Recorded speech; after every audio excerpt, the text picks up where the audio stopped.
Hello. Yes, we can see you coming. Yay! Yes. Woo!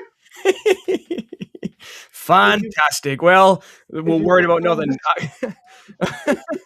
if you've just joined us, ladies and gentlemen, and people of non-binary, Springfield. People of yeah, Springfield. we had a little exuberance there, Exuberance, what a word. because we couldn't see the comments, but now we can because we're live. Yay! Hello, Boneyard. Hello, Ninja J.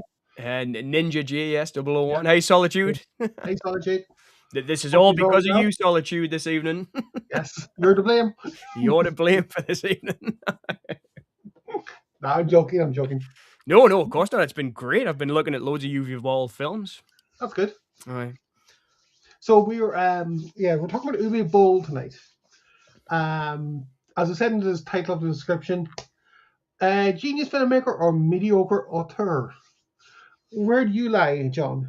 Absolute genius. Okay. I think he's absolute genius. So it was funny. A friend of mine, when I posted on Facebook and said we were doing it, they mentioned that he kind of. They said that it was a tax write-off that let him make a lot of his films. And Solitude, I know that you shared that great video about him from the Kino Corner, where Kino Corner went and interviewed him, and it was a great interview. That, I mean, obviously you're the hero of your own story when you're getting interviewed, so obviously Uwe Boll was the hero of his own story in that interview. But he actually mentions it, and he says, "Yeah, we did. You know, we made money from with tax reasons, but we always paid them back. And then they made money 1 year, 2 years, 3 years, 4 years after on their DVD and Blu-ray sales." So I think he's genius in that market. That's what I mean. I grew up at a time when DVD was first coming out. I mean, I was a VHS kid. I watched videos first. That's how I watched most of the films that got me into movies. Well, all of the films on VHS, cinema, or Laserdisc, or Betamax to a low degree. But his DVDs were everywhere. You could buy them in Asda when you were getting the shopping. You know, that's how he made his money. And at the time, you know, I was growing up. His films were party films. Would drink, would have a smoke, would sit and watch House of the Dead, would party with it, would laugh at them. You know, Postal was the same. I mean, for everybody that Postal offended, and it offends everybody, that movie, equally. There's no holes barred in that film. He doesn't aim it at anybody. It offends everybody based on the video game Postal, of course. And I think only he could have made that movie. And, you know, with a drink and a smoke, we sat and laughed through Postal, you know, in like 2008, 2009, whenever it was that it came out. I always respected him. I saw what he was doing even then. I mean, I wasn't a kid anymore. By the time his movies were coming out, I was an adult, and I was buying them and willingly having a beer and watching them with friends at the weekend and enjoying them.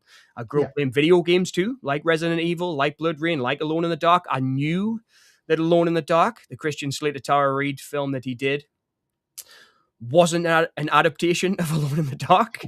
All he did was stick the title on it to sell it. And that doesn't bother me. It doesn't. His films have got their place in cinematic history, I think, is as kind of straight to DVD, straight to Blu-ray, smokable, drinkable, watchable entertainment. That's where I come out on Uwe Boll. Okay. That's a pretty good introduction, all right? You see, I would argue, yeah, in certain regards, yes, genius, you know. Yes. Because you've got to know the system, to work the system, to get the most out of it. Exactly. I think he knew what he was doing. Yep. That's a really good way of putting it, Kerry. It really is. To make films like he did, to get the films made like he got them made, you have to know the system. You have to know what you're doing. And again, I have to thank you, Solitude, for sending us a link to the Kino Corners video on him when he went and interviewed him, because he tells you that. He says, I worked in television. I knew how it was working. I said, I want to do this by myself. Took those contacts, started being independent, got investors, and you've got to give him kudos for that. I mean, that's the Roger Corman school of thinking. You know what I mean? Yes, exactly, yeah. Like, I would say, like, you know, why are you putting mediocre auteur? Because is he only going to be known for his video game adaptations, or? I think so, yes, that and Postal. You know? I think that and Postal. I mean, Rampage, to an extent. He did a great film. I'm a big disaster movie fan. I love disaster movies. He did The Final Storm with Lauren Holly, which was Okay. kind of one of those, I don't know what you call them, like what the Asylum kind of did with those mockbusters. Oh yeah, like Mockbusters. So this one, And is that that? was around 2010. And Mm. I'm a massive Lauren Holly fan. I'll watch her in anything. I love Turbulence. I love, Bruce Lee story. I love Lauren at Picket Fences. I'm a huge fan of her work. I think she's a very underrated actress. And I mean, she was in that in 2010, a little bit older, more mature. So she acted the heck out of it. Great performance in a kind of, you could call it mediocre Mm. disaster movie, but it's not to me. I think it's a great disaster movie because I enjoyed the heck out of it. Do you know what I mean? Yeah, I think you see. I think we were talking before stream about he did a disaster kind of end of the world movie. Was that the one you're on about? Yes, Final Storm. Yeah, I Final really Storm. like it because I like Lauren Holly. He always gets good actors. Hmm. I think I've seen that. To be fair, it was on the Sci-Fi Channel or something like that. I had a DVD of it years back, and Okay. in fact, I've got a German Blu-ray of it too somewhere. Oh, Because Solitude watched Postal last week. What did you think of Postal, Solitude? It's definitely an offensive film if you're easily offended by movies, right? I just like his comment before that. The word is on the street that you bought tickets for the Melania documentary. I didn't Is that see that. true? Is that No, true? no, me, no. Oh, I don't know, but you like you might have. No, I wouldn't think he did. No, but it's been getting rave reviews. The Melania Oh documentary. yeah, definitely. Yeah, like if you're a maggot, it's getting rave reviews. Well, But well, maybe I'll tell you the truth after another couple of glasses of wine. okay. But speaking of the aforementioned documentary, before we get into the meat and bones of this stream, Yes. um, I read somewhere actually there was I don't know if it's satire, but I assume it is because in American politics you don't know what's true now Yes. because of Trump and his Truth Social post blah blah. But Yep. someone posted on Facebook a few days ago that there's a cinema in Boston or maybe Massachusetts in general that's paying $50 each person to sit through it. Free ticket and $50 to sit through it. I'd do it. No, $50 is a lot right now. it is. Yes. But is it worth it though? Because okay, I know it's propaganda. I know Yes. it's selling the Trump name and all that. But Yes. why produce a film like that? Well, I think it's because he can. Yeah. And I mean, it will be Trump behind it. It will be, and I will be seeing it, Solitude. I will, because I've got friends from Slovenia, and Mm, she's a Slovenian model, and I'm interested in that culture, that country. mm, Of course, I mean, so I definitely will. All jokes aside, I will watch it in the same way that I watched, when they did Barry about Barack Obama. When he was oh yeah, yeah. president.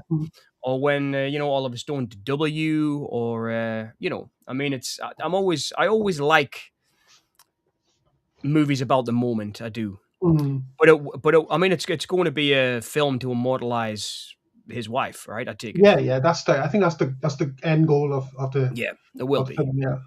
And I mean, I'm guessing I don't know much about her, but I'm guessing she had a great career before Trump because she was a famous Mm, model before she met she Trump, was. right? Yeah. Yeah.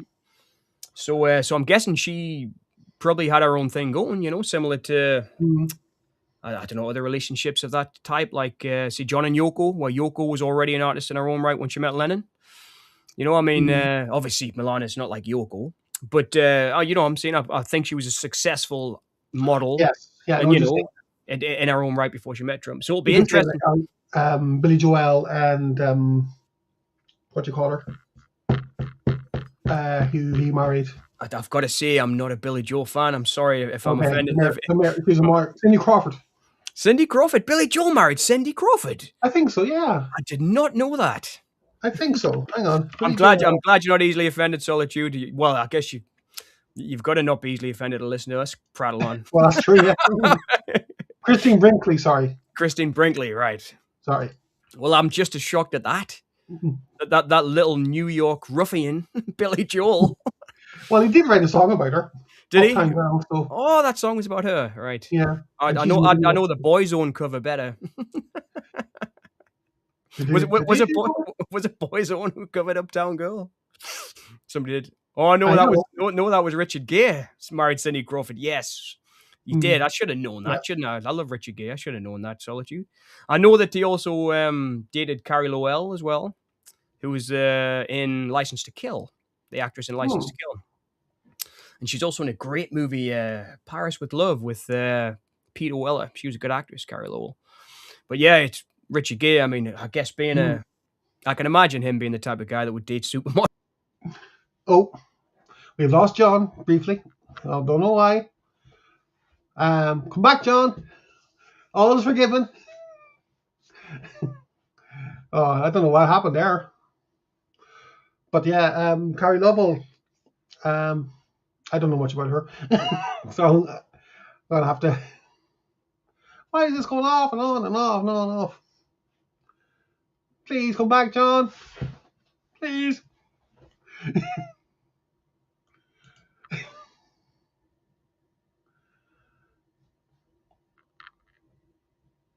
Oh no. Give it a second. Okay.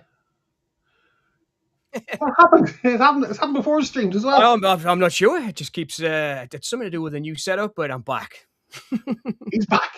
Back I'm once back. again for the Renegade Wait, Master. I need to mirror my video. There you go. Yeah, I'm we go. back Yeah. again. So where were Richard Gere, Cindy Crawford, and Carrie Carrie? Lovell. Yeah, I was just saying I don't know anything about her. Please come back. I know she's a great actress. Like I say, those two movies stand out in my mind of her being great. Carrie Lowell. I Okay. really do. I really like her a Well, lot. she worked with Peter Weller. I believe Cindy spilled the beans at some point saying that Gay had a small one. If anyone's seen American Gigolo, you can judge for yourself. I haven't seen it. Or Breathless, indeed. He goes full frontal in Breathless, the remake by Jim McBride, which is one of the better remakes of all time. It's a very good Ooh. remake, considering it's a remake of Breathless by Godard. It's a really good remake. The Is it Jim, shot for shot or is it its own thing? its own thing. It's Cool. really its own thing. In fact, in Pulp Fiction, when you see what's John Travolta's character, Vincent Vega, driving along with a fake background, Mm-hmm. that's totally ripped off Jim McBride. It's in fact, Tarantino said that it was one of his favorites. I was a big Jim McBride fan. He did I love found footage, and he did a movie called which I studied when I was at college, and the name escapes me now. It's the because I was researching found footage and where it all kind of began, and he did a great film about a guy in New York who buys a camera and just films his life. It's the man, I'll come to it. I don't believe this. One Glass of Wine. I can't remember anything about anything. It was really big in France. Just thinking really big in France. Richard Gere's got a big one in France as well. But Jim McBride, yeah. oh man, Jim McBride. Just I'm gonna have to look. I know. Sorry, man. No, that's okay. You talk. I'll Google. When I was a boy, I knew everything. Now I know nothing. Okay.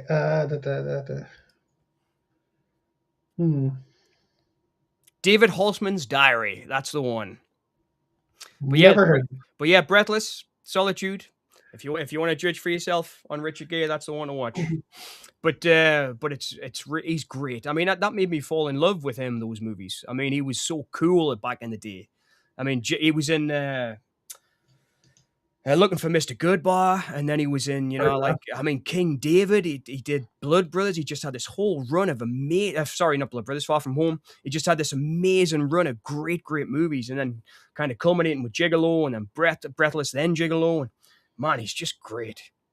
Really great actor. I really admire him. I love Norman. He did a movie called Norman, which was fantastic.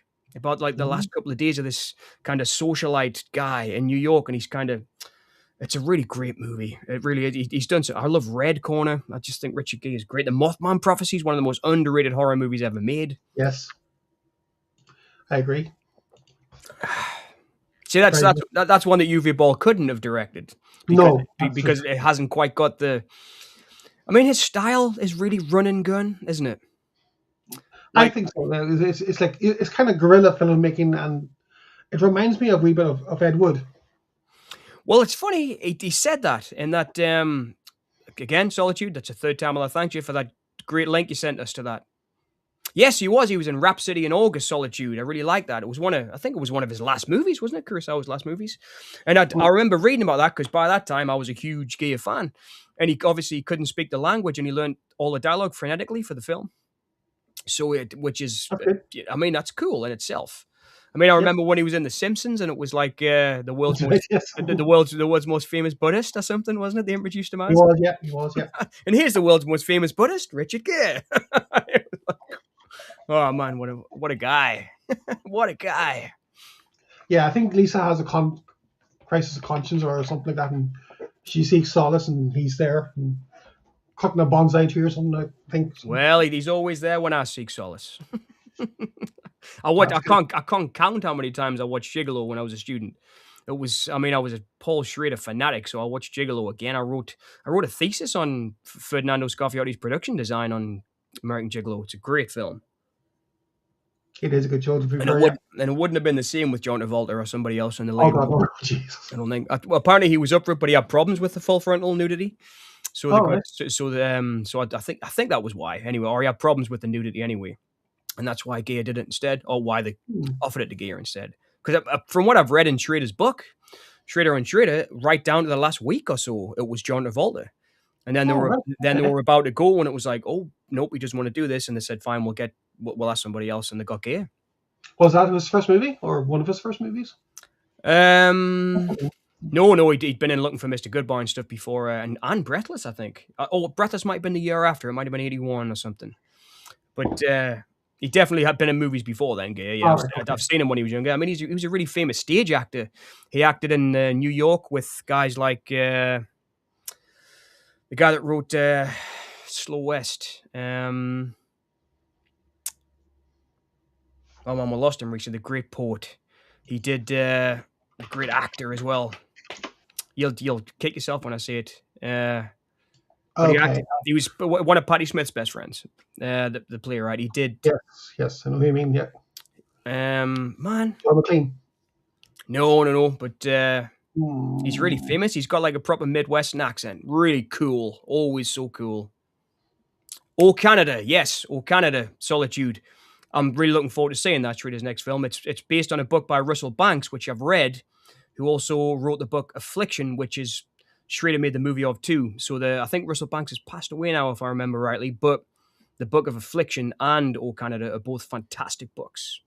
And Affliction's one of Schrader's best films. But I'm well looking forward to seeing Oh Canada. It's on my list, and I think it'll blow my mind. It will. I mean, it took us a while to see Master. Pardon me. It took us a while to see Master Gardener, which I was really looking forward to, and for some reason, it just took us a while to get around to it. When I watched it, it blew my little mind. His movies always do. He's one of the only filmmakers who can I mean, there's a handful, like Kelly Reichardt, who we were talking about last week, weren't we? The Master. Mm-hmm. Yeah. And Abel Ferrara still blows my mind every film he does. I think he gets better and better. And I think it's the same with Schrader.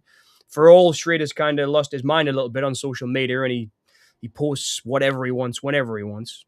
Oh, that's his choice. His movies always blow my mind. They always do. I think he is one of the greatest. I really do. He's up there with Uwe Boll for sure. Cool.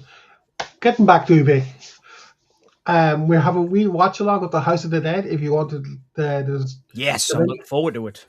The link, I can share it with you guys. Get it queued up here. Yeah. Okay. This is Solitude's request of the stream, but it was John's choice of the film. I love this movie. This was a movie that I watched, which I have watched many, many times. I really like it. John, if you don't like it, don't blame me. It's just it does, in the words of Amorite, it does exactly what it says on the tin. It does. That's the thing about Uwe Boll's movies. Did you invite Boll to stream?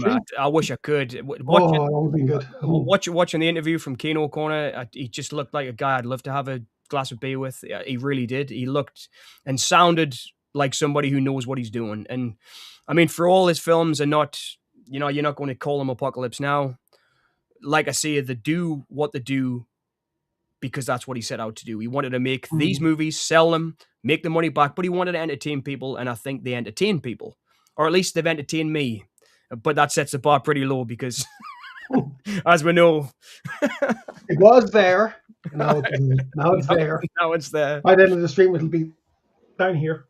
But like I said in the opening, you know, when I was kind of gushing about him, it's like his movies just they've got their purpose. You know, if you're feeling low, you can stick one on, have a few beers with a few mates, and enjoy the hell out of them. You can. It was the same as I think House of the Dead was his first video game adaptation, if I remember rightly.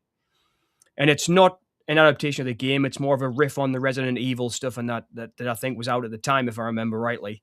I mean, 2003, so that would have been the year before Resident Evil 4. Year before Resident Evil 4, so it might have been jumping on the Resident Evil bandwagon because they were all very successful movies, if I'm not mistaken. But the game, so the Resident Evil... the games. The game, Resident Evil, the original movie came out in 2002, so yeah, you're right. So it might have been, yeah. Yeah, more than likely. But it says in the description, it's a prequel to the video games. So and it stars Ellie Cornell too, which is pretty cool, from Halloween 4 and 5, which was at the time when I first saw this, that was a big selling point for me because I was watching all those movies then. Okay, let's have a look. So what I put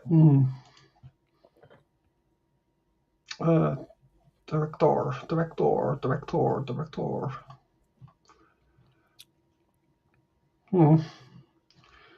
I hate when IMDb does this. I mean, this film is very much of its time. It's got a pretty techno score. You know, it's like I really liked that time because, like I say, I mean, it was the first time in my life at that point where I was working and I had disposable income and stuff. So I was buying films, going to the cinema. I was working in a place at that time. I think Nissan. It'll have been either building cars at Nissan or working at Iron Mountain, which was a confidential record storage place. So I was full time, so I had money, so I was able to go to the cinema, buy DVDs, and I mean, he was right in the middle of all that. I was buying. I mean, it was a really happy time in my life. I remember me and one of my good friends, Ashley Troop, we'd get paid on the Friday, would go to the supermarket, buy a crate of beer, and I'd buy an arm full of DVDs, and would just go home and watch loads of movies and drink a crate of beer, like Beavis and Butthead. You know, I mean, it was that kind of time for me. Yeah. So I saw a lot of his movies in that period. And, I mean, that's what we wanted. We didn't want to sit down and watch, as much as I love Bergman, we didn't want to sit down and watch the, Autumn Sonata. We wanted to sit down and watch some zombies getting shot. Do you know what I mean? It was like... Yeah, for me, it was a similar... Well, maybe not watching Uwe Boll, but I was watching Evil Dead, and it was, those kind of movies. He's gone again! Oh, God, this is getting embarrassing. Why are you doing this to us? Be live, come back.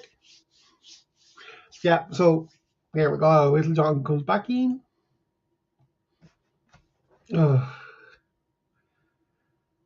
He gets.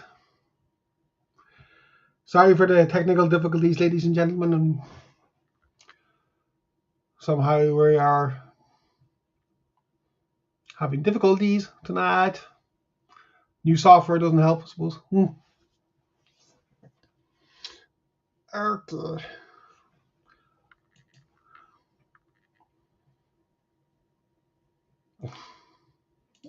I don't know. I mean, it's okay. I mean, we're figuring it out.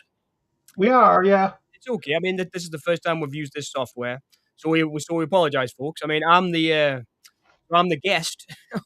Yes. For some reason, it keeps kicking us out. But if it keeps kicking us out, don't worry. I'll be straight back. I promise. You see, this is as said before to you. If you're a regular on the Cinema Conversations channel, we are the most technically minded stream you'll ever see. Oh yes, that and another thing. This is a joint venture between myself and John. So the wine is going down fast. It is. Yes, as is the water. But so we both run this channel, but I'm hosting this stream and John's the guest. So next time, John will host, and whoever we want to get involved as a guest, it's up to him. So, well, we'll see. We'll see. Oh dear, that doesn't sound good. Oh, it's going to be me and you forever, Kerry. You know it is. Oh, I hope not. I hope there's more people than just me and you. That's what I meant. Oh, I understand. All right. Yeah. But well, I'd be happy if it was just me and you. Oh. And solitude as well. Yeah, Solitude, you're welcome to join anything as well if you wanted to join in the stream, as in part of the family. Part of the gang. Mm. So We'll have to get leather jackets with our names on the back. no, wear, can. I won't. I'll wear a vest like Ajax and the Warriors. That could be interesting. That wine is going down fast. You're right. I better stop. I'm talking about wearing leather vests now. Right? Mm-hmm. Could be worse. Could be cruising. Oh, I know. That's. Do you know what? I was reading about that. Pardon me. Did you? I was reading about that the other day, Mm. and they were protesting it while it was being shot. Yes. So they were blowing whistles and stuff so that they couldn't record sound because they thought he was giving the leather bars and the gay scene in New York like a negative. Obviously, it was a negative kind of thing because it was about, but wasn't about them. It was about or that culture, the leather bars. It was about a serial killer. Yes. It was just he happened to be preying on people in the leather bars in New York. Great film, actually. I think that's one of Friedkin's. I think it's one of Friedkin's best. So scary. I think it's one of the only. I mean, there's a couple of films, but that really scared us the first time I saw it. It's a scary film, and there's total elements of slasher movies in it. It's scary in parts. I was talking to well, not talking, I should say. There's a guy I'm subscribed to on YouTube, Matt Baum. He does gay themed movies, and they're. That name rings a bell. Actually, I think that name rings a bell. He does like kind of I wouldn't say reviews, more like an in-depth analysis of the making of it and the history, the legacy, and all that. Yes. But he was talking about Cruising one particular night, I know, and he just said it was crazy how it got made because Friedkin was coming from French Connection, Exorcist, Sorcerer. Yeah. And he had such a great line of hits. Yeah. And then he makes this gay movie. Supposedly, and well, to me, it's about the leather bar culture. Yes, that's what it's about, and it was about murders that were happening in, I guess you call it a subculture, because it's not a film about. I wouldn't even say it's a movie about a gay murderer. It's like it was a film about that subculture, and that's what I kind of like about it because it was shown as a part of New York that I didn't know anything about. Bugs, amazing, isn't it? The Tracy Letts. I love the films you did with Tracy Letts Solitude. But, I never found it offensive. I didn't find it offensive. I didn't think he was talking about gay men at all. I thought he was talking about the subculture of that. That's what I thought when I watched it. Yeah. But, obviously, I can totally see why people took it that way. Because, of course, especially in 1980, when it was difficult to be an out gay man anyway. Yes. Do you know what I mean? And then a film comes along that's kind of, I wouldn't say demonizing, but a film that's taken place in that subculture of the gay bars. I can totally see why people took it the wrong way. I can. But at the same time, when I was watching Friedkin, I think the Arrow release, he was interviewed on it. When Arrow did a release of it on Blu-ray, he got interviewed about it, and he was saying he actually went there and everybody kind of welcomed him. He was in the bars. If they were doing, a jockstrap night, he would be in a jockstrap as well and go in the clubs and, obviously I don't think he would make love to anybody, but he was involved and kind of, welcomed in it. And he did that with an undercover cop who is in the film, who is the morgue kind of guy. He's in the morgue, the cop who's in the morgue, the guy with the mustache. I forget his name now, but he was one of the cops in the French Connection too. And he ended up being like, he was the guy Al Pacino was based on. He actually went undercover in the leather bars. That's why I love it. I think it's a really interesting movie. It's and it's just shot beautifully, Cruising. And for me, I think I've mentioned this on the stream before, actually, when we're talking about our favorite performances. Paul Sorvino in Cruising. Yeah. He should have won an Oscar for that. Al Pacino was obviously the lead, but Paul Sorvino, there's just a scene when he looks at him and he just said, "You can't let us down." And it's an absolutely outstanding scene. Paul Sorvino is amazing in it. You can just see this world weariness in his face. He should have won an Oscar for that movie, that man. It was a brilliant performance. So you'd ask, have you seen the interview when Friedkin talks about Pacino? He says, "I don't give a flying F into a rolling donut." right? What Mhm. Pacino thinks about cruising, because I think he was upset that, from what I understand anyway, Solitude, from reading, I think it was Friedkin on Friedkin, the Fever and Faber book, that he'd work with someone like Tommy Lee Jones later in his career who was always prepared. So they Mm. did The Hunted together, they did Rules of Engagement together, which are two fantastic films. I mean, fantastic films. I'll put them up there on the list of my favorite action film, and The Hunted, and one of my favorite courtroom dramas with the Rules of Engagement. And because Samuel L. Jackson's in that, and he's my top five anyway. I'll watch him in anything, and I loved him in the. I mean, to see Friedkin and Jackson together was like heaven for me. The two of my Yeah. favorites, and he said working with someone like Tommy Lee, totally knows his lines, comes in, knows the character, knows what he's doing. And he said Pacino will come in and think, oh, well, what if we did this? What if we did that? And he's like, we're wasting everybody's time, Al. Mm. These people are getting paid hourly. You're wasting everybody's money because you're not ready to film this scene that we're filming today. Do you know what I mean? And that's what he was upset about with Pacino, I think. At least that's what I understand, Solitude.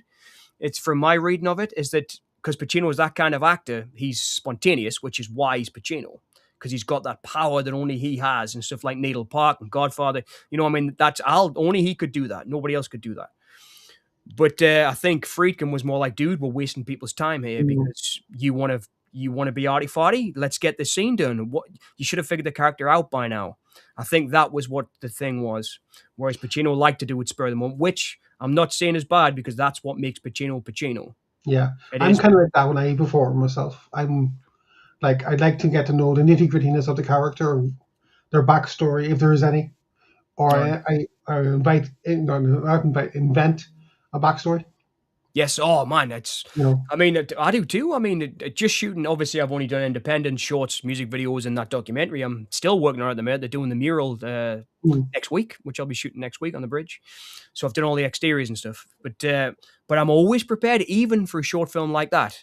I'll go a week before, prepare. Like the stuff I showed you, Kerry, that I shot. Yeah. I went there by myself on a day where I wasn't getting paid. Set the camera up, and it's okay. I'll put the camera here. I'll put the camera there, and I figured the shots out before I was even there on the shooting day. That's the way I like to be. And with actors, the experience I've had with them, especially on the Freedom Room with Stu, is that you have to give them room to prepare.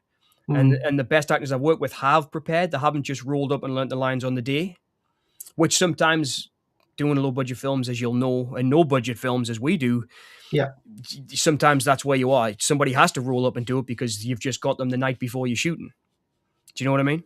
Mm. But if you can prepare, you should, because You see, otherwise, I yeah, I agree. think. I agree with Freakin'. You're wasting people's time if you don't come to set prepared. Mm. I really think you are. When I did the film with Kieran and Tommy, I didn't speak to Kieran before. Well, I did speak to him, but what I mean is I didn't speak to him about the scene Yeah, um, until the day we shot it, and I kind of figured that my character would have kind of a sixth sense, yeah, like she knew something was up with her brother, and I wanted a little scene where she calls a family member and says, "Yeah, he's not well," or yeah, something like that. Like she knew something was wrong with him. yeah, He was hiding something, yeah. but we didn't shoot that bit. So no, but that was just my ideas in my head. I was going around. I mean, for me, it was. I mean, I think that's the way it should be done. I mean, that's good. That's great acting, Kerry. That's Mm. actually thinking. Okay, my character maybe should have a little bit extra. Maybe we should do this. It'll flesh the character out more and make me think. And I mean, it was. I think I've mentioned before, John Badham wrote a book on directing. John Badham's a guy I really admire who did like War Games and Saturday Night Yeah. Fever and Short Circuit and Blue Thunder. I really admire John Badham. I think he's a great director. I've never not been entertained when I've seen Yeah. it. I love Bird on a Wire, for example, Goldie Hawn and Mel Gibson. I think that's one of Gibson's best films. I really love that film. And David Carradine, as well as this guy, the Aquarius villain guy, is amazing. You've got, I think, Bill Nunn was in, not Bill Nunn, Bill Duke was in there as well, I think, if I remember rightly. Great film. But he's so prepared. Like, I used to use his text to teach the students. And Mm. at Solitude, we were talking about Mamet, I remember the other week. I used his kind of books the same way that I use Mamet's, and that I would like give a chapter to the students to read as homework and say, read this and we'll discuss it for 20 minutes tomorrow because he's a director I admire. And then I'd show them something out of War Games or something from Saturday Night Fever, something from Short Circuit, which always went down well because Short Circuit's a really entertaining movie. And then would discuss it, and it always benefited us from looking at Badham's work because he was always prepared. He always made sure he was on the same page with the actor the day that they were shooting, even if it meant going to their apartment the night before and sitting down and talking to them about it, or just a quick phone call. He would ring them up and say, "Okay, are we on the same page? So we're not discussing this tomorrow, so we can do the physical labor job of creating a movie." And he was working on pretty big budget films then, like Blue Thunder and Short Circuit and War Games. I mean, these decent budgeted films. But I don't know why it's big budget, I would imagine as well. I think he did Stakeout too. I think he did Stakeout as well with Richard Dreyfuss and Emilio Estevez, which I really liked. But you've got to be on the same page as the actors. And that's like what I think you were talking about there when you were talking to Kieran, is that you understand the character. Yeah. I mean, like I say, even when we're passionate about it because we're doing this because we want to. Yes. I mean, we're not doing it because anyone's paying us. We're doing it because we want to do this. Do you know what I mean? And I think that goes a long way. That was my little ramble there about... No, that's what I was trying to say, like, as well. Just you said it more eloquently. Eloquent. No one's ever called us eloquent before. Wow. First time for everything. But no, I always like to get to know the character. Because, like, as you say, if you can add a wee bit to it, or maybe non-verbal acting. Yes. Like, I don't know if you could remember in the scene, like I put my hand on Tommy's knee, and that was unscripted. Yeah. Like that was just like, cause something I felt that she would do, because like that's my brother. Yeah. I'm concerned about him. Yeah. And I mean, that's got to have helped Tommy as well in the performance. Yeah. It's got to, I mean, that's given something else that the other actor can use. Yes. I mean, exactly. It was, who was it? Who was I was watching the other day? I was watching the special features of the day, and it was Francis McDormand. I watched Mississippi Burning. Oh, yeah. And when I was exercising, I just put it on because I'm exercising every day now. So I'm watching a film nearly every day because I'm watching it in the morning before I start work. And I was watching Mississippi Burning, and I was totally knackered. So the exercise took longer than it should have. So I started watching the special features on the thing. About 3 hours it took us to do a flipping workout that should take an hour because I'm so knackered and out of shape. But she was talking about how Gene Hackman just taught her to listen. And she said in the script read-throughs, Hackman, he wouldn't give everything. He would just, you could see it ticking over in his mind, but we were all like giving our all, and he wasn't really giving it. But she said when we got on set, you really felt like he was listening to you. And she said that totally just made me feel okay. And she said it made her performance better because he wasn't just listening to her, he was listening to her the way that character would have listened to her. Because he was in love with that. Do you know what I mean? And that's what a good actor does, I think, as well. Gives the other actors something else. Doesn't just think about their own performance, thinks about how they can help other actors, perhaps. I mean, I've never acted much. I did when I was younger, like really young, like I had a stutter. When I was a kid, and my mum and dad took us to drama lessons to try and help us with the stutter because I had to memorize the lines and things, and it did help. I still stutter a bit, but it did really help because I had to learn texts. And but I never really got comfortable with it. I think I told you I cut myself out of one of my own movies once because I was so bad in it. I cut myself out of the movie. Shouldn't do that. Well, I don't think I was ever meant to be an actor, but it was indispensable practice to have, because now, even though I did it when I was younger, like teenager, I did a little bit of college, like stage acting, but that was because I wanted to understand how actors work. That was actually advice from Roger Corman. I was reading about Roger Corman big at the time, and he said, I thought if I'm going to direct actors, I better understand how to act. So I started going to acting classes, and that's where he met like Jack Nicholson and stuff at the acting classes in LA. So he said, I never intended to act, but I wanted to learn a little bit about acting so I could direct, which is, that's cool, right? I mean, that's what you should do. Everybody should help each other on set as much as you can, I think. Yeah. Well, speaking of acting on, whatever, but I spoke to you before about there's a show being filmed in our area. Yes, This was a couple of years ago. I remember you They telling did me. two series of it already, and they're doing a third, starting filming maybe in a few months' time, whatever. But we were talking, myself and Lexi were talking to somebody in the local takeaway on Wednesday night, and asking them, just having a conversation about, you know, basically, she asked me why I haven't been to the cinema, the film club for a while, Yep. and I just told her why and all that. And she's, oh, this is coming back for they're doing a third series of Obituary. I said, oh, okay, cool. So then Lexi's, oh, Kerry could have got a role in the first series, as an extra and all that. And then I said, well, yeah, things happened, but my friend was telling me that they're paying €100 for that 1 day work, maybe for less than 1 minute screen time. And I thought to myself, geez, that's nice. That would be nice, wouldn't it? It would Yeah, be nice. I mean, it's always nice to be on a set as well. I really like. I really yeah, like. It's like when we were kids. I remember I had a mate, Matty Thompson, and we were both guitarists, mm, and we had a band in school. Like this is 12, 13, 14, 15-year age. yeah. We had a band, Cyrus, we were called, which meant peace in Arabic or something. It was like, All right, it cool. was like we were probably two little hippies. And we used to listen to, like, I don't know, the Sonics and things were like 60s garage music. And we both loved Springsteen, funnily enough. We used to sing Springsteen songs. And then we were trying to think of things to think about songs. So we went in Newcastle, got the metro to Newcastle, and sat at the Monument station. There's a big monument in Newcastle, and we sat and just watched the people go by. And that's the first time we started writing songs, was like just watching people and making up stories about the people.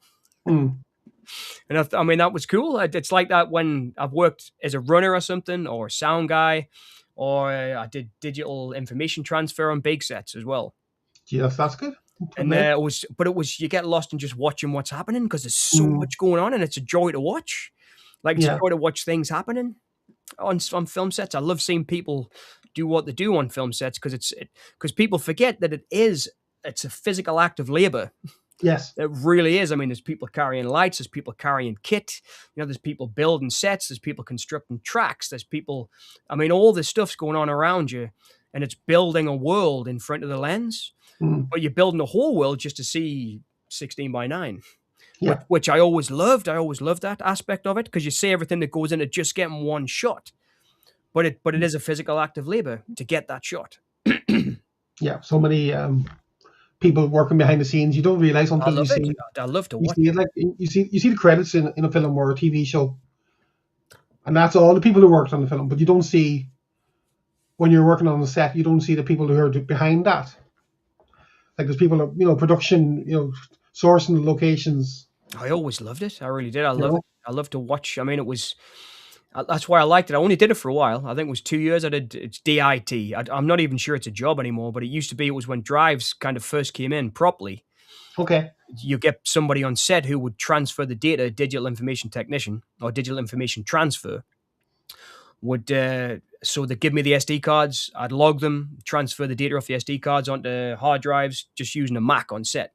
But it Hmm. was like my job to make sure all the camera batteries were charged, to make sure I had to make sure the laptop was charged, so I could keep doing the transfer during the day. Yeah. Then I would organize the rushes for the director at the end of the day. And I mean, that's like, it's an organizing job.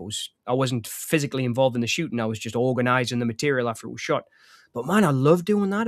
I just loved to watch what was going on because I was sitting all day, you know, Hmm. organizing things. But I was right there on the set because once it was shot, they'd come and give me the cards and I'd dump them and then Shit. Here we go again. Third time lucky. Come back, John.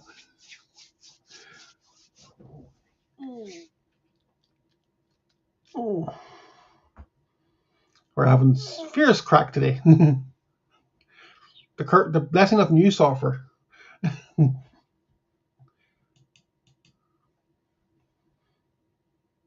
Yay, he's back.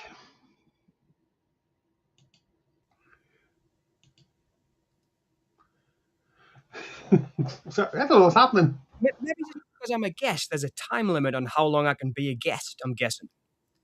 Do you know, like, Can't be that. can you remember when we used to have things like, during the pandemic when everyone was using Zoom and things for free. Yeah, yeah. And then it would like kick you out if you were in for longer than you're supposed to be. Maybe that's what it is. Because it can't be the connection. My connection's fine. I actually checked. Mm. Solitude says, "Is it the weather in London?" Maybe it might be. It might be. Mm. I'm sorry about that, but like I say, don't worry. Yeah. If I go again, I'll be straight back. Mm. Not that you want to look at my ugly face, but I will. I'll be straight back. I promise you. But yeah, man. Sorry, I didn't see your comments there, Solitude, about Del Toro. I love it. No, Yeah, I didn't The see 100. you. Del Toro was great. He was like at the height of his stardom at that time after Usual Suspects and stuff. That was early 2000s, I think, 100, maybe 2001 ish, around that time. Maybe it's a little bit later. Mm. But man, I loved that film, The 100. And it was to me, that was two titans together, Tommy Lee and Benicio, and it was just great to see them two together in that film. I mean, it was similar to something he'd done before, like The Fugitive or U.S. Marshals, Mm. but it was the depth of Tommy Lee's character in that. It's one of my favorite Tommy Lee roles because he's like, it starts off with a quote from the Bible. God said to Abraham, "Kill me your son." Oh. And because in essence, Tommy Lee has to kill someone he's created, his own son, because he taught him how to kill. And it's a really interesting movie. Mm. I mean, it's a really interesting movie. And once that starts, I'll never forget. I was watching Franklin, the director, Devil in a Blue Dress. Mm-hmm. The guy Franklin who directed Devil in a Blue Dress. I watched him in the Criterion Closet once, and I remember him saying something about he picked a film and it was long. And he says, I always hate it when people say to us, "Oh, I love that movie. It was over in 2 minutes." And he says, I would never see that. He said, you should never see that. If a film's good, you should feel like you've sat there and watched it for 3 hours. Or you should feel like, he says, people don't make love to each other and say, oh, that was great love. It lasted 2 minutes. Do you know? Yeah, yeah. And I got the euphemism. But at the same time, a movie like The 100, because it's so fast-paced, because it starts and never stops, it feels like a roller coaster. And I've often watched that movie, Solitude, and then watched it straight away again. That's how much I like it. It's I love Friedkin. I do. We've talked about him a lot, haven't we? Because I really like him. I'm supposed to be talking about Uwe Boll, but it is. It's that kind of movie, and it's so exciting that it's like, whew, it's a thrill ride.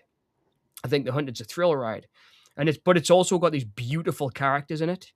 I mean, there's something that when you watch it, Tommy Lee does with his hands. I don't know if you can see on the screen, but like if you watch when he's in the city, he's constantly doing this with his hands.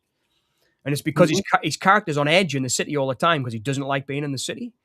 And he's like an outdoorsman. He doesn't like flying in a helicopter. He gets sick when he travels, for example, in the helicopter. And it's all those little things you notice that make that a great performance because he's totally involved in that character.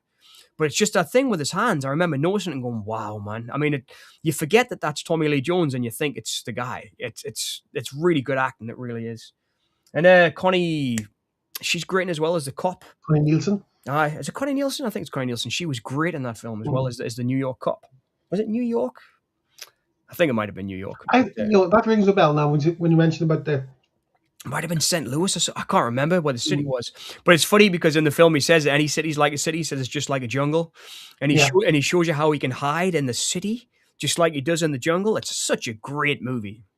It really is. Great, great film. Cool. Well, do you want to start with the... Yes, please. I'd love to. Yeah. House of the Dead? Love to. If you want the link, I shall... Okay, Jade and the Guardian. I mean, we'll start the movie, but then obviously I really rate Jade Solitude. I think it's great. Oh, can you click on the comments? That's actually the common assistant. Fantastic. So that's first time we've seen it in action. Well, like I say, we'll get the movie started. Yeah, okay. I'll just put the link into the chat. But I do love Jade. I think Caruso is brilliant in that Solitude. And the girl with the red hair who gets run over, she's in a movie with Jeff, not Jeff Fahey, Jeff, the Perfect Weapon, Jeff, the karate guy who was brilliant in that Perfect Weapon. But she's awesome in Jade. I loved her in that. I wish I could remember her name, but I love the car chase in Jade. He does a car chase in kind of in a crowd of people. And it was, I love hearing Freakin' talk about his car chases because he felt like after French Connection, he had to do something in every film. So then To Live and Die in LA has that one across the train tracks and over the freeway, which is a fantastic chase. And then in Sorcery has like a really slow chase in the trucks. And then with Jade, he's got the one in the crowd of people. So it's cars in a crowd of people, which is fantastic. And then in The Hunted, he has the car chase in a traffic jam. So they're ramming the cars in front of each other. He was really, he's just a great director, man. Just that he thinks about things like that. He was thinking about us, what we might want from him, but he was thinking creatively too. But I love Jade, and I don't love The Guardian, but I like it. I love Jenny Seagrove. I'm not too sure about the other two actors in the film. I'd only ever seen the lead actor in two of the films. But she was well cast, I thought, as the kind of Wiccan who was in with the tree god. I like in The Guardian that he did it all in camera. It's got to be the late 80s, right? Solitude, early 90s Guardian? Because that was, 1990. I didn't see that in the cinema. I saw it on video. But it was in camera. Everything in that movie's in camera. He didn't try to do anything with like mats and I admire that about it. It's a beautiful looking film, The Guardian. It's just, I just think he missed the mark a bit. I think people were expecting something different. They were expecting another Exorcist, and they got this weird film about a killer tree, which I quite like. But it seems of its time. It seems like in the Jade and the Guardian days, he was trying to kind of fit in a bit. He'd done Rampage about the serial killer because serial killers were kind of in vogue in movies with Silence of the Lambs. He did Jade because erotic thrillers were kind of in vogue, and Jade's a great erotic thriller. So who is Caruso and is it Linda Florentino? Who was the actress in it? Yeah, I just looked there on Wikipedia. Yeah. Who was the girl with the red hair there? Right, 1 second. No. Sorry, Kerry. I thought he might have just been on Wiki because she was on my mind. But she's great in that. Yeah. She's quite a famous actress. Murphy. No, Angie Everhart. That's Angie Everhart. Angie Everhart. She deserves a shout out for that film because she was really good in it. She's in one of the Tales from the Crypt movies too, and she's really good in that. I think it might be Demon Knight. But she's a really good actress, and she doesn't quite get her due. She was in a couple of really good movies, and she's really good in Jade. She's the girl that gets hit by the car. Rampage, yep. Rampage was it's a great film. Solitude, Last Seduction. Yeah, I collected that dude's movies, John Dahl, for a time. The Last Seduction, he did Kill Me Again with Val Kilmer and Joanne Willie Kilmer. The Last Seduction, and then he did Red Rock West with Cage. And who played Twin Peaks? Who was Miguel Ferrer? Laura Palmer's best mate.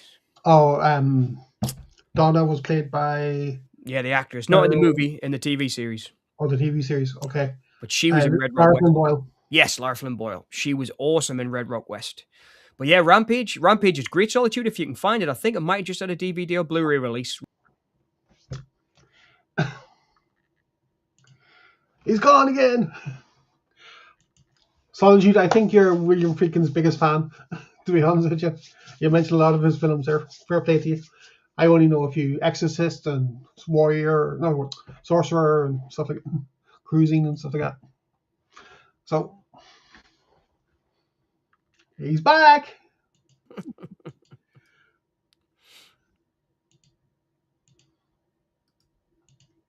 He's there back. we go. But yeah, Rampage was great. It was I think we'll just have to get used to this. That's obviously going to keep happening to us all night. But it's worth checking out if you can find it. Solitude. It might be on YouTube somewhere as a whole movie. I think I watched it on YouTube recently. Well, not recently, a couple of years ago. But it's really great. It's about a serial killer who gets put on trial, and it's you see the crime, and then the film's about the trial. And Michael Baine's in it, plays a cop in it. That's really good. It's I put it up. He's in a lot of freaking movies. I just looking through Wikipedia there. He's in. Yeah, he was in Jade as well, wasn't he? He's one of the other cops. Yeah. Yeah, and then Guardian as well. He was in. Aye, it's cool. I like Michael Biehn. He's a good actor. He is. But yeah, Rampage is well worth checking out. It's one of his most underrated films. I think it might be because it was a television film that it's a bit underrated. But don't let that fool you. It's still quite a gory film, and you see the crimes. The lead actor is Patrick, but you'll know him when you see him. He was in everything in the 90s. He was in the original LA Takedown that was the pilot for Heat, playing the McNulty character. What film are you on with? The Guardian or? Rampage.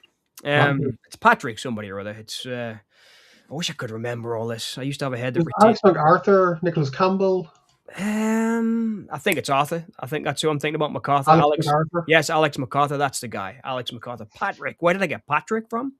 Alex MacArthur. Yep. Patrick Bergen, maybe? I don't know. Patrick Bergen. They were kicking around at the same time. Hmm. I remember Patrick Bergen always had a great mustachio, didn't he?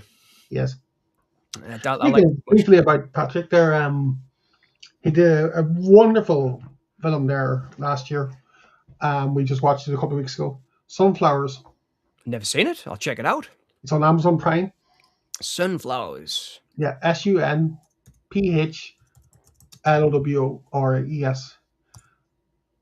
Okay. Solitude says in the 90s there was some really stupid serial killer movies. What is it called with Denzel? Whether with the Rolling Stones? That is Owen Collector. Fallen. Oh, Fallen. Yeah, Fallen. Fallen's the one with a cat, right? Yes, at the very end. Yeah. The very well. Sorry, spoilers there, but I remember John Goodman was in that too, right? And I was going through a bit of a John Goodman phase the first time I watched that. I wouldn't call it silly. I would call it maybe or stupid. I wouldn't call it far-fetched. I'll tell you how I first saw that, actually. This is a funny story. Can you remember when you used to send your DVD players out to get fixed? Mm-hmm. When they broke, you could take them and get them fixed. Mine broke, and they left the Fallen DVD in the machine when they sent it back to us. Oh, right. Okay. I didn't send it back when I went to pick it up. They'd left Fallen in the disc. Was it your copy or their copy? No, their copy. They must have tested the player with it. Ah. So that's how I first got to see Fallen, thanks to those DVD fixes. Whereas mine was completely different. I was collecting MGN DVDs. You know, like they had like Carrie at the time and Carrie, yeah. Grave and all. I remember that MGM one with a white cover, wasn't it? The Carrie one was white, just with Carrie in the middle. And Flames. Oh, yeah. That's right. Can't beat Carrie White, can you? She's class. She's class. She's a maniac. She says fire things. No, she's not. They all pick on her. I know. They're all going to laugh at you.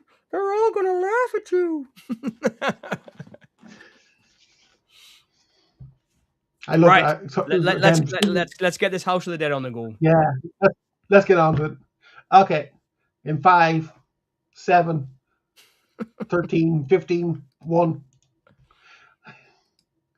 There we go. We're starting. Ball cage incident. Here comes the techno. Everyone's gonna hate me for loving this movie. You're a bit garbled, but that's only because I think you got the film in the background.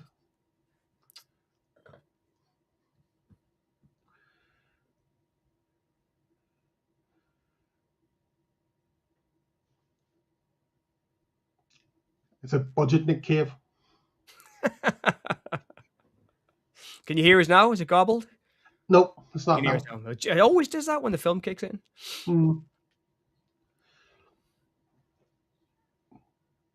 That's a very funky looking turkey. Do you think it's a masterpiece? Yes, he does. It's almost there. It's just like I say, these movies are just of that time for me when I was just enjoying watching movies. And that Ron Howard brother from Evil Speak, Clint Howard. Yeah, he's been in most of his films. He was he's in a lot of Uwe Boll's films. He was in the first one I saw. Was it Sanctum? I think it's Sanctum. Not Sanctum. One with Michael Pare, because Michael Pare is in most of Uwe Boll's films. He pops up in Postal, for example, as the kind of punk guy that he kills. And I love Michael Pare because I grew up watching Streets of Fire and Eddie and the Cruisers and all that. He's always been a big draw for me. If I see Michael Pare's name on it, I'll watch it. I really like that actor. I just saw Joran Prochnoy's name on that. Yep, I'm going to watch it. That's both.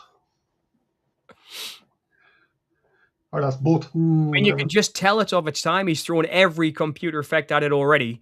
He's used the cartoon, what do you call it? Not cartoon and eyes. What's it called? Fine edges effect there. So you can see the edges of all the characters. Remembering this is a video game adaptation. Supposedly. Yeah, well, none of them are really adaptations of the games. Mm. They're just fun movies.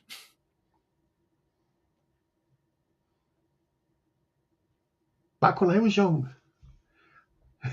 Back when I was young. Those guys are do you know what I got really scared of the other day? This really scared us. I was watching They Live in the morning when Mhm. I was on my exercise kick. And I thought I'll put They Live on, and I put it on. And afterwards, I thought I'll do a video for Boneyard on They Live. So I started reading the liner notes. Roddy Piper was like 34. And, Jesus. and David Keith was about 36 or something when they did that movie. So both Roddy Piper and David Keith were younger than me when they made that movie. And it shocked us. I was just like, man, Roddy Piper was younger than me when he starred in They Live. I thought you were going to say something like that. They don't look their age or something. Because Roddy Piper, he looks 14 or plus. He does. I think he had a hard life, Roddy Piper. Mm. But I love him in it. But yeah, he did a one about Auschwitz. He did a one about Vietnam as well. Tunnel rats. He's never really shied away from any topic. He's just took it on, which again is something else I admire about him. Yeah, you Is have to. that but I mean, you can tell by looking at them. He's not Coppola. Mm. He's not a Catherine Bigelow. He's not that kind of director. No. He's a director who services the story, tells the story. He's not thinking. I mean, that's a nice cinematic shot, I guess, going to the island of the dead where this all takes Mm. place. But this is an island with techno parties and zombies, man. What can you want? And sponsored by Sega. Sega. Well, they made the game, so yeah, makes sense. But he did quite. He did loads. He's lately he did a movie called Rampage 2. Actually, funnily enough, Solitude, about a serial killer. He did 3 of those. So that was based on the game. Yep, which I quite liked. I quite liked those movies. But they've all got this kind of look to them. All of his movies have. So I guess you could see he's an auteur in that sense. Mm. And then it's women in bikinis. He's always got that kind of loose, handheld kind of approach, especially with Postal that we watched recently. Solitude, it's like very handheld, very kinetic. He's always had that kind of energy to it. You see, I'm getting Midsummer vibes from this already. It's interesting, like Midsummer or whatever, I mean, by any means, it's. I don't think he's bad filmmakers like people say. I really don't. It's. Mm. I mean, the proof that he was able to keep making movies throughout the 80s, 90s, and 2000s is proof that was a sellable bank. There's Clint Howard, man, the man himself. That Yeah. he was a bankable film producer. Now that doesn't mean movies are good, because I admire Roger Corman, and some of his movies suck. Mm-hmm. But when he makes a good one, it's excellent. Yes. But I'll always watch them, even if they do suck, Mm. because there's some kind of charm about them. And Uwe Boll's got that charm about him. And to be honest, I quite like him from what I've seen in interviews as a human being. I quite like him. I like how he is. I like the way he carries himself. I like the way he talks. No nonsense kind of character. I always admire that in people. I always admire when somebody wants something from you, they ask you, they don't skirt around it. I've always admired those kind of people. There's Jürgen Prock now. Yeah. You as well. I think no director's ever made a perfect movie. No director has ever have a perfect filmography. Oh, I don't know, like. No, I don't think so. Oh, I don't know, like, I'd like Evil Ferreira. I don't think. I mean, I know he made a couple of pornos and stuff before he went into mainstream. That's different, though. But I actually bought the one that you can get, Nine Lives of a Wet, and it's still good. I don't know. I think there is some that have done okay. I think Schrader did do one film I wasn't too keen on, but I still enjoyed it, called Forever Mine, with is it Ralph Fiennes' brother, Rafe Fiennes, and Ray Liotta? What's Ralph Fiennes' brother called? He was in Shakespeare in Love. Oh, right. He gives a good performance in it, and Gretchen Mall's good in it. It's just it wasn't quite up to the standard, but it was still a decent film. So I'd like to see Schrader's. I'd like to see Schrader's never made a bad film, because I watched them all. Joseph Fiennes. I think Rafe is, you're saying Ralph, Yep. and He's got a son, I think, similar named. Lost him again. I hope this doesn't happen all night. But yeah, Uwe Boll for me definitely made some good ones, but I wouldn't say he's, perfect. But that's just me. And John is back. Guess who's back? Back again. Back again. Guess who's back? If it happens next time, just carry on. I'll be back. I don't know what. That's all I can think. It's got to be something in our new software. It has. It's got to be something there. Yeah. It's got to be. Having a bad reputation, he always has some bankable actors in his movies. Yes, Solitude does. You said that earlier, John. Something I like about his films. And that has always been a draw for me. It always has. I know I've mentioned Rutger Hauer many times. But his films, even though he made all those crap sci-fi films in the 80s and 90s, they're all bankable, and I still watch them all because he's in them, because he always gives a good performance. And I think Uwe Boll kind of knows that too. You're only as good as the people you surround yourself with. And he always gets somebody good in them, always. It's a bit like Carpenter did with Donald Pleasence in Halloween, or John Houseman in The Fog, or Ernest Borgnine in Escape from New York. You get these kind of bankable people in, who maybe past the prime, but they're still great actors, And I mean, it was, speaking of somebody... I would say The Fog rejuvenated John Houseman's career. I remember he was in Scrooged after that, reading reading Dirty Dancing as well. Is he in Dirty Dancing? Yep. I haven't seen it for years, Dirty Dancing. The father of Baby. No, the dad's the guy from Law and Order. It is. It's been a while since I've seen Dirty Dancing, so I might be totally wrong about that. I thought it was Jerry Orbach, the guy from Law and Order. Yes. Who am I thinking of him? Oh, Jesus, I don't care. I mean, but with the music and everything here swelling up and the helicopter zoom over, I mean, this is not bad filmmaking at all.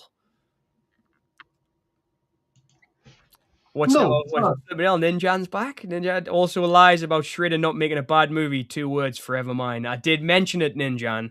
I did. Welcome to the chat again. Welcome back, Ninjan. Welcome back. Ninjan, I did mention that Forever Mine's not his best. Slow Wi-Fi. Okay, that could be it. Maybe that's what it is then. That could be it. That could be it. That could be it. I always remember this scene. I wonder why. Is it because of his large shirt? That guy's blonde dye job. It must be, yeah. That's so funny, man. He's got that kind of dialogue in it too. The guy's like, "Oh no, the war's too cold. I won't go in there." I'm sure something gets her under the water here, if I remember rightly. He's totally, which is totally Jaws, right? I mean, he's doing Jaws here. But it's like, that's what I like about him. I mean, in that great clip again, name checking that Kino corner, the Solitude sent us, is that he mentions that. He says, I grew up watching Fulci, I grew up watching Romero, I grew up watching Carpenter, I grew up watching Argento. Those movies I was seeing in the cinema when I was a teenager.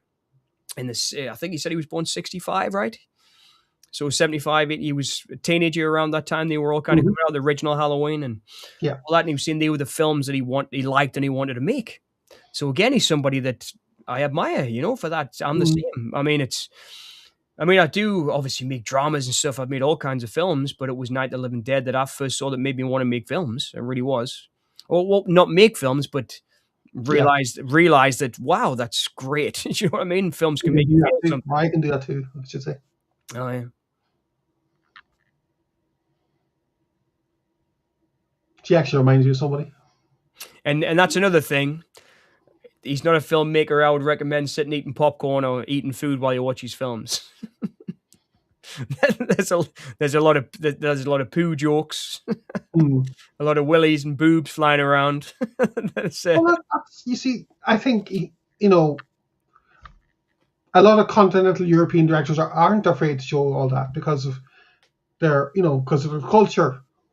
is, here, well, say in Ireland and UK, Yes. definitely a bit more reserved compared to continental Europe, Yeah. and even more so compared to America, because that's very reserved. Yeah. Unless you're watching a porno or an 18, Yeah. you won't see boobs and ass and That's right. I dick, mean, you won't. you know. I mean, that's kind of, kind of the draw again. Like I say, when we were watching these movies with a few beers or a few J's or whatever we were doing, Mm, it's that kind of entertainment. You know what I mean? yeah. It's movies for people to enjoy themselves with. You know, which Mm, is obviously that's not everybody's cup of tea, and I totally understand that. But it was mine. It is mine. I still enjoy films like this all the time. But it is, I know, male nudity in Postal, yep, when the guy gets up off the bed and just hanging there in the breeze, right? I remember that Solitude. The woman, he gets the woman off him on the bed and you hear the, as if he's pulling her mouth off. Postal's insane. It's an insane film. It is. But I mean, an entertaining film. must have a watch. Put it on the watch list. It's on YouTube, I'm sure it is. It's last time I watched it, I think, was on YouTube. Okay. Just checking there. Here, take this cross. It's just making us ashamed of everything I've just bigged him up as. So, and this amazing filmmaker, he's got visions, and all it is just boobs and blood, isn't it, when it comes down to it? Nothing wrong with that. It's still cinema. But I mean, would you argue it was like that with Fulci? And yes. And with Argento and the Italian guys that he mentioned? Definitely with Fulci. Argento, yeah, a wee bit with Argento. Yeah. Especially with the Giallo, obviously. But I think with Argento, he was the same. He wasn't afraid to, show both sides, or basically, like there's male nudity and female nudity, and. Oh yeah, I mean, in Italian cinema, I think there always was. I mean, I think that's what you mentioned about the difference between somewhere like England and Italy. Is that I was kind of brought up to, you shouldn't. You don't take your pants off. do you know what I mean? I mean, in movies, obviously, not in real life. I don't go around taking my pants off everywhere. But like in movies, you didn't. No.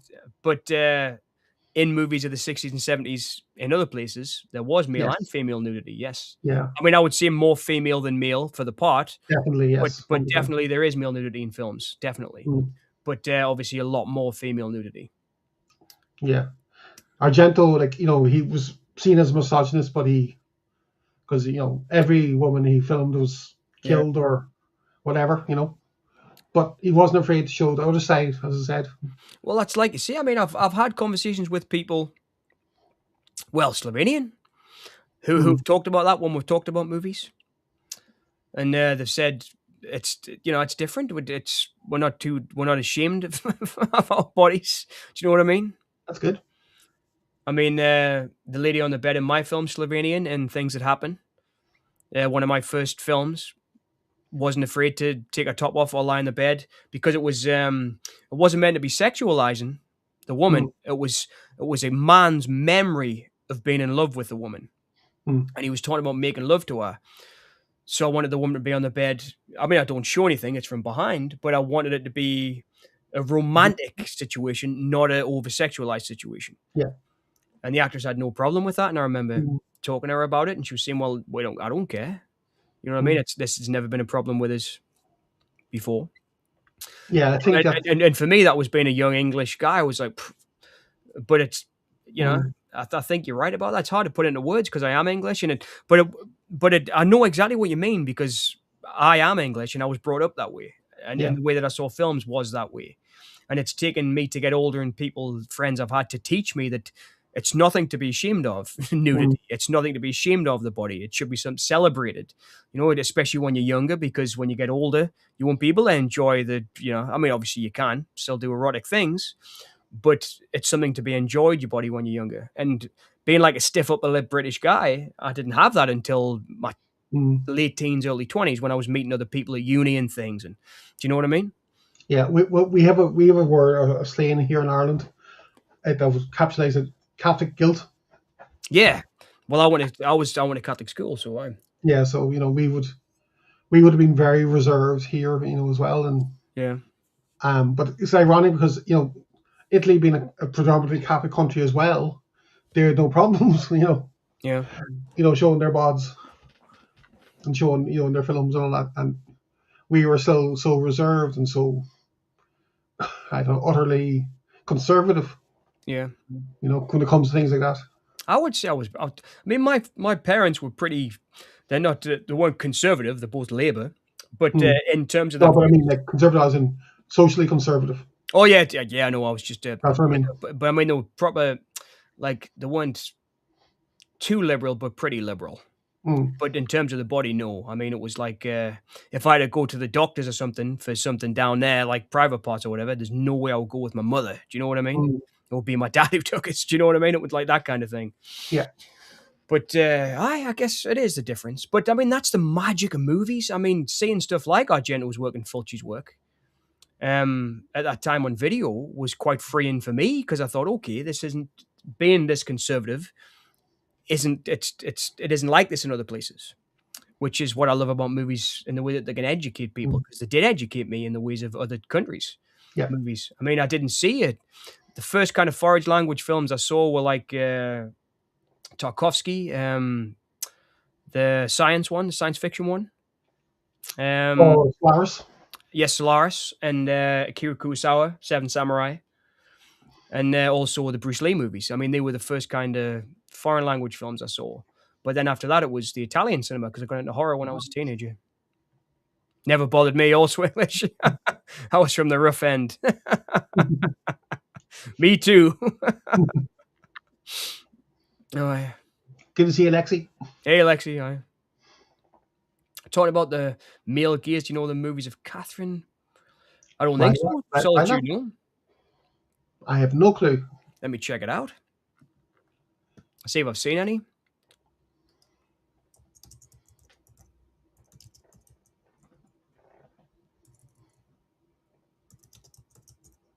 Oh, you know what it is? Yes. I haven't seen them, Solitude, but I know what you're talking about. I've heard this mentioned about. Okay. I'm just checking. There she is. Yep. So we've got Last Summer, Anatomy of Hell, Brief Crossing, Amateur. I think it was, I haven't heard of the other ones, just Last Summer, I think it is. But I read something about Last Summer. Was it you that sent us the article about it, Solitude? I'm sure somebody sent me something about Last Summer.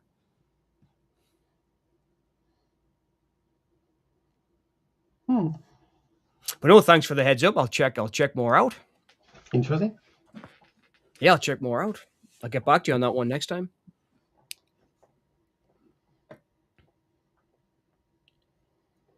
So now they found evidence. And all we've seen is zombies' hands so far.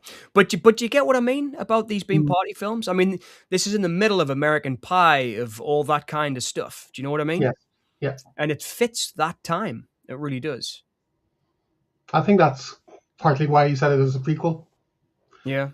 Because the game itself, I don't know. I have the game on my Switch, but I haven't. I mean, I was a big fan of the arcade game House of the Dead. It was I always played it when I went to the arcade, and it was just a big old scary mansion. You go in there with a gun. You go in and you shoot zombies. I mean, it was like Time Crisis with zombies, but it was always one of my favorite games because I was a zombie fan. So you'd go in the arcade and you'd grab the gun and you'd shoot the zombies, and they'd get more and more, and you headed through the house. It was a really good arcade game. Of course, you could never win because it was designed to take your money. All you did was shoot zombie after zombie after zombie. Yes, I think so. Solitude. I think that's the one. Yep. Last Summer. Somebody sent us. I thought it might have been you. Somebody sent us an article about it recently. Follows on. This is the synopsis. Follows on a brilliant lawyer who lives with her husband Pierre and their daughters, and gradually engages in a passionate relationship with Theo, Pierre's son from a previous marriage, putting her career and her family life in danger. Lexi says, only time my parents could shut me up was when Baywatch came on. And I think they remade it with Was it Nicole Kidman they remade it with? I think. Baywatch. I love Baywatch. Yeah, you like it for David Hasselhoff, don't you? David, I love a bit of the Hoff. I liked who was the guy with the mustache? The one who always looked like he was doing more than anybody else. Oh, I don't know. And Lexi. well, yeah, you might know Lexi. He was the guy who was always more ripped than everybody else. Always had a six pack. He always had like a little tash going. He was kind of losing a bit of hair at the top, but like if anything serious happened, he was always the one to solve it. I remember the lawyer guy in the first season as well. I would like to have seen him come back more.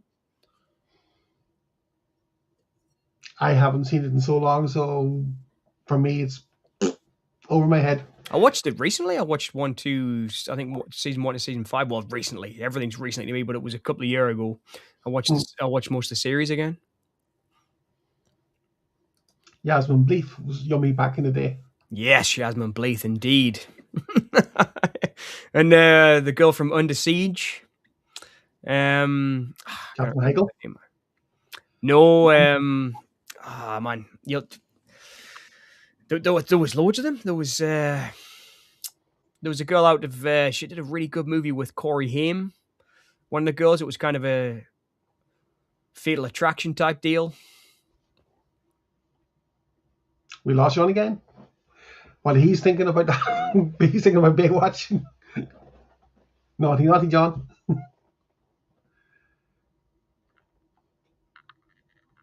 Yasmin Bleeth with the funky teeth.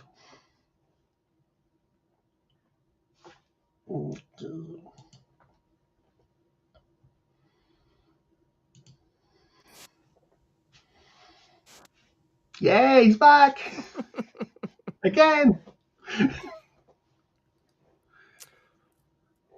I'll have to ask him about why he keeps cutting out. So when I get on during the day, well, it was on earlier, but yeah, you know what I mean.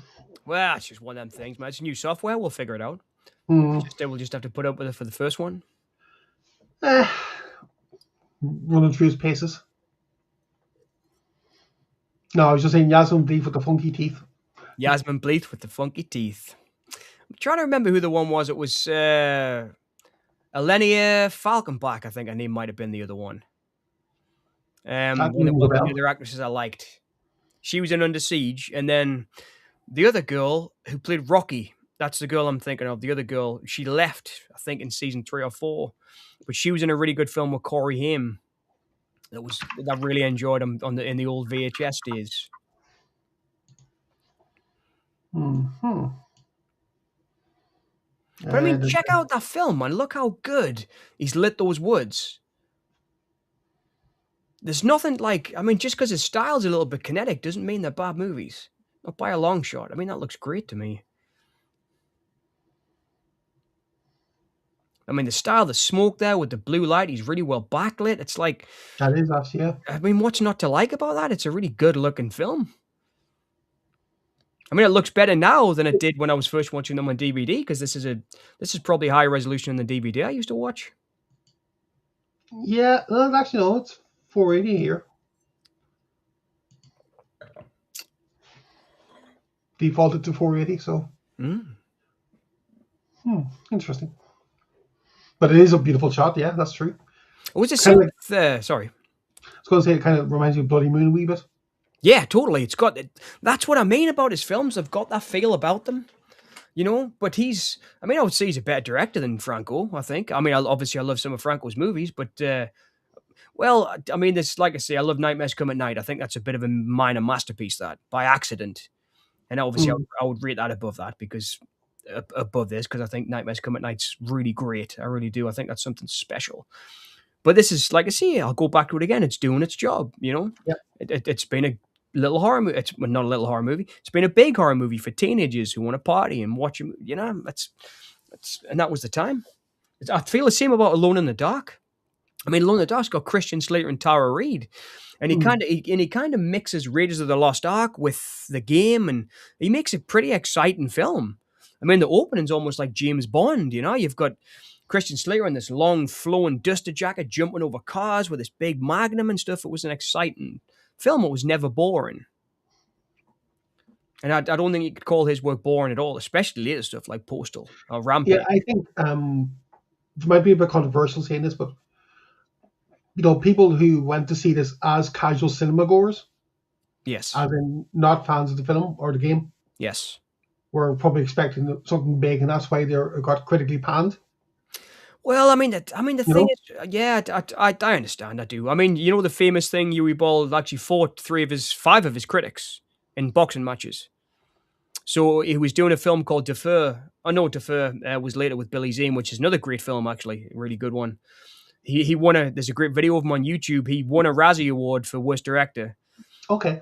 and he was making Defer in the Sudan, sorry, with Billy Zane, and he sent a video to the Razzies to receive his award, like doing a little acting job. Like, you guys have destroyed my life. I've moved to the Sudan now because you've given us this award, and I'm never going to make another film again. He's got a good sense of humor, you know. Mm. And sometimes you need that. You need films like this. I think, anyway. Well, John Waters said, you have to know. 22 I years can't remember old. exact quote, but by bad taste, and Yeah. takes a person who's good taste to appreciate bad taste. But if you have only bad taste, you can't appreciate anything. That's exactly what I mean about Ball, man. I mean, it's like Mm. you have to know how to make movies to make a genre movie like this. He Yes. has to understand the genre, and he does. In Postal, he had to understand as I mentioned, sorry, he had to understand the genres that he was parodying, and he does. Hmm. Do you know what I mean? And that's why I always argue with people who say he's the worst director, because he's not the worst director. This is a good-looking movie. He's directed very well. It is. But I mean, I love all this stuff. It's great. I mean, he's just one of those guys who understands. I mean, he understood the technology of the day. He was working with that technology. He understood the video technology in the early days when he was making his first films in Germany. He did Hmm. that. What's the one about the serial killer? But I mean, he always. It wasn't like he did jump into this market because it was profitable, and he did do, I think, House of the Dead, Far Cry, Alone in the Dark, the video game movies, Blood Rain, because there's a market for it already. The Blood Rain fans are going to go and see it, probably, or at least they're going to buy it, watch it once, and then he's made a little bit of money back off it. Hmm. I don't argue with the fact that that's what he done, and that's what a lot of people don't seem to like, is that he was making movies to make a profit. But why wouldn't you make movies to make a profit if you were a businessman? But isn't that the whole idea of making movies for like big executives and all to make money? It is for some people, I think. For example, I'll use Ferrero again because I know his work and I love him. No Hmm. way he makes movies for profit now. He makes them because he wants to make them, and that's what his calling is. Ferrera, for example, the flip side of UV Ball. Hmm. UV Ball understands the market completely. I mean, there was just a little clip of the game in there, if you just saw it, so he's appealing to that market. Yeah. But Ferrera makes movies because he wants to and he does them, and then he doesn't really know much, or at least his track record shows that he doesn't know much about the business side. Because, for example, there's one of his films, Go-Go Tales. It's really hard to find because he couldn't get decent distribution for it, and it's a fantastic film, but he didn't understand the rights and things that got caught up in it, He did Napoli, Napoli, Napoli, which is only a great documentary mixed with fiction. In fact, one of my favorite documentaries about a women's prison in Naples, and it's only Hmm. got very limited release because he just made the film and that was it. I don't think he was concerned about it. It was like similar to what our favorite David Lynch said when he says the joy is in the doing. Yeah. I think that's kind of what Ferrera does. For him, the joy is creating the art, Hmm. Whereas for someone like UV Ball, he's creating these movies for a market to earn a profit. But I am the market that he's aiming these films at, and I love him for it because I want to see films like this, or at least I did at the time, which I still do now. I'm enjoying the hell out of this now as we're watching. I think it's great. Yeah. But do you know what I mean? It's like, but I totally agree with you. Somebody who's not like me, who would just pick this up in the rental store and take it home and be like, "What's this, man? This is a cheap Hmm. flipping horror movie." But to me, it's not. This is something special. It's what I wanted to watch. It was representing me. These guys had the same haircuts and stuff as we did at the time. They wore the same clothes we were wearing when this film came out. Do you know what I mean? It was one of those fun movies for me. And I think he understood that and he was marketing them to that. I don't think he ever thought maybe someone like me would be a supporter and a lifelong fan of his work. I think he was doing it for the moment. Like, I mean, there's no way you could put a girl in that Stars and Stripes dress and think that was going to be fashionable and look good forever. Do you know? Yeah. It's very much of its time. Dang it. Technical difficulties. Once again. But yes, agree with John what he's saying there. It's definitely of its time, but it's also very contemporary for growing up. He is the creating our target audience. Definitely, definitely. Yeah. Target audience for it. And I mean, like I say, I was the target audience for this. I really was. I mean, as like I say, as much as I do think film is art. And this is art in its own way. Do you know what I mean? I mean, the way that he's made it look, it's here she comes. I think Cornell from Halloween 4 and 5. But I mean, that's great. That's a good looking movie. That's a well created shot. It's not art with a little a, the way that something like Taxi Driver is, but it's got its place, and I keep saying that because that's what I think about his work.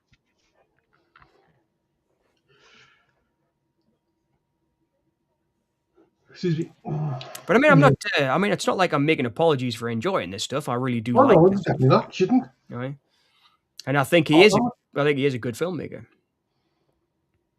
Like, I love what Lexi can tell you, and anything crappy and old. So I know that was great on Perry's. We were talking about the film noirs. I mean, that's great, isn't it? That they've got that sense, because film noirs came out of necessity. Yes. I mean, the people were wearing their own clothes because the studios couldn't afford to buy costumes after the war. They were filming on the streets instead of locations, or very minimal sets because they couldn't afford to build sets. And it made some of the best films of all time because people could relate to the films, I think, because they looked more human. Yeah. Did they ever play in theaters? I did see Alone in the Dark in Tyneside Cinema. Yes, so it must have. But I'm not sure whether that was I saw House of Dead on video and then DVD, I think. In fact, it might have been DVD. I don't think it might have even been video. I think it went here. It went cinema here. Yeah, but I did see Alone in the Dark on the cinema, yeah. But after that, I didn't see any of his other films. I didn't see Blood Rain on the cinema. That was a DVD, straight to DVD buy. Same with Rampage. I think I saw Rampage on DVD. A couple of his later films, like Blood Rain 2 and 3, I saw on streaming later on. Pardon me. In the Name of the King, I did see on the cinema, actually, funnily enough, the Dungeon Siege tale with Jason Statham. And they did 3 of those, I think. That was kind of his... oh man, look at this. This is cool. I loved all this stuff. Just shooting zombies. And the zombies look pretty cool in this, right?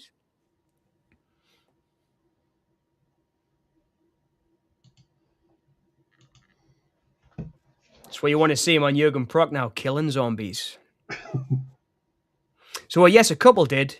Solitude. I did see a couple actually thinking back about it. But the thing is, I've got funny memories too. I mean, I used to go to independent cinemas because I remember the other week we were talking about Halloween 6. And I saw Halloween 6 on the cinema. But I can't remember who it was. But was it Realm?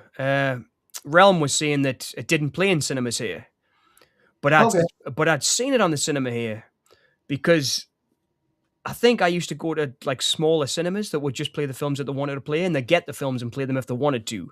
Because the film I'm talking about, Tyneside Cinema, wasn't a big place in Newcastle. It was like a tiny little cinema. I mean, if you wanted to, some weeks they'd show like The Virgin Spring, or they'd show African Queen some weeks, or The Godfather. And you could go and watch those movies. So a real mixed bag of... It was a real mixed bag of stuff. So I saw a lot of stuff there but the guys who ran it were pretty cool, and they would show Romero films and stuff. So I wouldn't be surprised if they did get a print of stuff like Alone in the Dark and that to watch because they wanted to see it. Do you know what I mean? I was quite lucky like that. It was because I looked for it. It was, I think I've told the story before, right? When I saw Plan 9 from Outer Space in a bar. Yes. And it kind of became somewhere that I hung out because it was where people like me hung out. So there was a few places like that in town in Newcastle where you could go and see stuff that wasn't mainstream released. They would show like Cruising, for example. Saw Cruising there for the first time, Tyneside Cinema. That's really cool because, like, growing up in a small town myself, I didn't, you know, we didn't have that. We had a cinema, yes, but it was more mainstream films. And then the next time over, they got a cinema, and then cinema here ceased to be so much. Yeah. Became more of a community center. But You're totally right. Solitude just said that was one we could see movies for $5. It was probably less. It might have been $2.50 a ticket back then. You know, it was that kind of place. It really was, and it was run by people who wanted to show cinema. I mean, you could go in one week and ask. Me and my mate Ryan used to, who I went to college with. He's running a bar now, Aperture Ale House in Shields, back home. Aperture Ale House, what a cool name for a bar, right? He called the bar Aperture Ale House because we'd studied movies together. So he called the movie his bar Aperture Ale House. So check it out online, or if you ever Shields in the Northeast, check it out. But we used to go there and ask what they were showing, and they'd say, "Well, is there anything you would like to see?" I remember Battle of Algiers was said would like to see Battle of Algiers, and they got it. The guys, I mean, how cool is that? You know, and we actually went and watched it. But I mean, obviously there was a crowd there; it wasn't just us. But they'd asked us, "What would you like to see?" And we said, "Oh, well, we're trying to find Battle of Algiers, but we can't find a copy." And they got I don't know what it was, probably a video, or no, it'll have been a DVD. It'll have been a digital copy they showed, but they got it for us to watch. And so, I mean, you'd never get that now, would you? You know? no, I don't think so. No, You never. I think they'll be more concerned about making their money. Oh, Cinemas, yeah, so they would show the biggest blockbuster and yeah. get the bums in the seats, like, so to speak. Oh, totally. I But mean, yeah, Solitude, you're right. It is more closer to probably £20 all in, like, for. And if you're going as a family, it's terrible money. you're talking about like 150 quid a night if you're going, a husband, wife, and 2 kids and popcorn, and I mean, Yeah. it's a big deal now. It really is. Whereas it used to be a place where poor people went. It did. I mean, I remember my dad taking me to see stuff like Bambi and things like that and stuff, and it was something we did together. Yeah. One of my abiding memories of the cinema, like in here, was, for my 9th birthday, I wanted to see The Running Man. Oh yeah. Sorry, my 8th birthday, I wanted to see The Running Man with Arnie. And I had no concept of, certificates. So I saw him film and I thought, I want to see that, And Mum said, no. So she took me with my friend James then to see The Jungle Book instead. And at that time I was like, no, this is boring. Jungle Book's excellent. But yeah, I know. But at the time, like when you're I did. Well, exactly. It's not for it, but not the mindset. It's not The Running Man. No, but like for me, like even at that age, I was liking out there films. Oh, totally. That's I was the same, Gary. I was the same. When I was a kid, it was movies were everything. I was really lucky. I mean, my granddad loved his movies too, his westerns, and he used to tape stuff. He was the first person in the family to have Sky, and he would tape stuff off Sky. I remember. And this is like when, or it might have even just been cable. I don't even know when Sky came out, but this is 90s. I'm talking about early 90s, maybe. And he would a few years by that stage, I think. So he would lend me films he taped off Sky because he loved movies too, and that would be stuff like first time I saw Hard Times with Charles Bronson, which is one of my favorite films of all time, which is Walter Hill's first film he ever directed. I saw that because my granddad had recorded it off Sky because he thought I would like it, and then gave us a VHS copy of it. It was, but I remember I was just lucky that way. I had a lot of people around us like movies, but that's because it used to be like a poorer, lower class form of entertainment, if you know what I mean. I mean, I'm not that I'm saying we're like low bottom scoundrels or anything, because we're not, but it's entertainment for the working people. Yes. And it's not anymore. It isn't. It's not. It's entertainment for people who can afford 150 quid to take the family there now. And the streaming services and stuff, we do get a lot of good stuff, but you get a lot of bad stuff too. I mean, we're starting to see a lot more awful movies being made. Lexi's first picture film she saw was Cinderella with her dad. Cinderella. Love the Bronx. And loved the Bronx. He's cool, isn't he? My mother really fancied Charles Bronson. she thought he was gorgeous. Death Wish watch along. Oh, that would be great. I'm talking to Alexia, by the way, if she can hear me, or Death Wish. 1 to 5, watch along. Oh, definitely. Back to back. Have to do the Michael Winner trilogy, 1, 2, and 3. Did he direct 4 and 5? He must No, have. no, Did he he not? didn't. Oh, yeah, it was G. Lee Thompson, right? That's it, yeah. Yeah, who did 4 and 5. Oh, he's going to turn into a zombie, definitely. No. What do you mean, turn into a zombie? Far from it.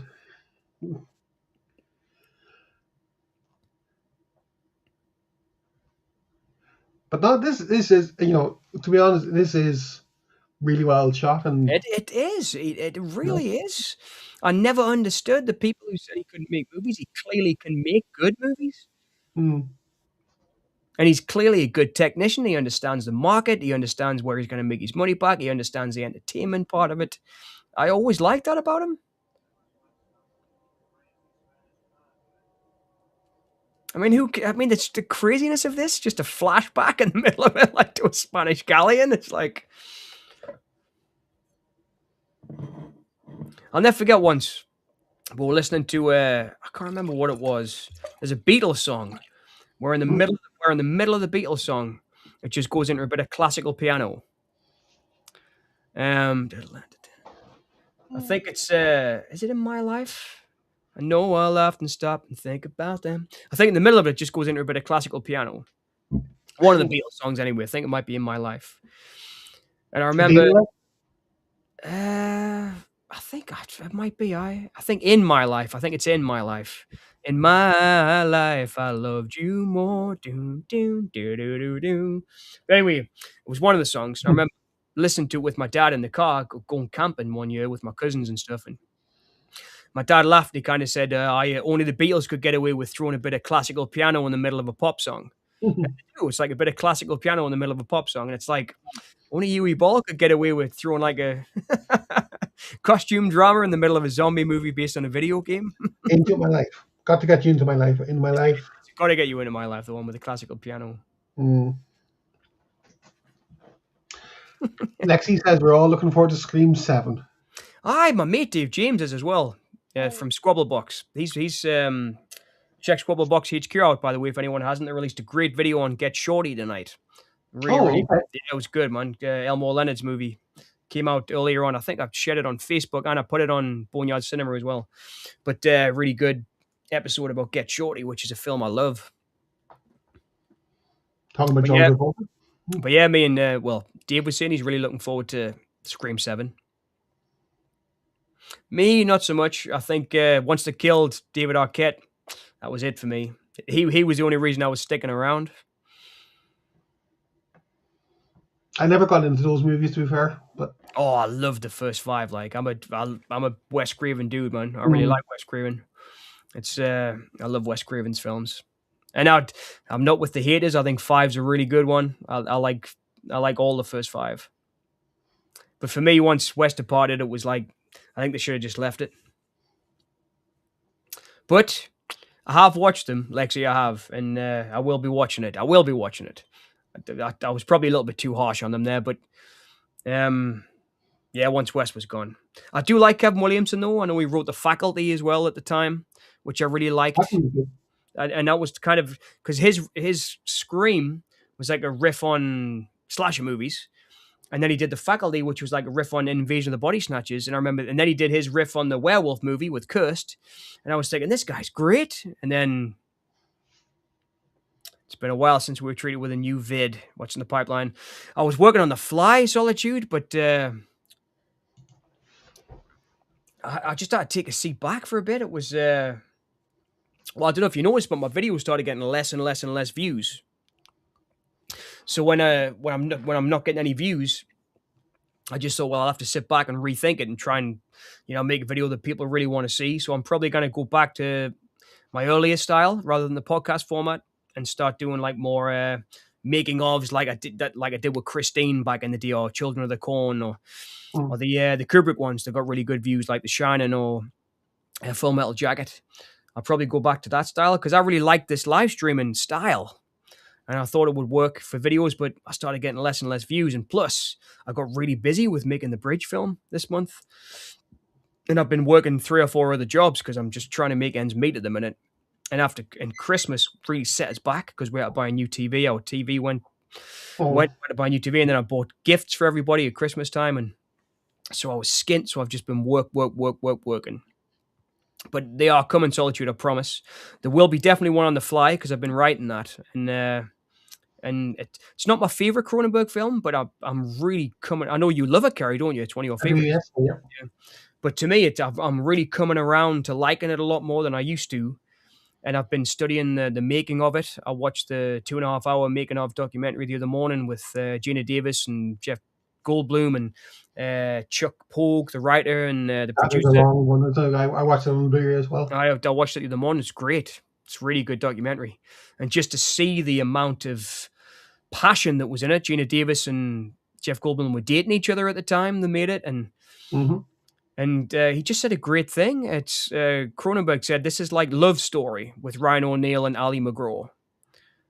It's about a love story, a love triangle, where it's about two people in love. One of them gets a cancer, turns into something that the other person doesn't recognize, and dies.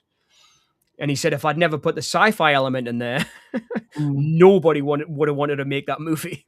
If it was just a straight drama and there was no fly, no sci-fi, it was just about somebody who caught a debilitating disease, slowly deteriorated and died, no one would have made it. So he said, it's kind of my story about death of somebody getting a disease that destroys them and their partner has to watch them be destroyed. And I thought, wow, that really piqued my interest. And so that's definitely in the pipeline. And soon there will be too. But what happened was Solitude as well. I love zombie radio dramas. I always have done. Like the Pretoria Plague or Day of the Triffids when they did them on the radio back in the day. Or I know it's not zombies, but like apocalyptic stuff. And AI really started to take over all these things on YouTube, and it's really hard to find good ones now. So I thought I'd make one. So I've been doing that too. I've got another channel called Boneyard Stories, and I've started writing a zombie radio drama where I'm stuck in the zombie apocalypse. So I've been doing a bit of that as well late at night in my bedroom, drinking a whiskey while I'm recording my imagined zombie apocalypse in East London. But there definitely is videos coming, Solitude, so stick around for that. I know I'm sorry I haven't posted for a while, but there will come. There will come. It's just I will find the time because it's what I love doing. I mean, Boneyard Cinema's been my first love for a long time. So there will be loads coming this year, definitely. There will be more. That's linked to John's stories in the chat there. Cheers. If you want to hear me trying to do different voices and stuff, I really went for it. Especially in the second part. The first part's more like chilled, just me in the zombie apocalypse. But then the second one, I probably go for it. I tried different voices and everything, like doing a call-in show. It's just fun. And But he's asked me to be in one of them. Oh, I'd love you to be. I'd love you to be in one of them. But it's just because I listen to stories to sleep. Because I've had problems with the neighbors for years, and it's terrible. I'm a light sleeper anyway, so I started listening to stories to sleep, and it's really helped. Like really helped. Just listening to chilled out horror stories or horror ambience and all that. So I thought maybe I could try it myself, and maybe help some other people sleep too.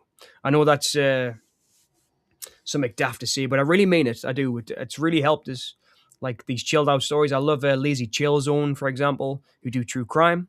They really help us relax, or chilling. There's loads, they really help us chill out. And I thought maybe I could try one of those and help other people relax as well with my crazy zombie story ideas.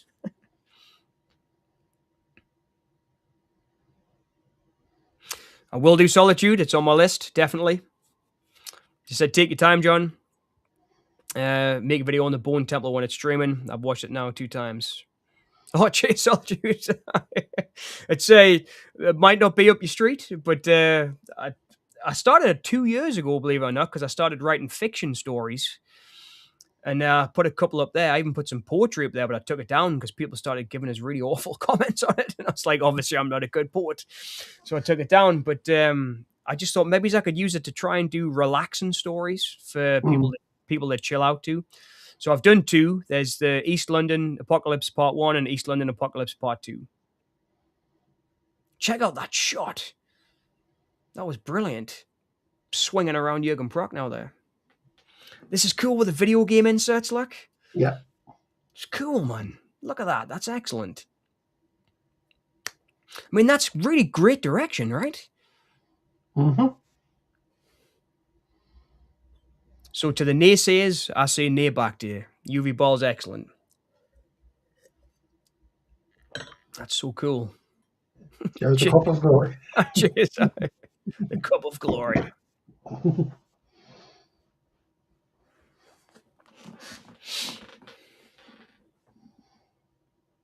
Oh, cheers as well, Lexi. Well, you might like Actually, like myself. like I say, it might not be about. I'm a little bit embarrassed about it, really, because I've tried different voices and stuff. But I just thought, why not? You know, tell us if you enjoy it, and if you don't, tell us too, because I'll change things as well. I will. But I just wanted to try and do something to help people relax, because I love those horror ambience channels, and I thought maybe I'll give it a go and see if I can put the old flipping Macam spin on it. So I am stuck in East London, but it's okay. Just don't expect me to do a London accent, because I can't do accents. Think of a character you'd like to play. It'd be great to put characters in it. So for example, in the second one, which is everyone, well, I've had 2 comments on it saying that was better than the first one. The first one I was just kind of messing around, but thankfully 2 people who subbed off the first one said, "Oh, the second one was much better." Like, I added helicopter sound effects into it and stuff, and really tried to go for it and make more of a radio drama type thing. But yeah, no AI voices. I wanted to try and do it without AI voices. I did use AI to help us make the image, but I made the image and then I cut bits out of it and put kind of rain in it, you know, those relaxing rain videos and things. And then I took a photograph of myself next to the microphone and made a little me. But I did use AI to create the burning city in the background and stuff. But then I animated that image myself. It's been a learning curve working with AI, actually. Like, trying to ask AI to make an image for you isn't as easy as you think. I know, Lexi, you were saying that too when you were making the image for your album cover. You were saying it took you a long time to make the image. But yep, no AI voices. I want it all to be proper voices, because that's what kind of spurred us on to make it, because there was so many AI videos out there now doing the storytelling. And it annoys us. It kind of makes us turn it off straight away, because as soon as you hear AI voice, there's no emotion there. I mean, AI videos, no problem with it all, but the voices, I can't quite get.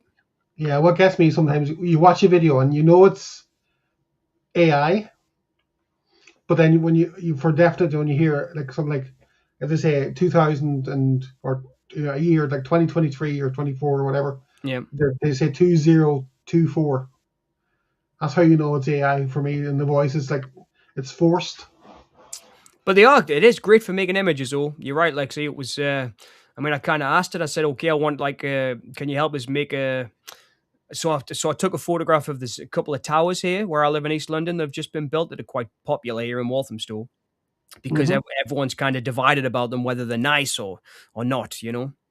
So I took a picture of them and I said, "Oh, can you incorporate these into an image of like an apocalyptic thing?" And it did, but it wasn't good. So I had to cut them out and then put them where I wanted them and stuff, because I can work in Photoshop and things.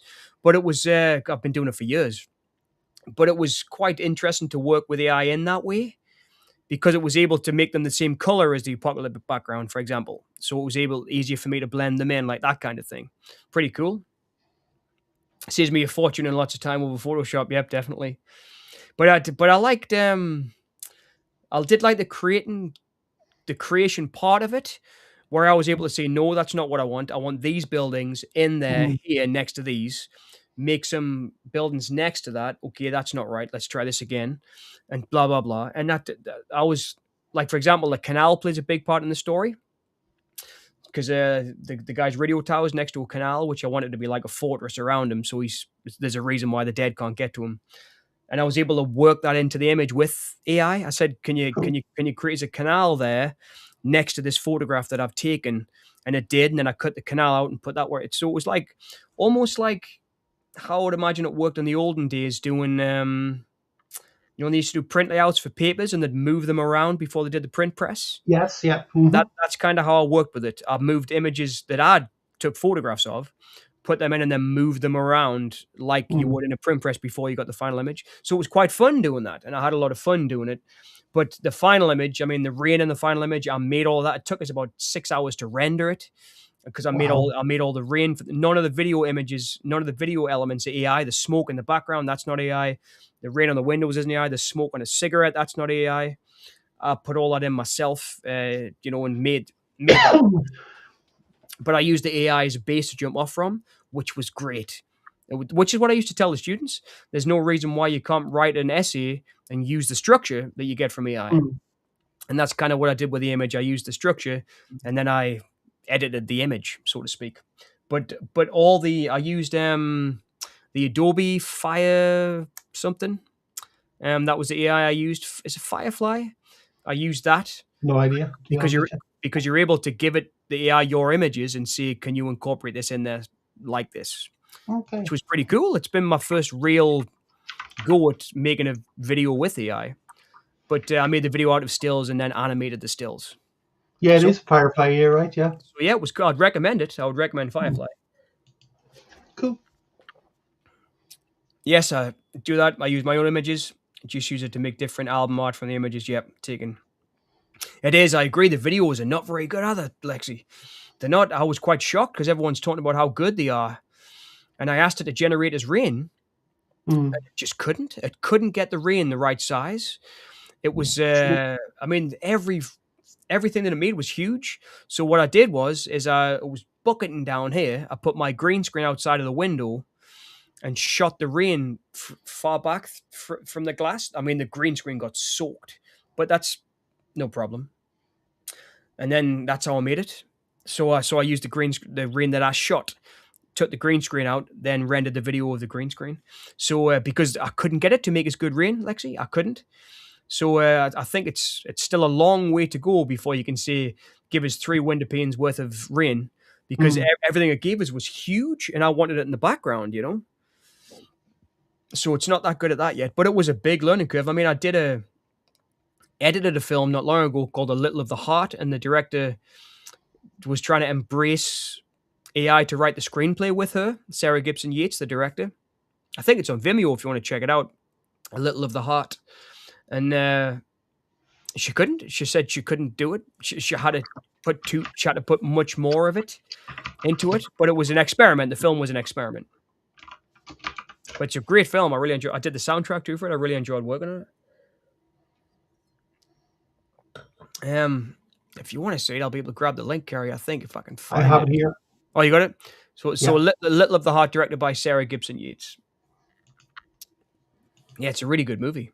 I really enjoyed it. It's about kind of 2 young kids falling in love with each other at university. But very good director, Sarah. It was great to work with her. When I was teaching, she was teaching film studies, and someone recommended me to her, and we met and got along like a house on fire. Really great director. She does really. She did a great film about a river as well during the summer. She went and made a movie about a river that was great. But that film, I had a fun time doing it. Real fun film, and the lead actress was fantastic. But yeah, I did the soundtrack, which is on Boneyard Music as well. I put the soundtrack on Boneyard Music called Into the Night. But yeah, I really enjoyed making that film. And she tried to write the script with AI because it was a new tool. And that was Mm. kind of the point of the movie. And we we're going to try and get the AI to make images with us. And we couldn't get it to work. We just couldn't get it to work. I mean, that was 2 years ago, I guess, or a year ago. So it's come on a lot since then, I guess. I did just a kind of spoofing AI. Well, Google's AI Gemini. Yeah, Gemini.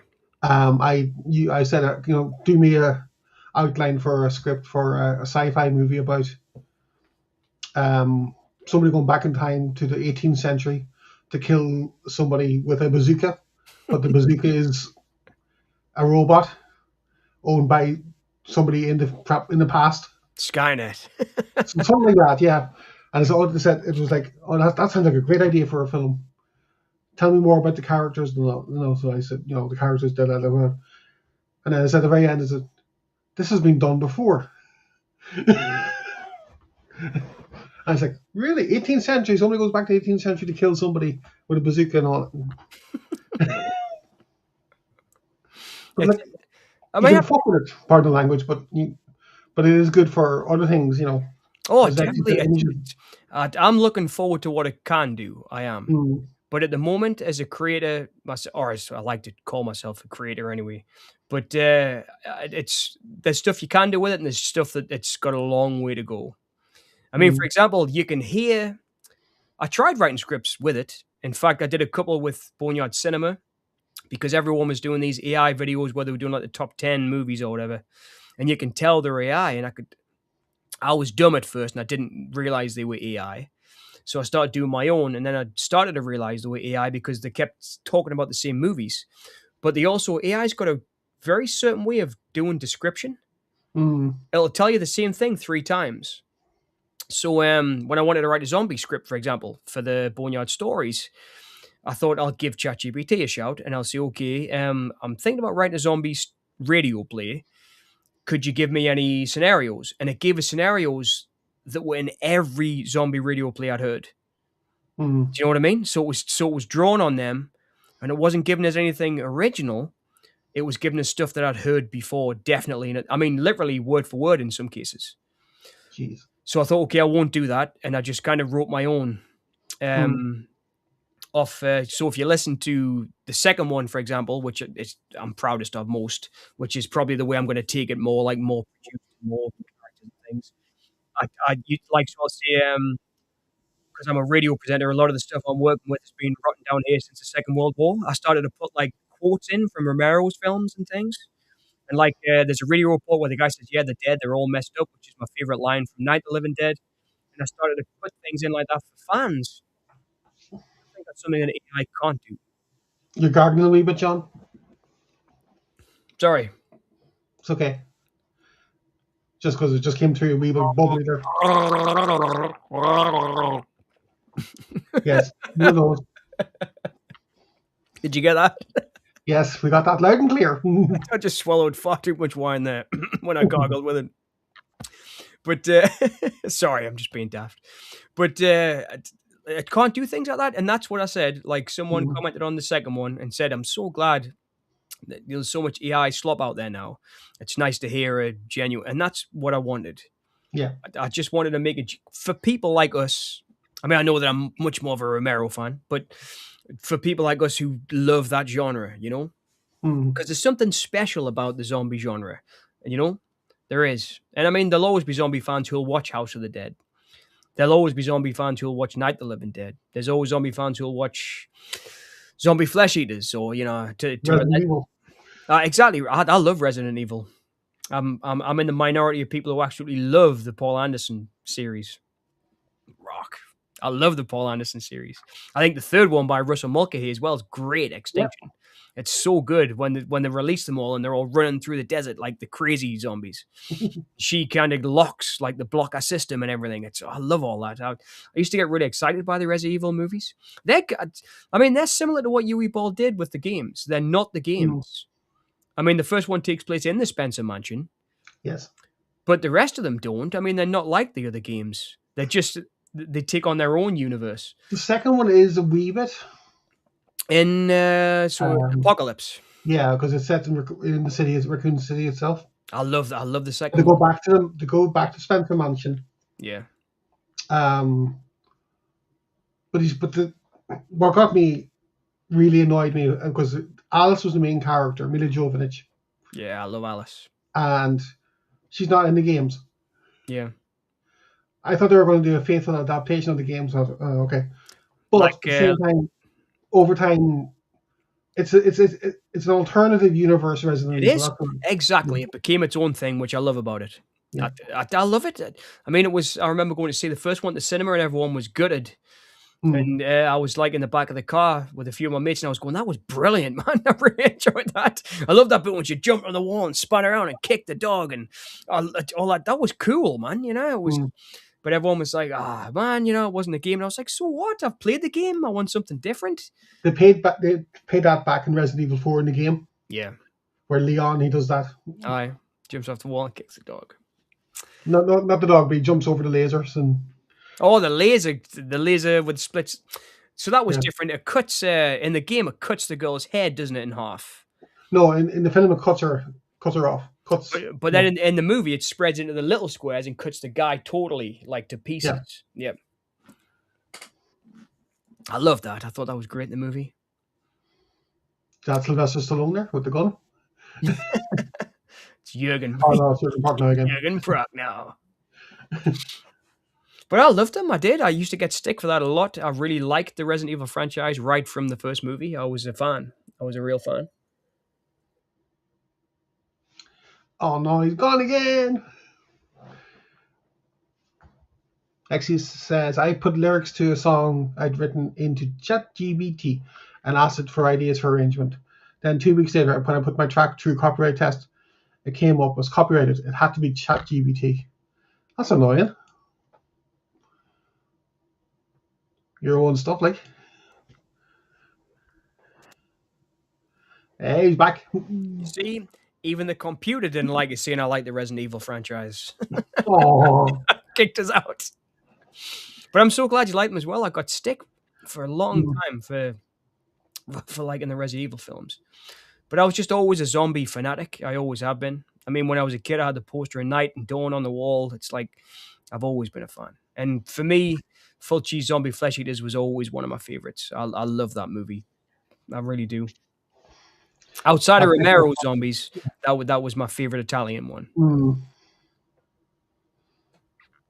Every 30 minutes. Okay, Solitude. Okay, thanks for that.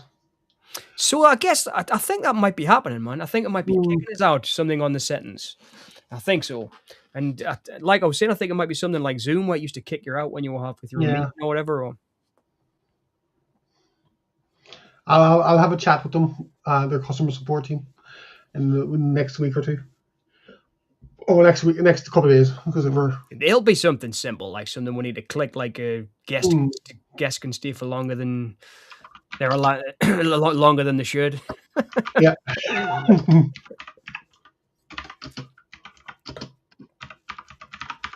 But I mean, even here in this scene, he's got the computer game aesthetic down in the set decoration and stuff like that. You know what I mean? And that's what I mean by he understands the adaptations, I think, but he makes his own stories with them, which is what a lot of the good ones do, I think. I mean, to tell you the truth, everybody loved The Last of Us, and I thought it was okay. Yeah. But the thing was, I'd already seen it. I mean, I'd already seen the storylines played out because I'd played the game. Do you know what I mean? It was a little bit too literal of an adaptation, I thought. See, what I would love, speaking of adaptations, I would love to see Far Cry adapted. Well, speaking of which, Uwe Boll did a Far Cry movie. Oh, did he? He did, yeah. It's nothing like the game. Oh, right, okay. Oh. Well, the games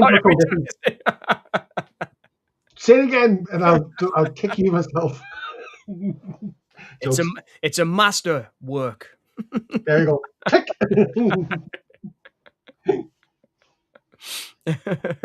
No, did he really? Did he? Yeah, Uwe Boll did a Far Cry movie. Okay. It's nothing like the game, but it's just an open. The games are so like they're not all connected, so. I mean, for me, that's one of my least favorite Uwe Boll films, but it's still decent. Okay. I still sat out a few beers and watched it and enjoyed it. I did. But to be honest, I liked the first two Far Cry games. After that, I wasn't too bothered. Oh, here's Clint Howard, look. The zombie Clint Howard. Put him out of his misery, Jurgen. Ah, the boy.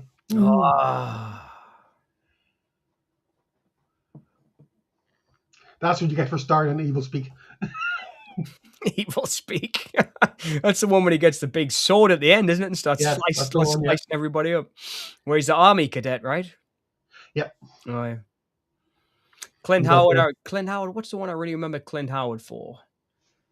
Yeah, I've seen him in so many bit parts. I think he was in American Graffiti, right? Wasn't he? Was that Ron Howard, though? Were both brothers in that? Is it American Graffiti I'm thinking of? But I remember his face being in films all that. I mean, the same with the older father. The father, what's Ron Howard's father's name? I remember seeing him in movies forever as well.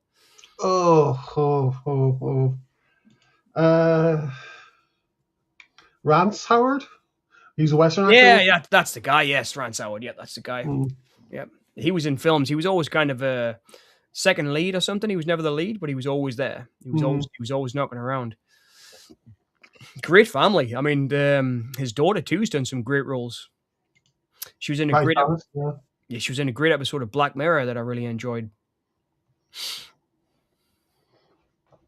I was wondering, you see, because like, were they both in? No, I couldn't see there. I just actually reopen close tab. Crap. Clint Howard. No, Grand Theft Auto. Well, he was in Grand Theft Auto, which Ron directed. Yeah, that was Ron's first directing job, right? I think that was a. I watched that documentary, Corman's World. Yes, which Alex Gibney, which is a great documentary if you like Corman. Anyone who's a Corman fan out there, and it's really great. In fact, I think it's the best documentary about him. And Ron Howard talks about working with Corman, and the affection for him is great, but also like the disdain because he wouldn't give him any extra money to do anything when he was on Grand Theft Auto. And he was saying he was. There's a great story when he says he rang him up years later, and he said to Ron Howard, "I've just sold Grand Theft Auto to the networks for like $2.3 million." And Ron Howard said, "Oh, gee, man, Corman, that's great." And he says, "That makes my flipping," I said, "that makes your 2%, and the profits look pretty good, right?" And he went, "Yeah." He says, "It makes my 98% look fucking wonderful." But he says he rang him up to tell him that he sold it and says, "Makes your 2% and the profits are good, makes my 98% look amazing." But I mean, that's the kind of guy that Corman was. And I mean, I hate to keep comparing them because they're not the same. But I think Uwe Boll understood business the same way Corman did. Yeah. You know, that kind of filmmaker. There was a market for this, so he did it. The same way that there was a market for biker movies when Corman did The Wild Angels. Or there was a market for Hammer horror movies when he did House of Usher. You know, it's like he understood the market that way. And I think that's smart in filmmaking. I really do. I wish I was that smart so I could get more films made with bigger budgets.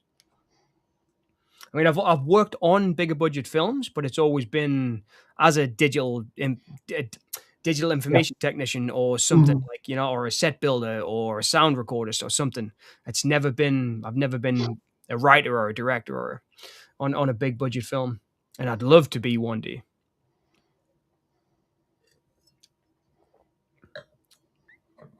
But I'm so thankful for, I mean, I know I mention him a lot, but Paul Stone, who I've been working with, one of my, you know, a guy I'm absolutely in love with. He's fantastic writer, fantastic flipping performer, just great artist. And it's really cool to work with him on the movies because, you know, I think with a little bit of kindred spirits in that way that we just want to create stuff, you know, and we both love the fact that we both want to create and we'll help each other with it, which is, I mean, you know, I would, if I died tomorrow, I would die happy knowing that I've done the stuff that I've done with Paul. Do you know what I mean? It's great to do that. I mean, I was talking to a mate of mine the other day and we were kind of drowning our sorrows, you know, both like no budget filmmakers sitting having a beer, and I'm doing that bridge film and she was doing another project and we were just sitting talking. She's a casting director. And we're just sitting talking. It was like, you know what it is? All we ever really wanted to do was create. And we're working for other people. And then about 3 beers in, we're like, no, wait a minute. We do create. And we are doing things that we want to do. We're just using the money off the people working for the other people to do what we want to do. And it was like, we're probably trying to like cheer each other up. It was great. But I think that's the thing, you know, as you said earlier, you're doing it for the love of it, not for, but obviously you'd like to make money from it as well. Oh yeah, of course. But you are passionate about film. You know, it's very obvious. You know. Oh, I don't know.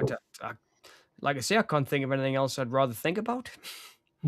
It's I just love it. I love it's. I mean, to me, filmmaking too is like problem solving, which I always liked. I was never like a Sudoku type problem solver, but in terms of like when I was building sets for theatre, it's like, okay, we've got a problem here. You know, the theatre's too high, but we need to get this wrought iron 7 foot staircase in. How we're going to do that? and we'd have to figure it out. I always liked that kind of stuff. And it's the same with filmmaking. Like when you got no budget and you don't want to waste anybody's time, you have to storyboard it and you have to get there. I enjoy that part of it, the thought process Yeah, and going through it. brings more creativity, I think. Especially with like it's things like the Thing, for example, for one of a better example. It was big for Carpenter's budget, but he made things work. And Definitely, Carbon is a walking, talking, example of that. I mean, I still think to this day, Assault on Precinct 13 is one of the best movies of the 70s. I really do. And that's saying something. Because I remember Solitude, the other week we were talking about Alan G. Pakula and all the President's Men and stuff. I mean, the 70s, The Sting. The 70s is a decade that was abundant with great works. But I love the pared down simplicity, the straightforwardness, the I don't know what you call it, non-pretentious look, feel, design, script, score of Precinct 13. To me, it's just a perfect film. That there's nothing wrong with it, and it's because he had to plan everything to the T, and he was smart enough to do it, and he could do the sound, and he could write it, and he could write the music, and it's not like somebody who's bad at doing any of those things. He was expert at all of them for me, and he was doing them out of necessity. But it's just pure creativity, and I love that movie for that. I always will. The first time I saw Precinct 13, I didn't see any low budget. I just saw a great film.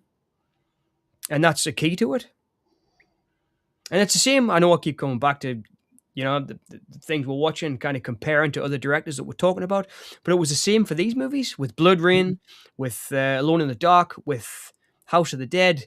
I didn't see any problems in the budget or the production design or the low budget. I didn't. I enjoyed them for what they were.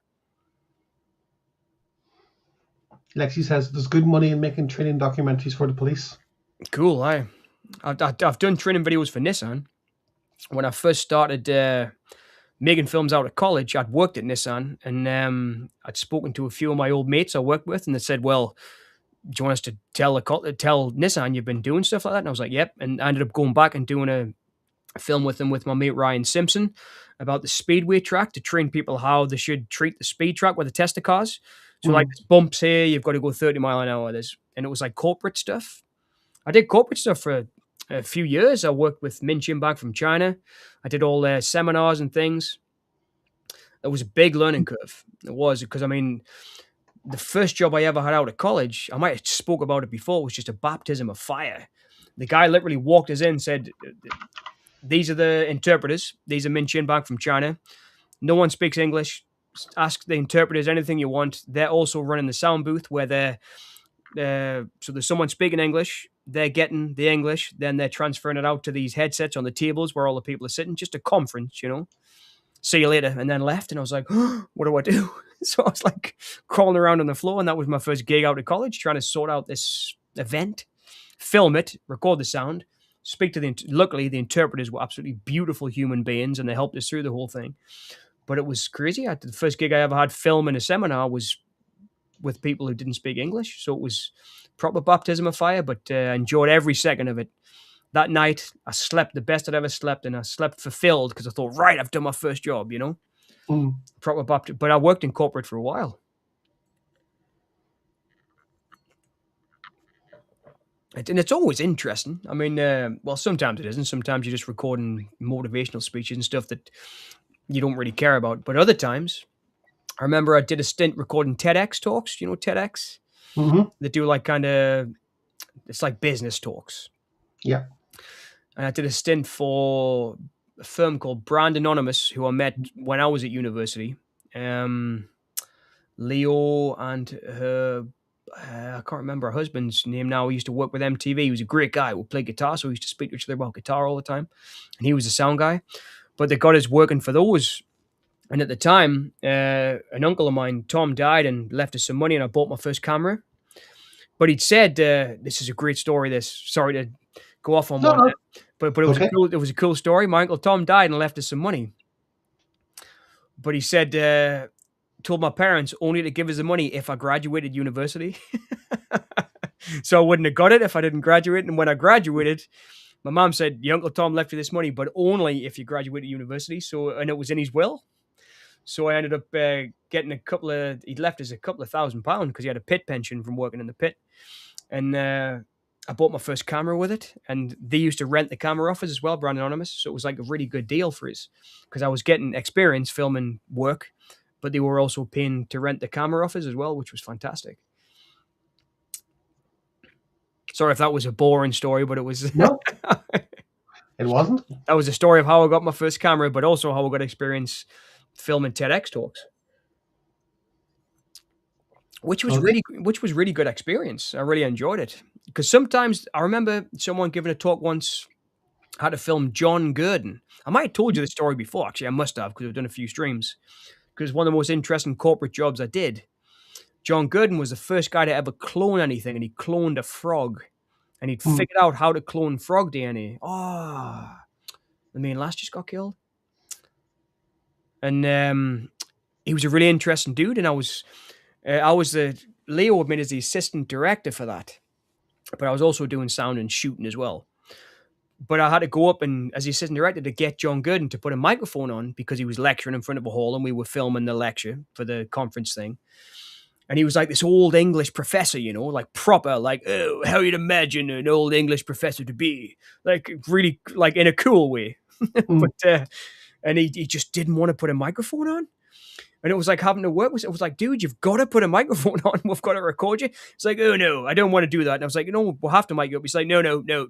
Can you just use the sound from the mic on the podium? I was like, no, we can't. I've got to mic you up. It was like proper like learning curve. Just that sometimes you have to like forcibly say, dude, you have to put this mic on because we'll have to record you.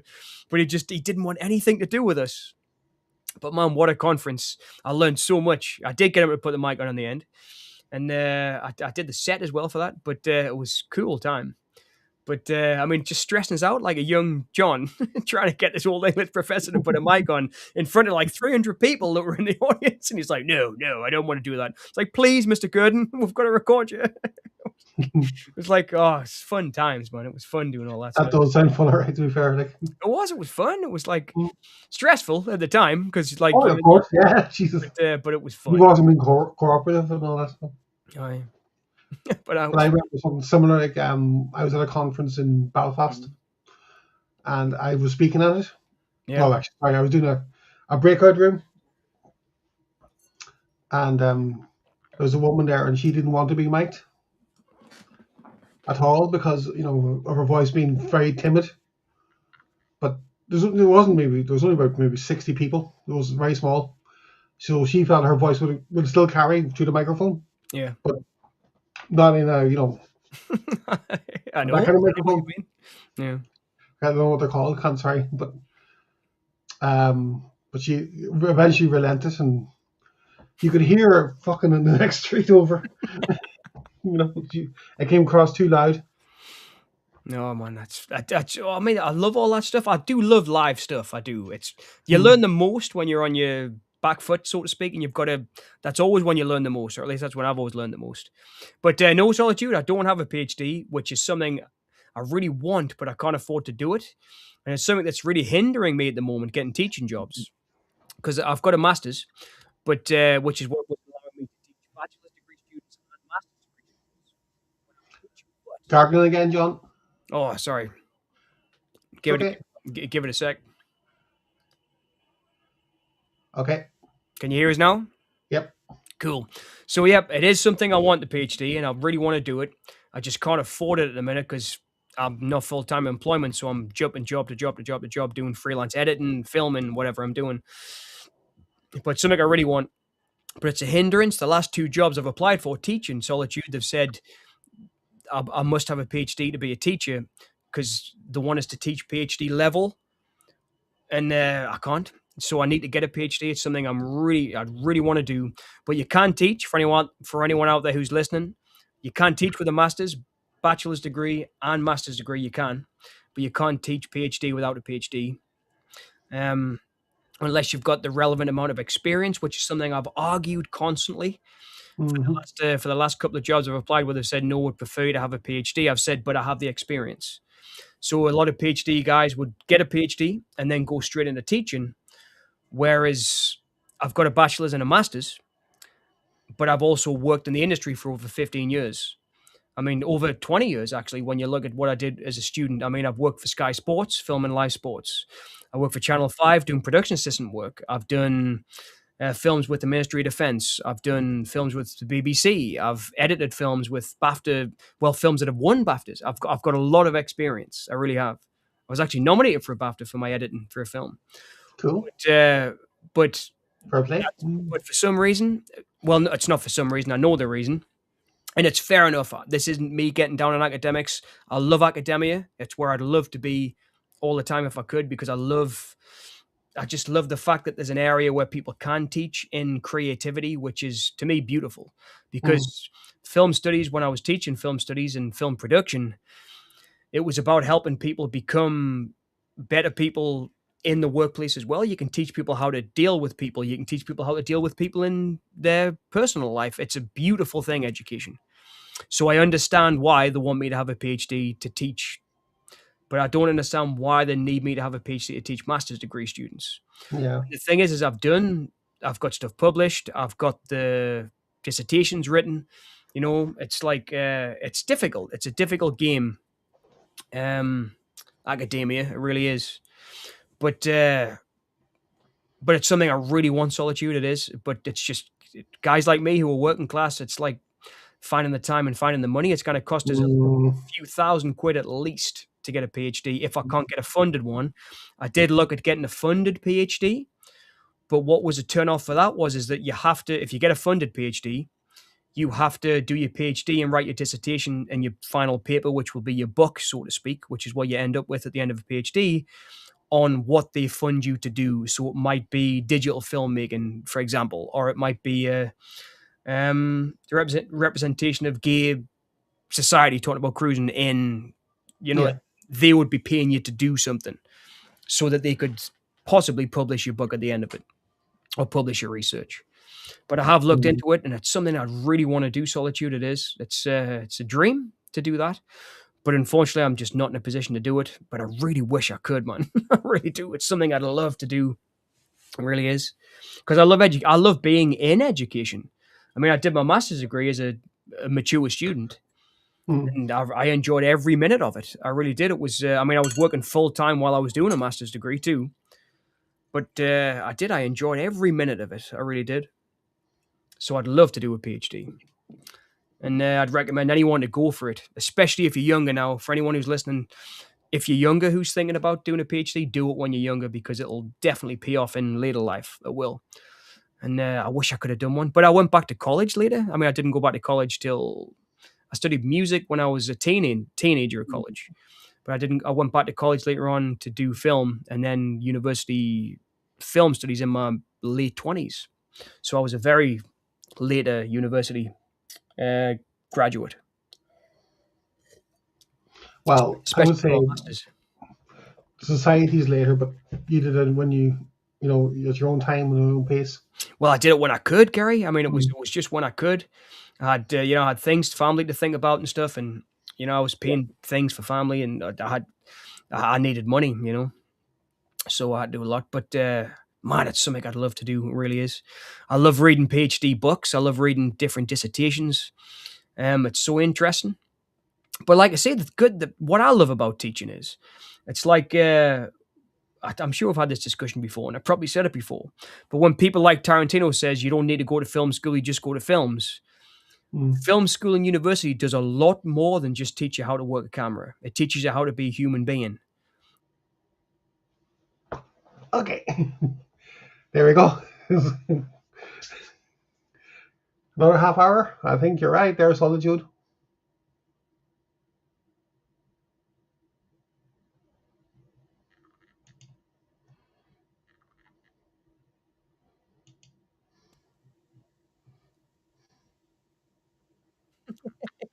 Back again. I mean, it's a lot more than teaches you how to turn a camera on. It teaches you how to be a human being who can work with other human beings. And I think that's the great thing about education. And I'm privileged to have taught for as long as I did. I really am. It's I hope I can do it again. But to me, it wasn't just a job; it was an absolute privilege doing that. It really was. But so, I mean, if anyone was watching along with House of the Dead, what do you reckon? I enjoyed it. I think it's excellent. I think it's excellent. That's probably why I can't get teaching jobs. To keep telling people House of the Dead's excellent. Nah, I doubt that. No, he's the UV Ball. I mean, I hope you agree with us that he's not the bad director that everybody thinks he is. I think No, no, I don't know. he's a good director. I really do. No, I don't think you. No, going by that, I'd watch another one or two of his films. Yeah, he did have a PhD. You're right, Solitude, in the Kino Corner. He talked about what he studied. He studied English literature, right? And then he started studying film as part of the English lit course, I think he said, if I remember rightly, Solitude. Great interview. I'm so glad you sent us that. It was a learning curve for me to hear him talk, and it made me like him even more. He seemed like such a pleasant guy. To be honest, I was actually going to put it on the stream tonight. Yeah. It's But long though. It's about 35 minutes, I think. I think it's nearly an hour. As in nearly an hour, yeah. But I try to get in touch with the person who, Kino Corner. Well, I checked the channel out. They haven't done a video for a while. So I don't know whether it was just something they were doing. Contact information. Say for a Twitter account, and I don't have Twitter, so I was hoping and ask permission to show it. Part of the stream tonight, but that's all. I don't think it's English, as he's German. so we did a degree in German lit. Yes. A good one. But it was great, Solitude. It was. I'm so glad you sent it. I really enjoyed it. It was a great interview with an interesting person. It really was. And you've got to be interesting to do what UV Ball's done. You can't be just a run of the mill. I mean, there is corporate filmmakers. There's guys like. I'm thinking off the top of my head. He talks about Michael Bay a lot, UV Ball. He's done a few posts where he said these films are just, there's no heart in them. You know what I mean? Somebody's written the dialogue and there is filmmakers like that. And I'm not as critical of Michael Bay as a lot of people are. I really liked Bad Boys. I really liked Ambulance. It's like Ambulance was a really interestingly shot film, I think. But I can see what he means. UV Ball's not that kind of filmmaker. He couldn't make something like Transformers. He could, but it wouldn't have the same kind of passionate vibe, I think, that his work's got. That he's making these films because he wants to make them. He's obviously making a profit, like I said, but I think he's wanted to make the films that he's made. I don't think he's ever really compromised in that. I mean, that like the Postal we talked about earlier, Postal, from I think it was 2009, wasn't it? He played the game, enjoyed it, and then agreed to do the movie. He didn't have to do it. He did it because he wanted to do it. Michael Bay has a couple of criterions. What's he got? Is what's on Criterion? Oh, that's a good one. I'm not as down on Michael Bay as everybody else is. I quite like it. I liked Pain and Gain, for example. I thought Pain and Gain was a harrowing story of a true story. Not the best director film I've ever seen, but Wahlberg's performance was great in that. And I'm an advocate for Wahlberg too, by the way. I really like. Okay, we've got The Rock and Armageddon. The Rock and Armageddon. That's fantastic. I mean, they're two good movies, right? I mean, obviously you can argue with the science. I mean, it would be a lot easier to train astronauts to drill, I think, than train drillers to be astronauts. But it serves its purpose. It does. His films, but I can also see why UV Ball would be opposed to his kind of filmmaking. It's the same way that I'm sorry to do the comparison again, but it's what keeps coming to mind. Roger Corman. There's a great interview on Corman. It's in that documentary I mentioned earlier, Corman's World. He's talking to an interviewer about Jaws. And the filmmaker says to him, what do you think about somebody doing a film like Jaws, which is like one of your films, but done with a lot more money? And he says it's obscene. Corman says it's obscene that. He says you could rebuild a slum in a city for the money it's taken to make Jaws. You could give somebody $5 million to help rebuild it. You could give that to farmers to help. Do you know what I mean? It's like someone like Corman thinks it's obscene to make a film like Jaws for that amount of money because he makes films that are entertainment, like Death Race 2000 or something, for example, that are entertaining as you can possibly get. You know, I mean, such a fun romp of a film for a certain audience, which, like us, we're the audience for those movies. And I can see where UV Ball's coming from and the fact that Michael Bay's doing these multi-billion-dollar films, franchises. Mm. And it's like, man, it is obscene in a way. But I'm not down on Bay as much as everybody else is. I mean, I quite like Transformers. I don't, I mean, the first one was okay. The rest of them, if they didn't exist, I wouldn't mind. But that first one, Megan Fox, was quite iconic, and I like Shia LaBeouf. As much as he's been in question a lot for his kind of treatment of other people, I really like Shia LaBeouf. I think he's a really good actor. I've seen him in some great roles. So I liked him in Transformers. I really did. Mm. But I can see where UV Ball's coming from. It's he comes from a much more passionate place, I think, than someone like Michael Bay does. You see, I think Michael Bay, for his history, because he's a music video director, first of all. Yeah, but I mean, sorry.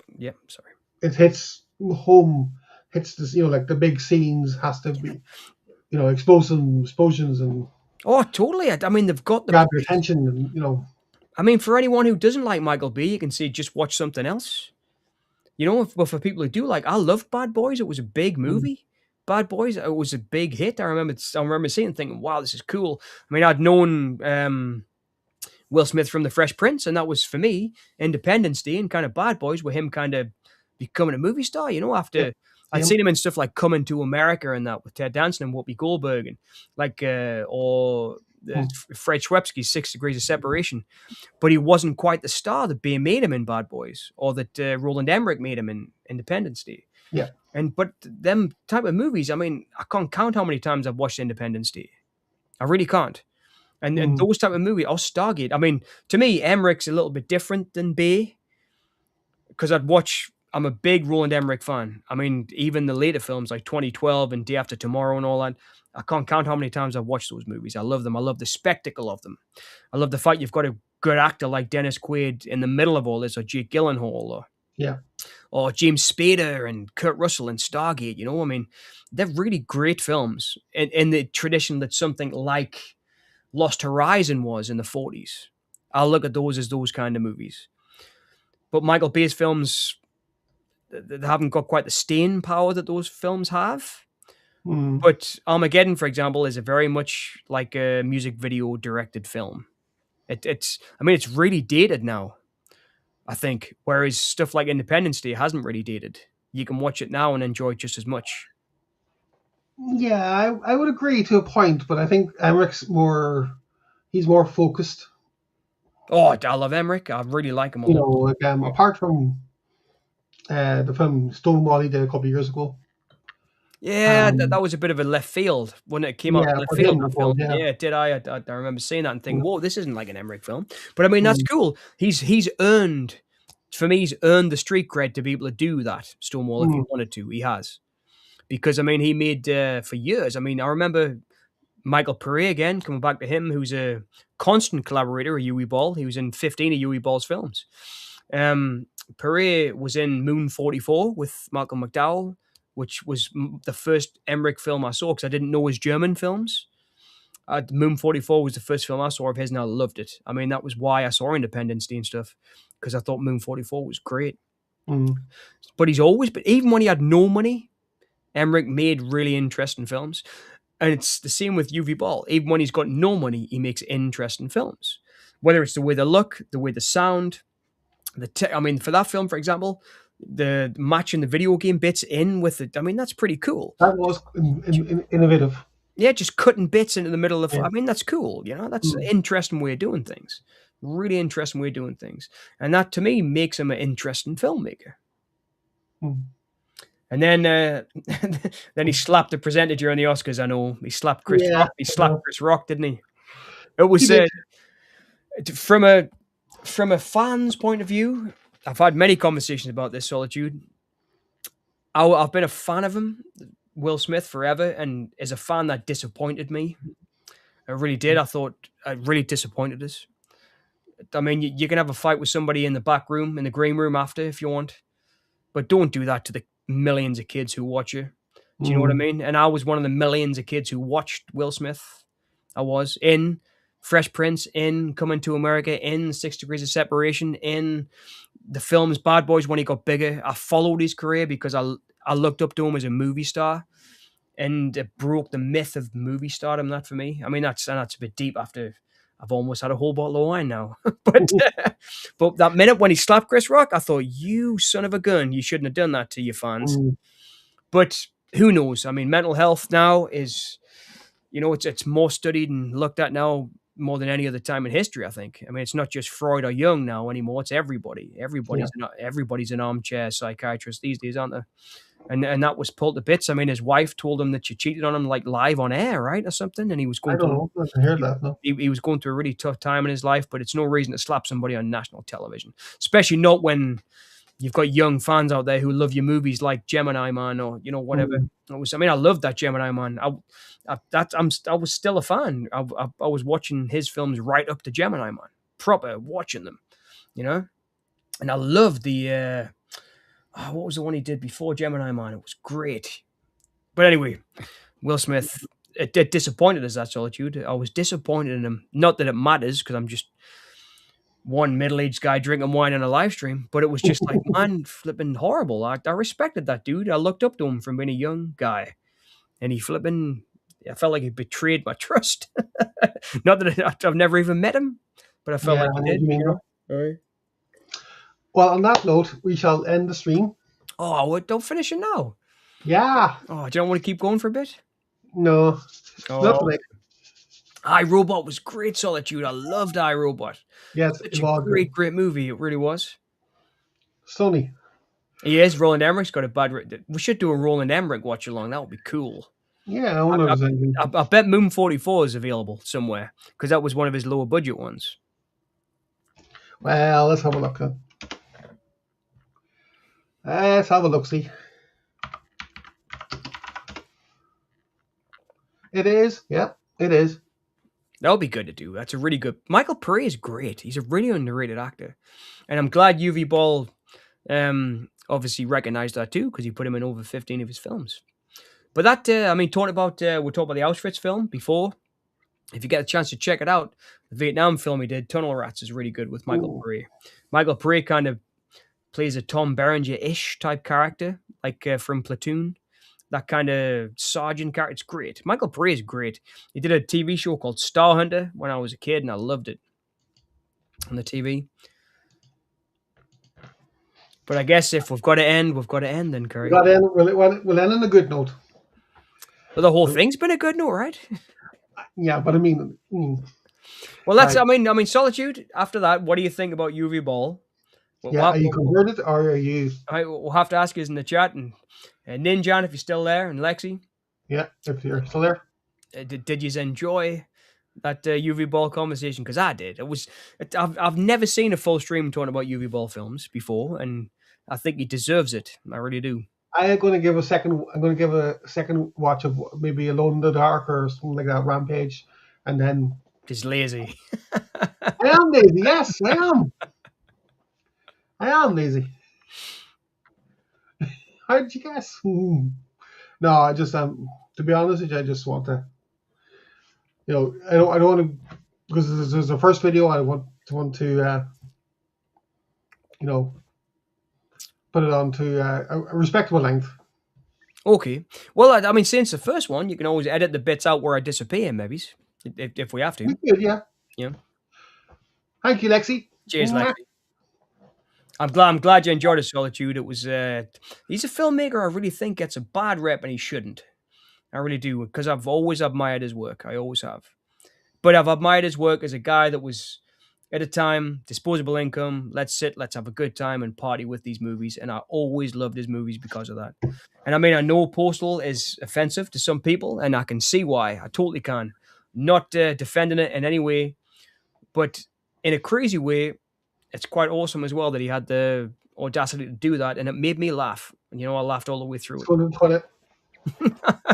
Speaking of toilet humor, but it did. I mean, it was, and the fact that Uwe Boll isn't American maybe made the fact that he made Postal a little bit easier to swallow. But man, he doesn't deserve his bad rap. He doesn't. I mean, we just witnessed it there with. I mean, that was a good directed movie, solid, solid. And if it didn't get a theatrical, it should have because it deserves it. I mean, he's what in that Kano video, he was saying he was turning 60 odd, I think. What a career he had, you know. Career these great. I mean, we should watch Blood Rain. Blood Rain will be a good watch along because it's fun, and he never really took it that serious. The fact that she's a vampire, but 2 and 3 get crazy. But in that Kino video, we did see it was a little bit. If it was to pick a worst film of his, it would be the third one, I think, which was Blood Rain 3: The Third Reich, which was pretty nuts. But in Postal is a great scene where he talks about the gold because people were saying that he was funding his films from Nazi gold.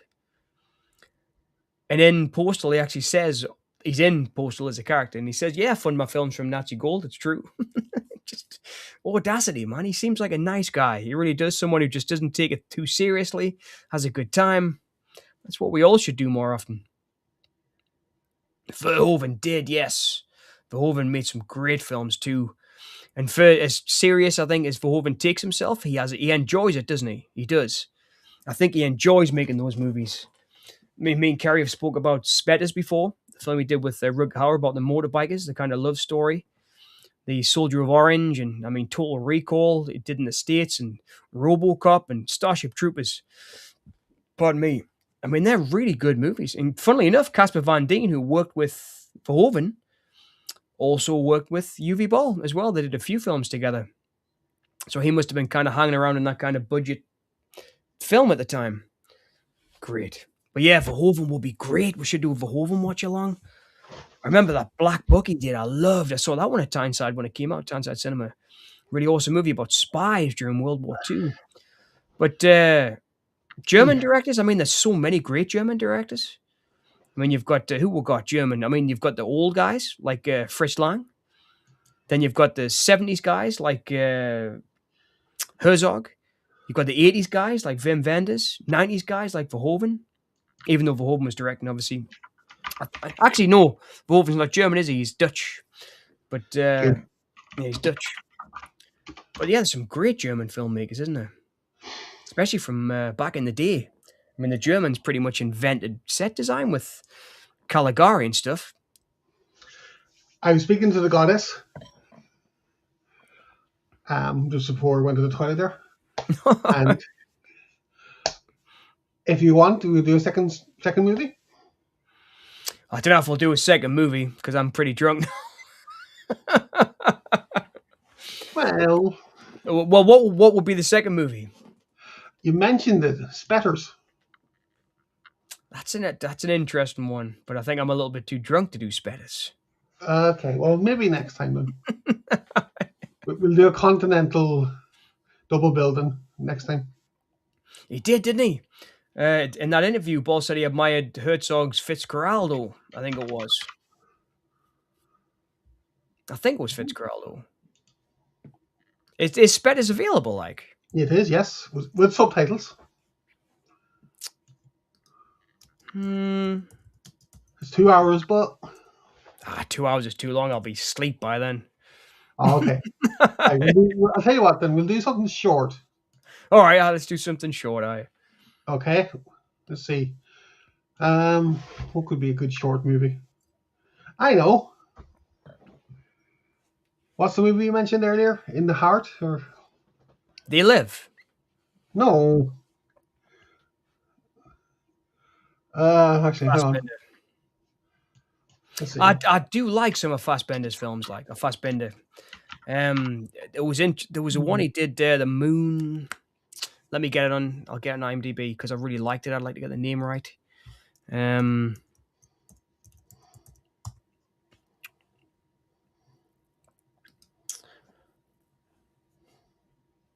but it was a really, really good film. And it was like when I was first getting into not foreign films, but art films. And it was a really interesting movie. It was a 70s one he did. I'll get it here.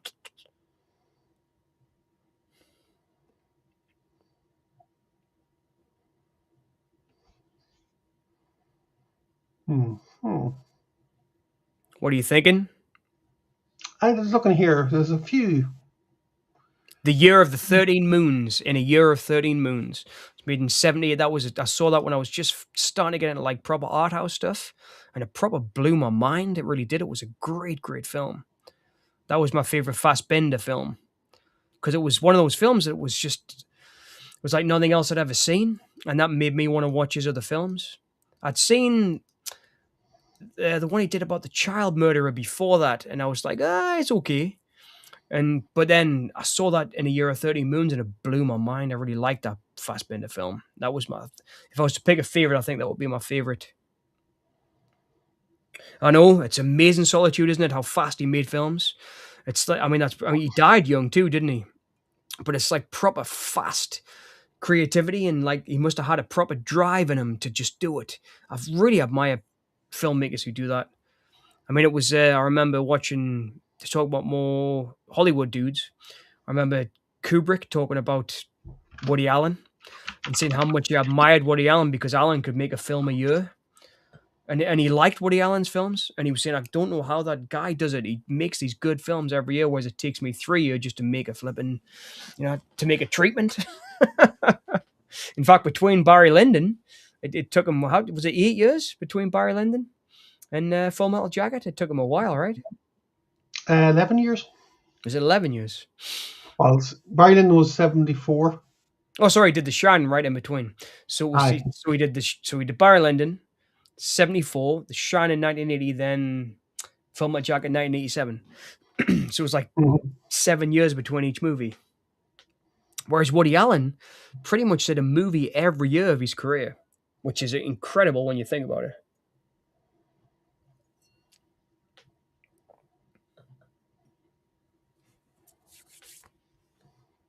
How long can you stay on for?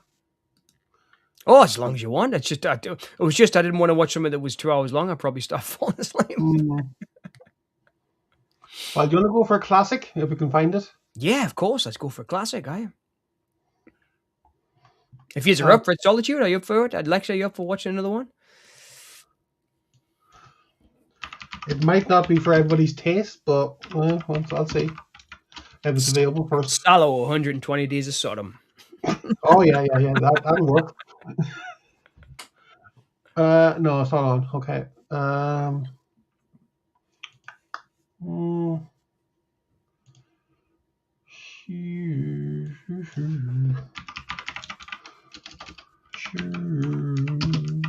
Yeah, Solitude. I know what you mean. Hannah and Her Sisters.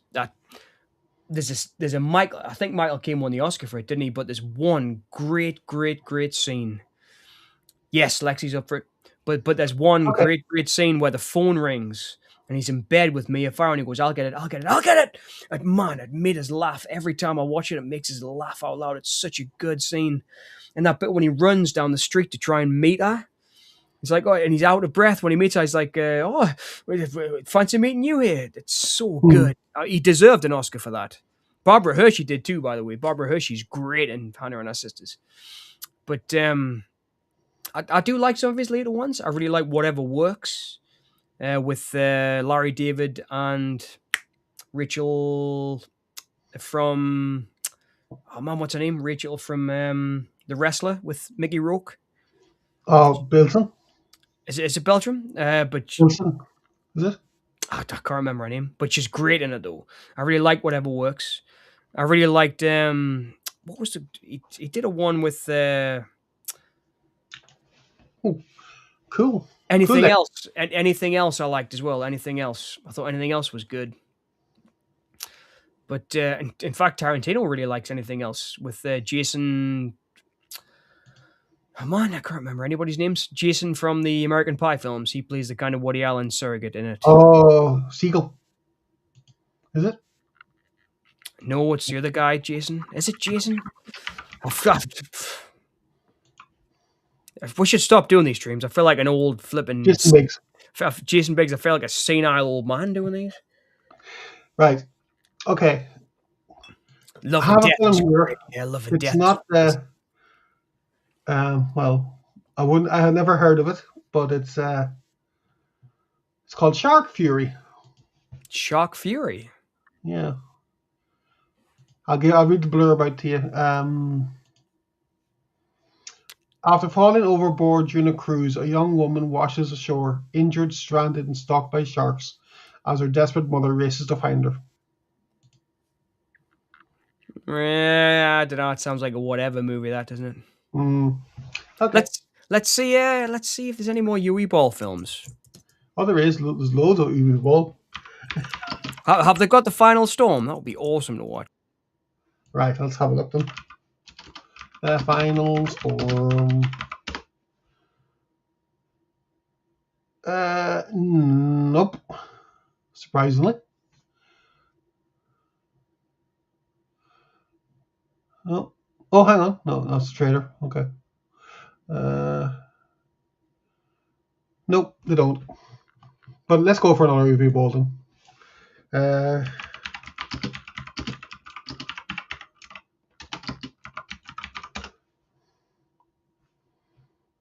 Alone in the Dark.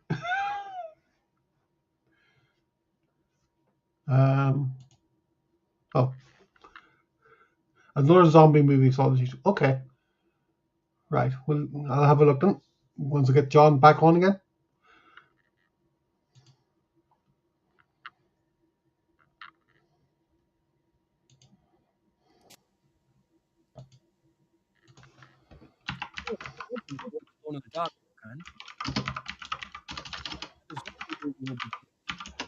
Is there any zombie movies on there?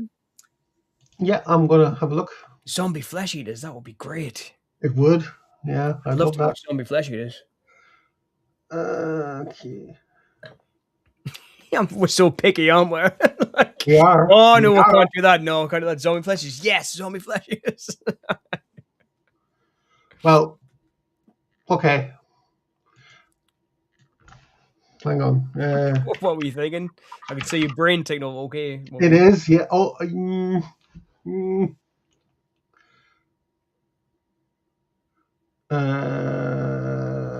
this wine was great, though. I'd recommend it to anybody. It's a cheap wine, cut in Gillette. It was quite nice. Gillette. Gillette. It was quite nice. Right. I'm putting this into the box. All right, cool. So, what is it? It's a classic. It's a surprise. All right. It is a surprise. All right, it's a surprise. So Solitude and Lexi will get to see it first, and whoever else is in the chat. All right, cool. And then I'll send you the link. So I can jump over to YouTube and have a look in the chat. I send it to you in the private chat. There's a whole on the private chat. All right. Yep. Cool.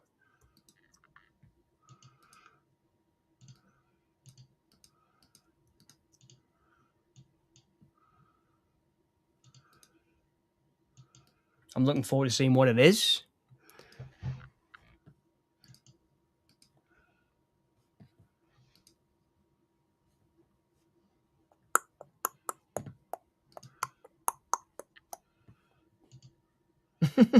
Dun dun dun.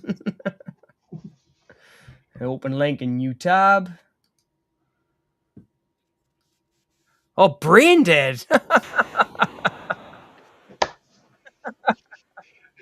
Mental one. Your mother ate my dog.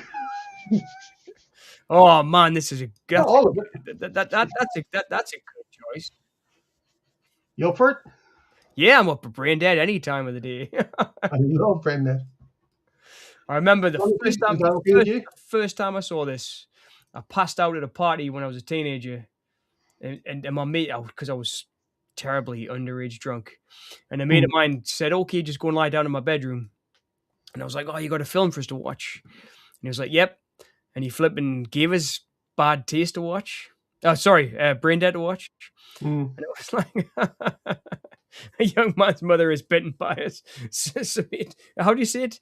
This Sumatran. Sumatran rat monkey. I love it at the beginning. Cutting everyone's arms off. Right, I'm just I think ours, the Lord. before I press play, I'm just going to nip to the toilet. I'll be back in a sec. Okay. So, Solitude, is that a yes from you? I think it's a yes from John. Lexi, is it okay for you? A kind of hat I'd wear. We're not watching it yet, woman. You have to go back a bit. And good luck on your interview. Hope it goes well.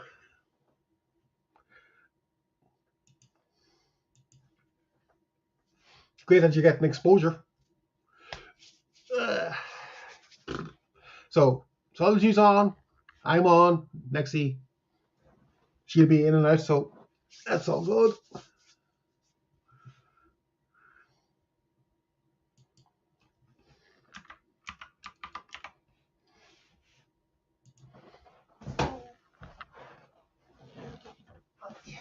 Back a second.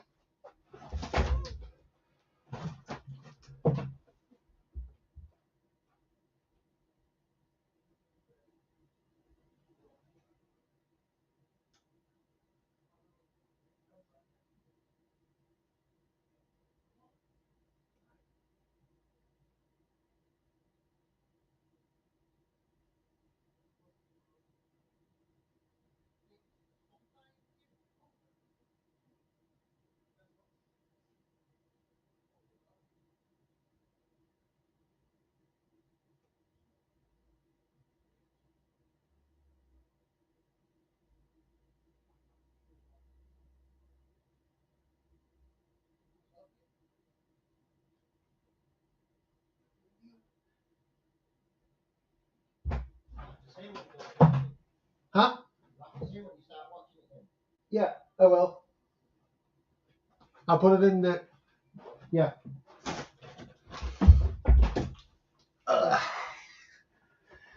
Okay. Sure. Have you seen this, Solitude? Have you seen Brain Dead?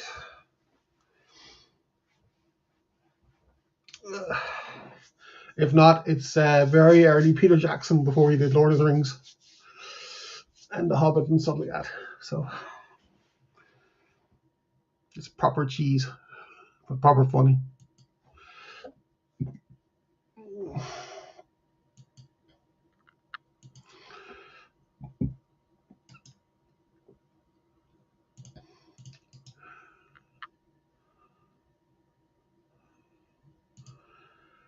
Oh, Lexi, you haven't. Oh, okay. I thought I had it. Okay, all right.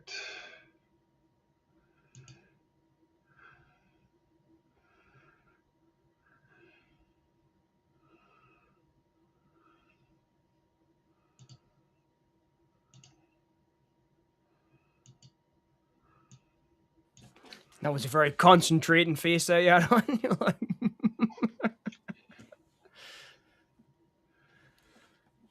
Okay. I'd remember that bad hat. What was that? What did I miss? No, Lexi was watching the movie before we started, so she said so. God, it was 1992. It was. God, it seems older than that. So what Bad Taste must have been the mid-80s then? 87. Meet the Feebles was 89, and then That was the one I never liked. I never liked Meet the Feebles. It was okay, but it was just it wasn't Brain Dead or Bad Taste. That's okay. No, Solitude, I was asking if you'd seen Brain Dead. If not, it's very early Peter Jackson. Yes, the guy who directed The Lovely Bones and The Heavenly Creatures and Frighteners and Lord of the Rings. Yeah. Before he was famous, made some of the craziest zombie films ever made. Yes. Brain Dead and Bad Taste, particularly. Very much so. Oh, there's actually I don't know. Actually, I played this before. Before we started, because Lexi's kind of doing an interview. Oh yeah, the So, radio interview. You mentioned that in the chat yeah, earlier. Yeah, yeah. So it's a classic. it is. So just give me a second. I'm gonna share if I can find saved. It's combining two of my favorite things in the world, film. If I can find it. Lawnmowers and rockabilly. No. I kick ass for the Lord. That's my favorite scene of the priest. Yes. I kick ass for the Lord. I'll remember that in the graves when he's doing the kung fu and stuff. The priest. Yeah. That's a circle. I think. Where are I think. we? I think Bad Taste and Braindead are probably my. I mean, Lord of the Rings would be a third, but I think. In fact, maybe I'm being too picky there. Maybe Lord of the Rings would be first, and Braindead and Bad Taste would be second. I think. Bad Hmm. Taste maybe a little bit over Braindead, but I do watch Lord of the Rings at least once a year, like the full three Yes. films. All right. I think I do. Whereas Yeah. I haven't watched Braindead for a good couple of years. So Hmm. whereas I definitely watch, whereas I definitely watch Lord of the Bad Rings. taste. Oh no, but Lord of the Rings. I definitely watch All right. Right. Lord of the Rings at least once a year all the way through. Oh, okay. I find it really comforting. Lord of the Rings, the trilogy, Hmm. like the Fellowship, Two Towers, and the Return of the King. I Yeah. find them like quite comforting. If I'm like upset or something, I can sit down and watch them, and it really relaxes us. I really like that. I really like that trilogy. I wasn't too keen on the Hobbit films, but I really like the first trilogy.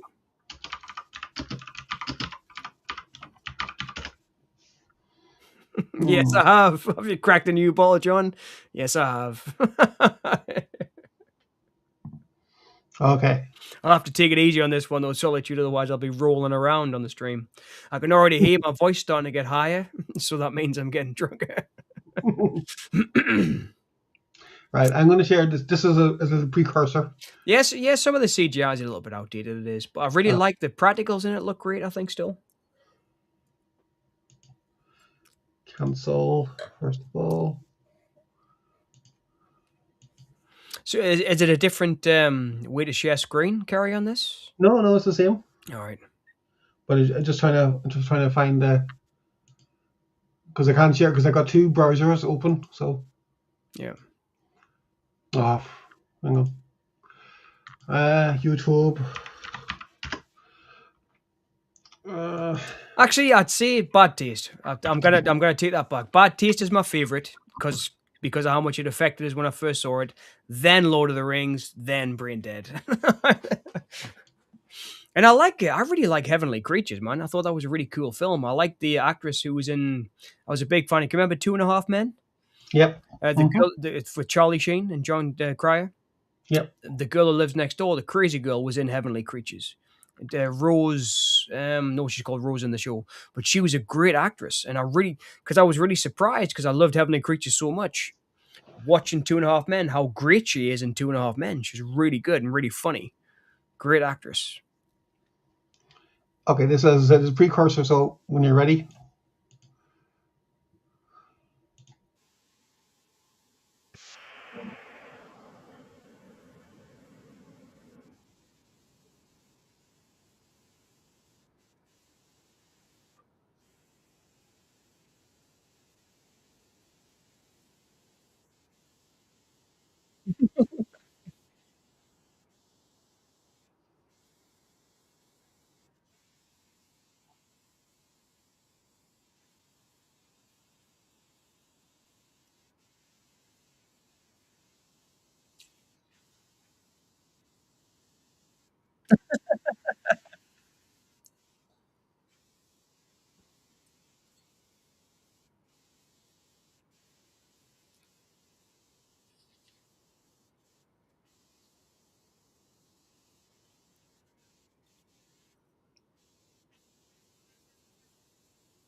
Meet the Feebles. That's Two crazy. of my favorite things in the world: Peter Jackson and the Muppets.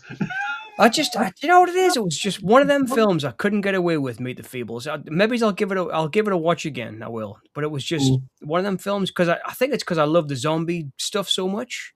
yeah, When I saw Meet the Feebles, I was like, I mean, it was obviously had its gross out moments. It's probably the grossest film he ever made, funnily enough. But it was just like I didn't like it as much as Brain Dead or Bad Taste. But I'll give it another watch. I will. I was a big fan of mm, the Frighteners. I'm just having some water now because apparently, like we said, I've been getting the wine, and you were saying Solitude. I switching bottles. You've got to cleanse the palate before you have another bottle. So I'm trying to have some water to. no, we haven't started yet. Solitude, not yet. Before I have the next bottle. But we're waiting on. Actually, we'll start now, and then just because if Lexi's going to do her interview, it'll be she'll have to pause the video, so we have to give her a timestamp when we get back. When she gets back, so we'll start in. What are you doing? 5, 1, 2, 7. Yeah, 9. Go. Go. I'll probably gurgle a bit when the film starts.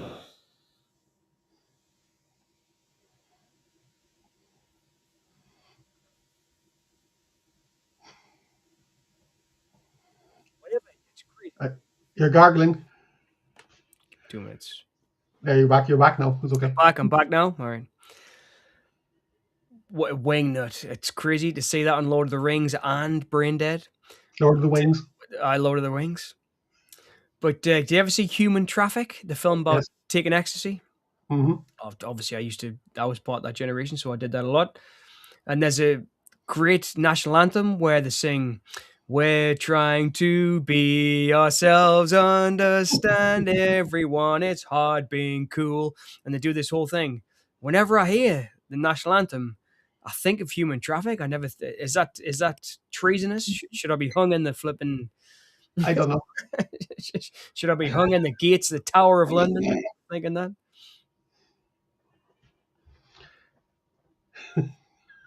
So that's Derek, right? From Yeah. Bad Taste. Aye. Yes, I it thought it is. was.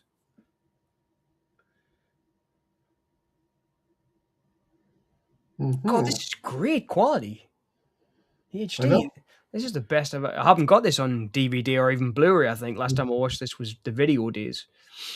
Yeah, I have it on Blu-ray, but it's not as good as this, like, or DVD. I mean, But I do have Bad Taste. But just got a message from Realm Horror. yes. He's out down in the pub, so he would have joined us tonight. Well, he's still got time. It's 11. The pub will be kicking He's out. still in the pub, like, might be a bit difficult.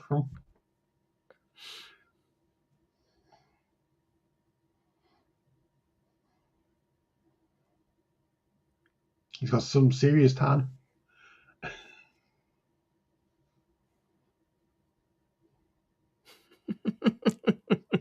No, I think that's just to get around copyright. I mean, this obviously Tika Watiki and stuff, but like New Zealand filmmakers, there was Yeah, some great ones, Jane right? Campion. Yeah, Gene You know, Campion. There was some great ones. Oh, there is some great ones, I should say. I like Taika's sense of humor.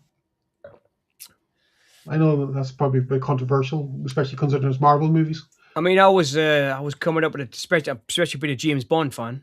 Mm, I loved Lee Tamahori because he did a couple of Bond films, and I loved What Becomes of the Broken Hearted and Once Were Warriors. I remember because being a video store kid, that was in the video store. Once Warriors was a really popular rental. So I yeah, remember seeing that and thinking, wow, this is great. it's very sad though. Ooh. Yeah, it is. It is a sad film. Mm. Really good film, though. There's a Whale Rider, I think, as well. Oh, I love Wheel Rider. It's beautiful. Yeah, yeah. Yeah. Solitude is saying this scene looks so Monty Python. We should do a stream on Monty Python. Yes, we can Yes, do. we should do. My favorite I would Monty love. Python film is I love The Meaning of Life, and I've always getting like a little bit of flack for that, but that was the one I loved the most, Meaning of Life, because it's more like the TV show because they do Mm, sketches. yes. Whereas the handmade films ones like Holy Grail and what was the other one? Paper Brian. Life of Brian is they're more like narrative movies, but Yes. I like Meaning of Life because it's more like the show. I like Sailing on the Wide Accountant Sea and all that. I love all that stuff. In fact, that's a film I'll watch at least once or twice a year. Meaning of Life. Let's see if it's on YouTube. It's got my favorite song in. Oh God, it's so The good. Galaxy song. Ah, it's my favorite one.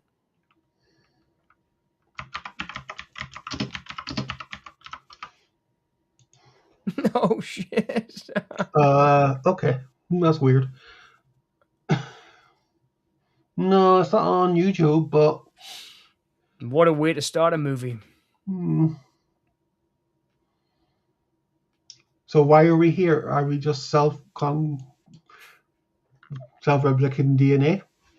It's a great song. I mean, Eric Idle is my favorite. I love Michael Palin too, because obviously I grew up watching Michael Palin Round the World in 80 Days and all that and stuff. Like, I really like him. I do. I really like him. But Eric Idle was my favorite. Monty Python. He really was. I mean, I remember seeing him get interviewed on Michael Parkinson back in the day. And Parky asked him about the Universe song. He said, I wrote it for my kid. My kid was interested in the planets. And I wrote that song for my kid to get him to go to sleep at night. And I liked it so much, I said to the lads, do you want to hear this? And then we'll put it in the film. It's such a beautiful song.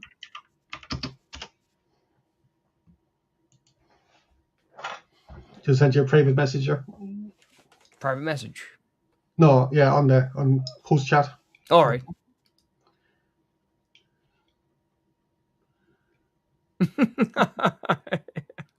It's true. Oh, I know why.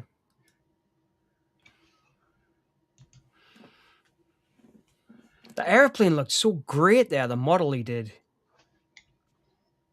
That's not a model, that's a real plane. You could totally tell, though, like in these films. I mean, but when you look at something like Brain Dead, not so much bad taste, I don't think, but Brain Dead, you can see the same techniques that he used in stuff like King Kong or Lord of the Rings. You can see the same techniques. I mean, all the stuff in this later on with the town, the trams, and the models and stuff, it looks so great. I mean, all this is like models, man. It looks so beautiful. It's got its own unique charm, hasn't it? I think this is all real. It's no model at all. No, the trams out the window there were models. Oh, right. Or maybe I'm just tripping. I don't know. He would have had a lot of work to do with his models, like. Well, hopefully my palette. Oh, that's real. That's real. Oh yeah, this is all real.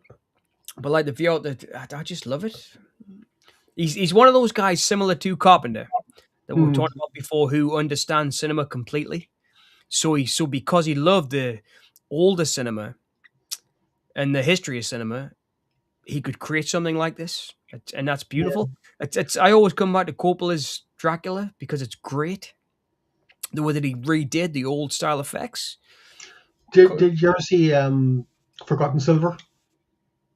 No, I didn't. It's a mockumentary he did after Heavenly Creatures. I've never seen it. I'll have to check that out. Basically, it got a lot of flack because people thought it was real. What's it called? Forgotten Silver? Yeah, it's about his account of a New Zealand filmmaker who is credited to making, creating all these cinema techniques and equipment, all that, but people thought it was real. But it's just, if you look closely, it's somebody who was in Brain Dead playing the main character. But oh, that sounds right up my street. I love that kind of stuff. Like it's basically like taking a piss out of people who haven't seen his early work but latched onto it because of Heavenly Creatures. Oh, I'll check it out. I'm just gonna have a look at it. Yeah. Cool, man. I'll check that out. Carry out. That sounds great. I've never seen it. Sounds great. This is a low budget scene from Indiana Jones. It is indeed. Well, I've just cracked the second. I've just cracked the second ball. This one doesn't look as nice as the other one. We'll see. Chateau Pompe Neuf or whatever. Oh no, it's definitely not as nice as the other one. This one's a Pinot Grigio Trebbiano. So Italian white wine. Italian white Interesting. wine, yeah. Is it Italian? Yeah, it must be, yeah. Yes, product of Italy. That says on the back there, product of Italy. All right, this one was Italia. Ooh.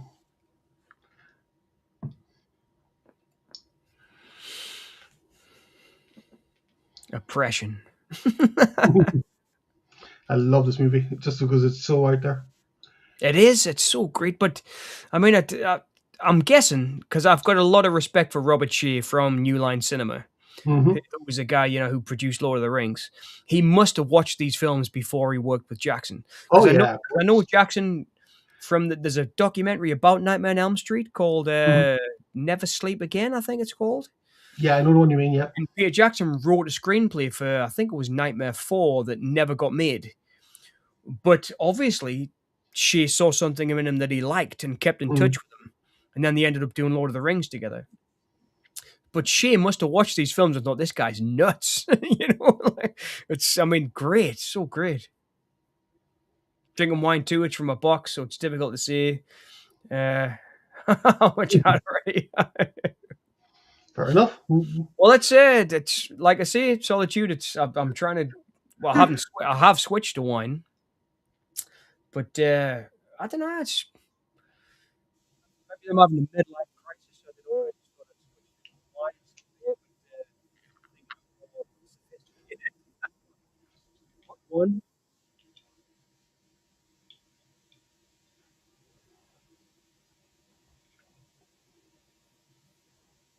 You're a gargling. Whenever you're gargling, I'll put one up. Okay, Oh, okay, yeah, cool. so you know. I'm gonna have to get a new mic. It must be the mic. I've tried every setting, everything I can possibly try. I've tried.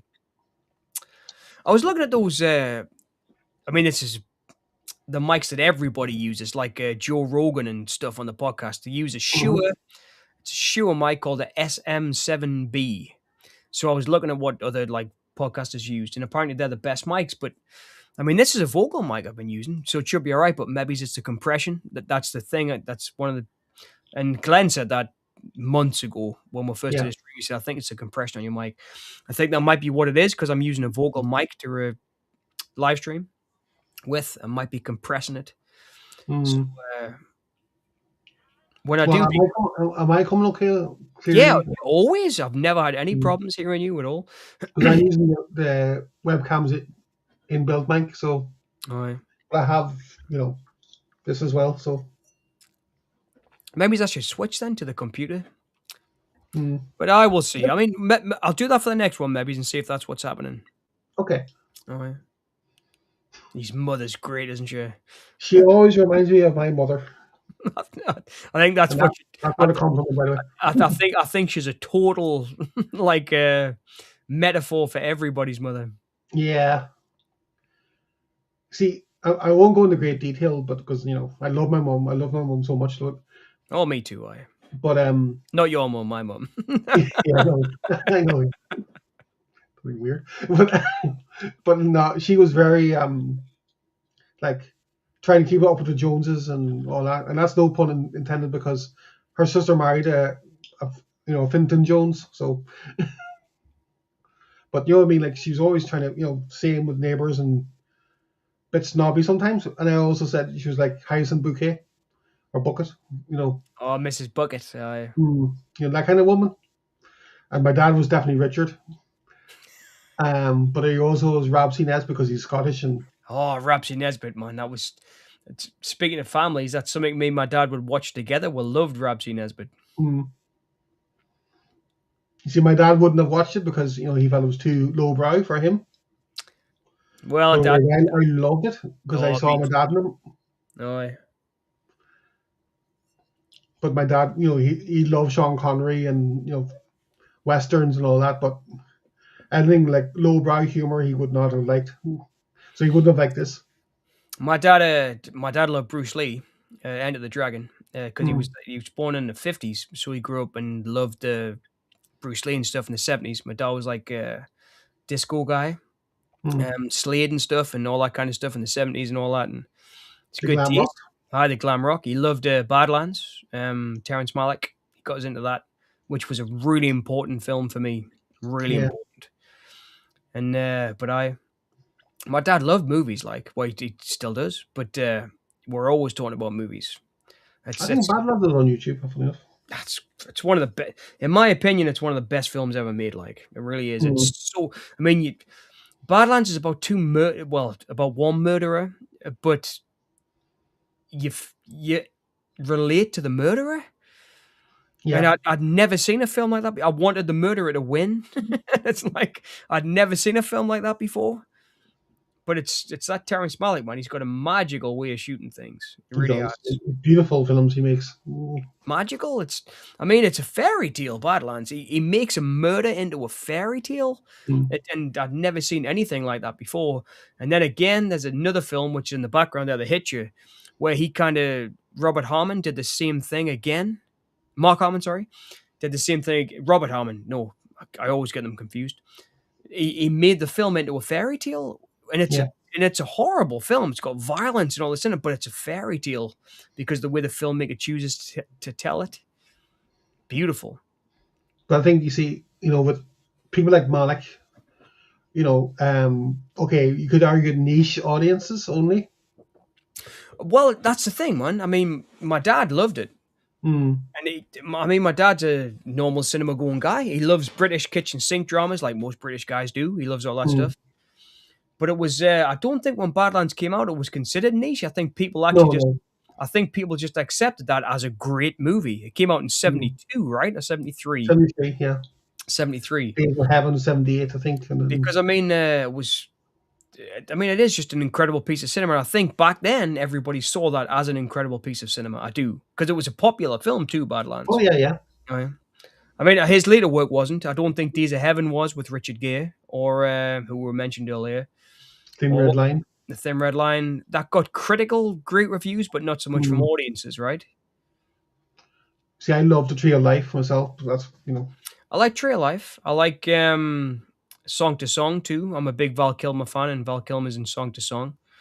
But it was his later films definitely don't have the power of Badlands. Mm. Because Badlands will always be one of my favorites because of the fact I think I've mentioned it. I must have mentioned it many times. When I first saw it, blew my mind. Said to my dad, "Dad, why is this different to Terminator or RoboCop or the other films I was watching?" And he said, "Oh well, sometimes certain films are art, And that, to me, that was a mind blowing moment. Still is. Yeah. I used to tell that story to students. That was the moment where I was like, okay, so maybe I can do films. It was like one of those films. Badlands is one of those films for me, as I think it is for many people who like creating things like us, Mm-hmm. because it's such a beautiful film, but it's about murderers and it's all about how you shoot it, how you craft it. It's an incredibly beautiful film. Obviously it affected Tarantino because he did it twice. Yeah. He wrote True Romance and then wrote Natural Born Killers, which pretty much are Badlands. Yeah. I did a watch party there. It's kind of like this, but it's more select audience, as it's not public. Oh man, I'd like to see it. Oh no, it's not that. It's just it's basically it's kind of a watch together thing, but it's only a select group of people. So you send people the link and then they can watch the film with you, but there's no cameras involved. It's basically everybody chats in the the sidebars. Oh, cool. But I did I shared the link to Badlands, and I can't remember what I said exactly, but I put it in the description about something about the film that I felt was very profound. I can't remember. I think it was something like it's the only movie that you don't want to end, something like that. I know. It's incredibly beautiful. Like, Yeah. it's funny you can, like, throughout life, there's moments that you really remember. Obviously, I've lived till middle age.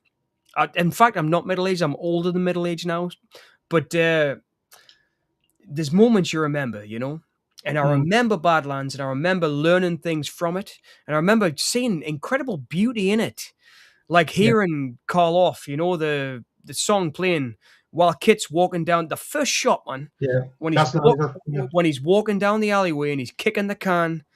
I mean, it's incredibly beautiful, you know. And he walks across the street with that cigarette in his mouth, and he sees Sissy Spacek twirling that baton.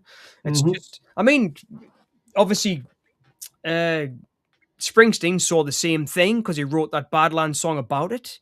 He actually mentions, you know, see you twirling the baton, and it's in the song. So, but he's talking about Charles Starkweather, the killer, I think. Mm.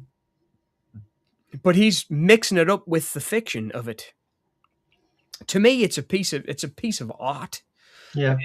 To me, some of his later films aren't. I think they're just movies.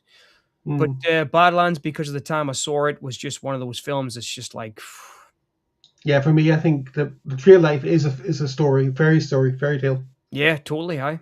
and it's Oh, visual. Solitude's just said, sorry, no Kilmer for me as he destroyed the career of Richard Stanley. I love Kilmer. Solitude, he's one of my You also favorites. love Richard Stanley too. I do. I love Richard Stanley as well. But yeah, Solitude, he did, didn't he? It's like when you watch that documentary they made, I can't remember what it's called, but they did a documentary about it. And man, Val Kilmer was not a nice guy on that set, was he? Apparently he'd done Batman Forever. Is this the one you're thinking about? Correct me if I'm wrong, but No, it's the what's it Dr. called? Moreau. Yeah, Dr. Moreau, the island of Dr. Moreau. Yep, they were doing Dr. Moreau. And Kilmer was acting like an idiot, wasn't he? Like, there's that story that Focus Puller tells when he had big sideboards, and Kilmer was burning this Focus Puller's sideboards while he was trying to pull focus. He was acting just like a high school bully on the set, apparently, and didn't like Stanley. And all right, horrible. Dust Devil. Oh wow. That's one rare movie.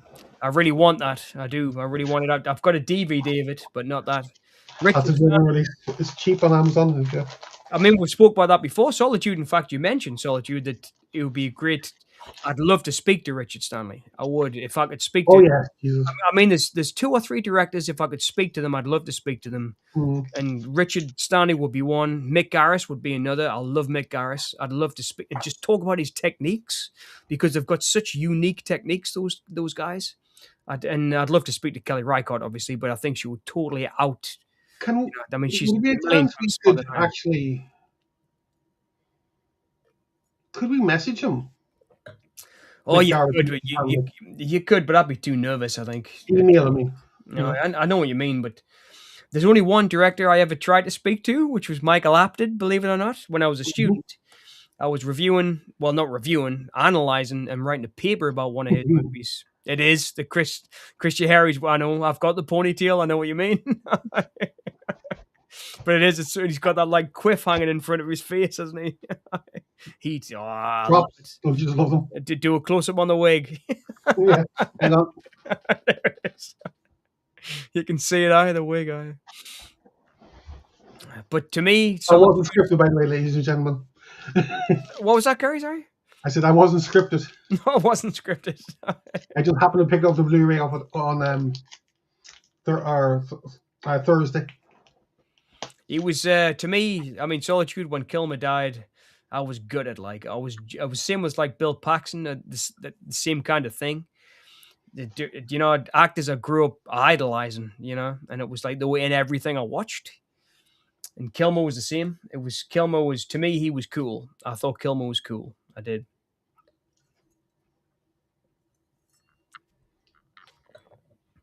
He's one of those guys that, like, when you're a kid, you think, I wish I was taller because I'm a really short dude. But I was like, I wish I was taller. I wish I was more handsome. Like Val Kilmer was one of the dudes. I wish I could look like Val Kilmer. He was one of those guys.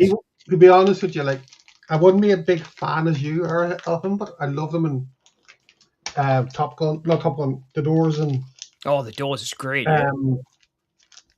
Is it? I think. Okay, Lexi would know better than I would. But he did. Is it Next of Kin? He did. No, that was Patrick Swayze. That was Patrick Swayze. Okay. That was Patrick Swayze, Liam Neeson. That's right. And somebody else, but I can't remember the other actor. It's one of my favorite movies, so that's how you know. It's a really good Lexi. If you still listen, that's a great movie. Next to Kin. All right. I think she's doing her interview now. So. All right. Oh, continue the story.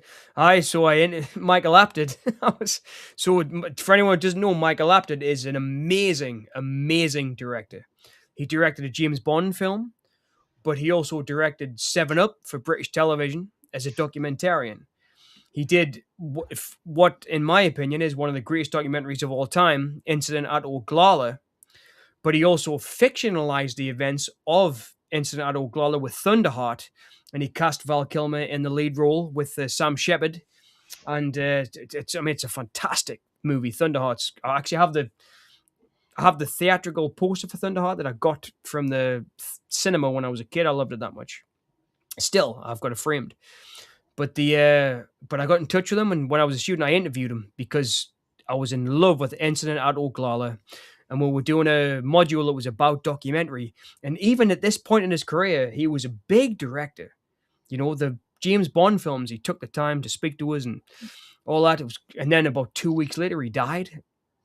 I couldn't believe it. I was absolutely gutted, but it was like I was so honored to finish the story that I got to speak to him at like that point in his career, and he totally reflected, and he gave us some great quotes. And I mean, the dissertation I was writing at the time was about the audience for true crime. And if you're a fan of the Boneyard Cinema, there's a kind of pared down version of it I did as a lecture on his film Incident at Oglala, but it was one of my earlier videos, so it was literally kind of me reading my dissertation and illustrating it in the video. It wasn't like a video where I'm talking. It was like more of a video essay. But man, it's so interesting to speak to someone like that. And then he died a couple of weeks later, but it was amazing to just think that I was so lucky, to speak to Michael Apted. I had to get in touch with his agent and everything. I sent his agent a message first, and then, but he was so interesting. He was really happy. He was really into it. He was like, yeah, man, that's cool. He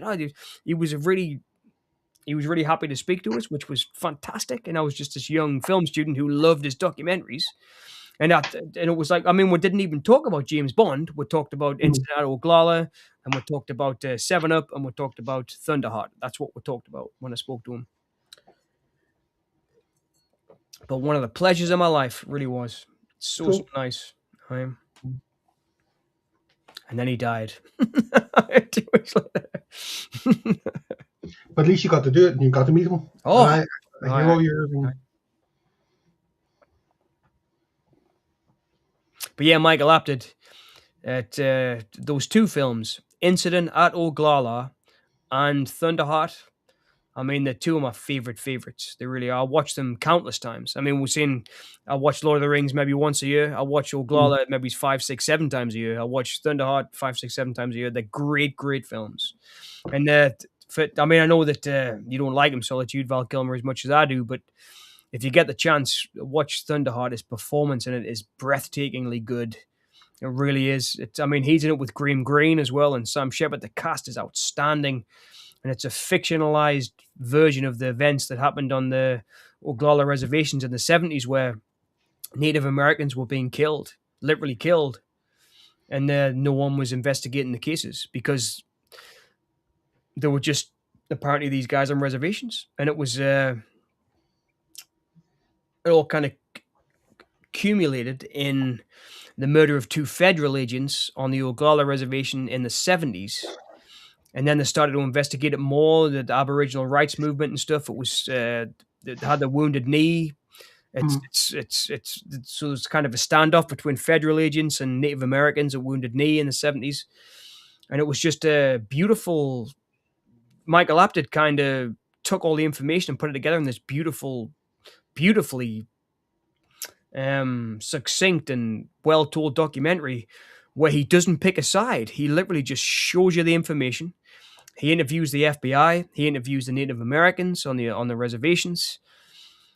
And it's so obvious. Robert Redford produced it, by the way, as well, the documentary. But it was Leonard Peltier who actually, thank God, in one of the last things he did, the last president before Trump of the United States, Joe Biden, one of the last things he did was grant Leonard Peltier home arrest. So now Leonard Peltier can at least spend the last couple of years of his life at home, still under arrest, but still at home, because it's so clear to anyone, I think, that Well, to everyone who's ever read the case, understand that he was incarcerated totally unfairly. The trial was unfair. It was I should be more succinct in this because I've had a few beers. I'm going to stop talking about it now because I've had a couple of glasses of wine and something I really care deeply about. Because Leonard Peltier's book, My Life is My Sundance, is an incredible book. It totally affected my life immediately, immensely when I read it. So I'll stop talking about it now because I don't want to say anything stupid when I'm drunk. Okay. But Michael Apted made those films, Oglala and Thunderheart, and it affected my life so much that I bought Peltier's books, looked into the case, started studying the fact what had happened there. And it's one of the biggest miscarriages of justice, I think, in American history. It's so obvious that the innocent mom was incarcerated. And he's still incarcerated. He's at home now, but he's still incarcerated. And it's Leonard Peltier, it's just one of the biggest travesties of justice. It really is. It's awful. It really is. But I'm glad he's at home now because at least he can. I mean, he was. It was last year when he came out just after Biden left office, and it was fantastic. The live stream, the whole event. He came home. There would everyone was there. It was fantastic. Oh yeah. I agree. Solitude. Oh, thanks very much, man. I appreciate it. But I'm not doing anybody any justice at the minute. I've had too much to drink. But Leonard Peltier, just, I mean, if you get the chance, read the book, My Life is My Sundance. It's an incredible book. Changed my life and changed my view of the world. And it was him in his prison cell sitting writing that book that helped a, English lad from Sunderland. It really opened up my views. It really did. And plus, watch the movies. Michael Apted. It was a pleasure to speak to him. It really was. A director I greatly admired who actually stood for. He also made a great film, Amazing Grace, about the slave trade, about the Englishman who tried to stop the trade between England to stop the slave trade.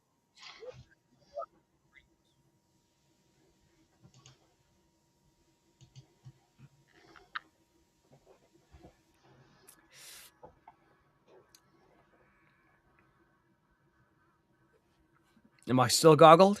No, not now. Good. But yeah. It only takes a couple of seconds to get back, so But it always seemed crazy to me that England. Our history is awful. The colonization that we did was awful. We murdered, was slashed, was stole, and America doing that, I think, America did it as well, But when you hear the stories of the people who are actually there and people like Michael Apted make the stories about this, it's really important. And I think Michael Apted was a really important filmmaker. And he did a good Bond movie too. so that counts for something. But I think that's the thing, isn't it? Because those stories need to be told. They do. And he was integrity. I think Michael Apted was a filmmaker of integrity. I really do. And his work, he's celebrated, of course he is, because 7 Up and 14 Up and 20. Those are very celebrated documentary shows. But he was just a great guy, and it was, unreal that I got to speak to someone that I admired that much. And it wasn't like in a handshake way. It was like over email and over phone. But I got to tell him I loved your film, it really helped affect my life. And I like documentary because of Vincent at Oglala. And he told us, but it wasn't just about why he made it. He told me about the physical way that he made it, about how he got Robert Redford involved and it was just great to speak to a filmmaker of that magnitude, a James Bond film director, but also someone who had worked in film and television since the 60s. It was pleasure in my life. It really was. I wish he was still around because filmmaking was better when Michael Apted was making films. It really was. His mother trying to kill him. Your mother ate my dog. Not all of it. I don't know, Solitude. I'm not. A script on England's history would be cool, but I'm much more script writing. I have written a couple of scripts, feature scripts. I've written about 7 or 8, like just over the years doing stuff. And luckily, my privilege has been I've been able to pitch a few of them to the BBC and stuff, but they're never getting made. But sometimes I've gotten past the pitch stage and then gotten in to speak to people, but it's never happened. Mm. It has with short films. I've been able to produce a couple of short films. But my films always kind of tend to fall more into genre. Like my first short film, my first feature-length film, sorry, I was really inspired by Homeboy by Mickey Rourke, which Mickey Rourke wrote, which is a story about a boxer, and he kind of comes to this town and he comes in, he's boxing, but his brains. It was a really interesting film. It's a really great film, Homeboy, in fact. Great soundtrack too by Eric Clapton. But I'm a big Mickey Rourke fan, and my first script was really inspired by Mickey Rourke's writing on Homeboy. I thought it was a really nice script, but it's very genre based. It's like a boxing film or an action film. Mm. And then so that was kind of the first one I wrote. Then the second script I wrote was horror genre because I thought, okay, I'll totally go for genre. This was when I was a student. I was speaking to a teacher who was still, Shirpali Patel, my favorite lady in the whole wide world. She gave me so many flipping opportunities. Fantastic teacher. And she said, try writing a horror film, John. You talk about horror a lot. Try writing one. So I said, okay. So I tried to write a horror film. Used all the tropes, the drunken priest, the cop who's got something to prove because somebody got killed in his last case. Now he had total stock characters. And then I started to write a one that was about my life when I got involved with Schrader, and Schrader said, write about your life, but make it, and I love all that stuff. But I think most of my stuff's been more genre-based than history, but it might be interesting to try and write a history script. It would be. Thing is, with English history, British history, whatever, it is vast, so you may have to concentrate in one era, maybe. Oh yeah, totally. You'd have to pick one thing. Like I was saying with Michael Apted, he picked Amazing Grace, which is about the song, and Albert Finney played the ship captain that wrote the song in the film. So like Albert Finney he goes to see him, and Albert Finney talks about why Amazing Grace was written and stuff. It's a really great film, so you'd have to pick a different aspect of it. English history. I love the Anglo-Saxon days, I think. That's my favorite bit in history of England. Because I love can you remember the Vikings? The Richard Fleischer film with Kirk Douglas and Tony Curtis and Janet Leigh and Ernest Borgnine. I loved that movie so much as a kid growing up. And I remember thinking how cool it was that a Hollywood movie with Kirk Douglas, man, of all the greatest Hollywood actors. He talks about Northumbria and where I'm from, the north of England. He talks about Northumbria, and he talks about the pommel stone of the sword of Requiter, which I knew because it was a famous thing in the northeast of history. I'd love to write about northeast history. Maybe it's northeast history. I don't know. Because there's loads. The first real builders apparently came to the northeast from Canada. This is in the 1500s, I think. That built some of the castles and stuff around there, which is when you go around the town, there's museums about it and stuff in Durham and that kind of place because it's a big city. But Durham, there's a massive river runs through the middle of it, and there's a whole city built up around the river, which was built then, which is really interesting and really cool. Passage to India, yeah, definitely. I could write that. That would be cool. I do love James Ivory and all those guys. They wrote great things about the British in India, didn't they? I remember as a student, I wrote a paper about Ishmael Merchant and James Ivory and about, there's some great stuff. There is some great stuff. It's interesting, man, isn't it? It's interesting. Because England was so kind of horrible and we pushed our way. You've got movies like Zulu and stuff that are about that, the way that we pushed ourselves into other countries and murdered our way into other countries, should I say, and tried to spread the British Empire. It's an interesting time. But it's even more interesting when we got kicked out of those countries later on, and people got their independence and stuff. There's some great, like Gandhi, for example, or films like that. I love those kind of movies as well. Which I don't know, against not against the British, but showing how awful we were. I could argue, well, some films are biased towards certain facets of that part of history. Like I know Richard Attenborough, he didn't really, show any favors to any side in Gandhi. Like so,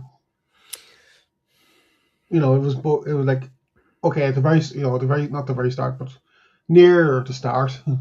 I when think I think one of the best metaphors is Rudyard Kipling and that great John Huston. What's it called, man? With Michael Caine and Sean Connery. The Man Who Would Be King. Yes. When those two soldiers go in and then they come in like they own the place and then they end up getting kicked out. And I'm pretty sure that was, like I say, I'm not the smartest guy in the world, but I'm pretty sure that was Rudyard Kipling's metaphor for what Britain did to the world. And we'll get in there and then they kick us out. Do you know what I mean? It was like, but we had that. We'll come in here and we'll take everything and we'll do everything, It was like, every country's done that. But England were bad. We did it to America. We went in there and, the amount of natives we killed. We did it to Australia. It's England had a blood-soaked, awful history. We really did. Not a history to be proud of, I would say. But I am proud to be English, obviously. But because it's my country. But back then, man, I would have been a, I wouldn't have been a John Smith with Pocahontas or anything. I think I would have been I would have been a conscientious objector back in the day. I think if I was if I was English back in the day.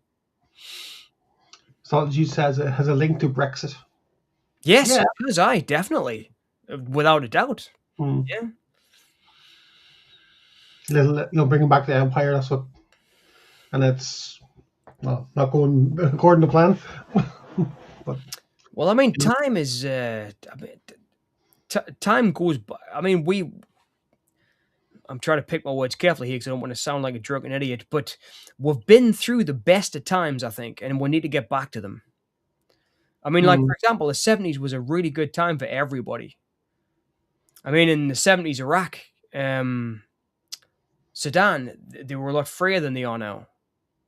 Women could wear dresses if they wanted to in the 70s then. Do you know what I mean? Yeah. It was a very positive time for the whole world. A lot of forward thinking, especially towards the Berlin Wall came down. It was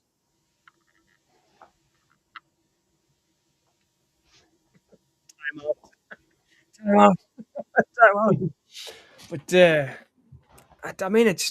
world history's, it's incredible when you think about what we've done and what we haven't learned from all of that. Yeah, that's true. But I'm not, like I say, I'm not the smartest guy in the world. I just from being very young and having those, we were talking about it earlier, and I had pretty liberal parents. Strict but liberal, if you want to listen to rock and roll, you can listen to rock and roll. If you want to watch this movie, you can watch this movie. One of the best things I ever got from my dad was learning from my own mistakes. He would never kick my ass. He would just say, you learned a lesson from that? And I had. Because he'd let us make the mistake instead of kicking my ass. Do you know what I mean? Which is a smart thing to do, I think, in raising a child. He let us make the mistakes and then said, do you understand what I mean now when I tell you should do this? And yes. I think that was pretty good. But so I never understand that when I grew up and I watch politics and I watch the way the world works, why aren't we learning from our own mistakes? We never do. We never do. We're going, in my opinion, we've gone backwards in the last 8 years. We haven't gone forwards. I was watching, I was always a massive fan of Carl Sagan, the Cosmos.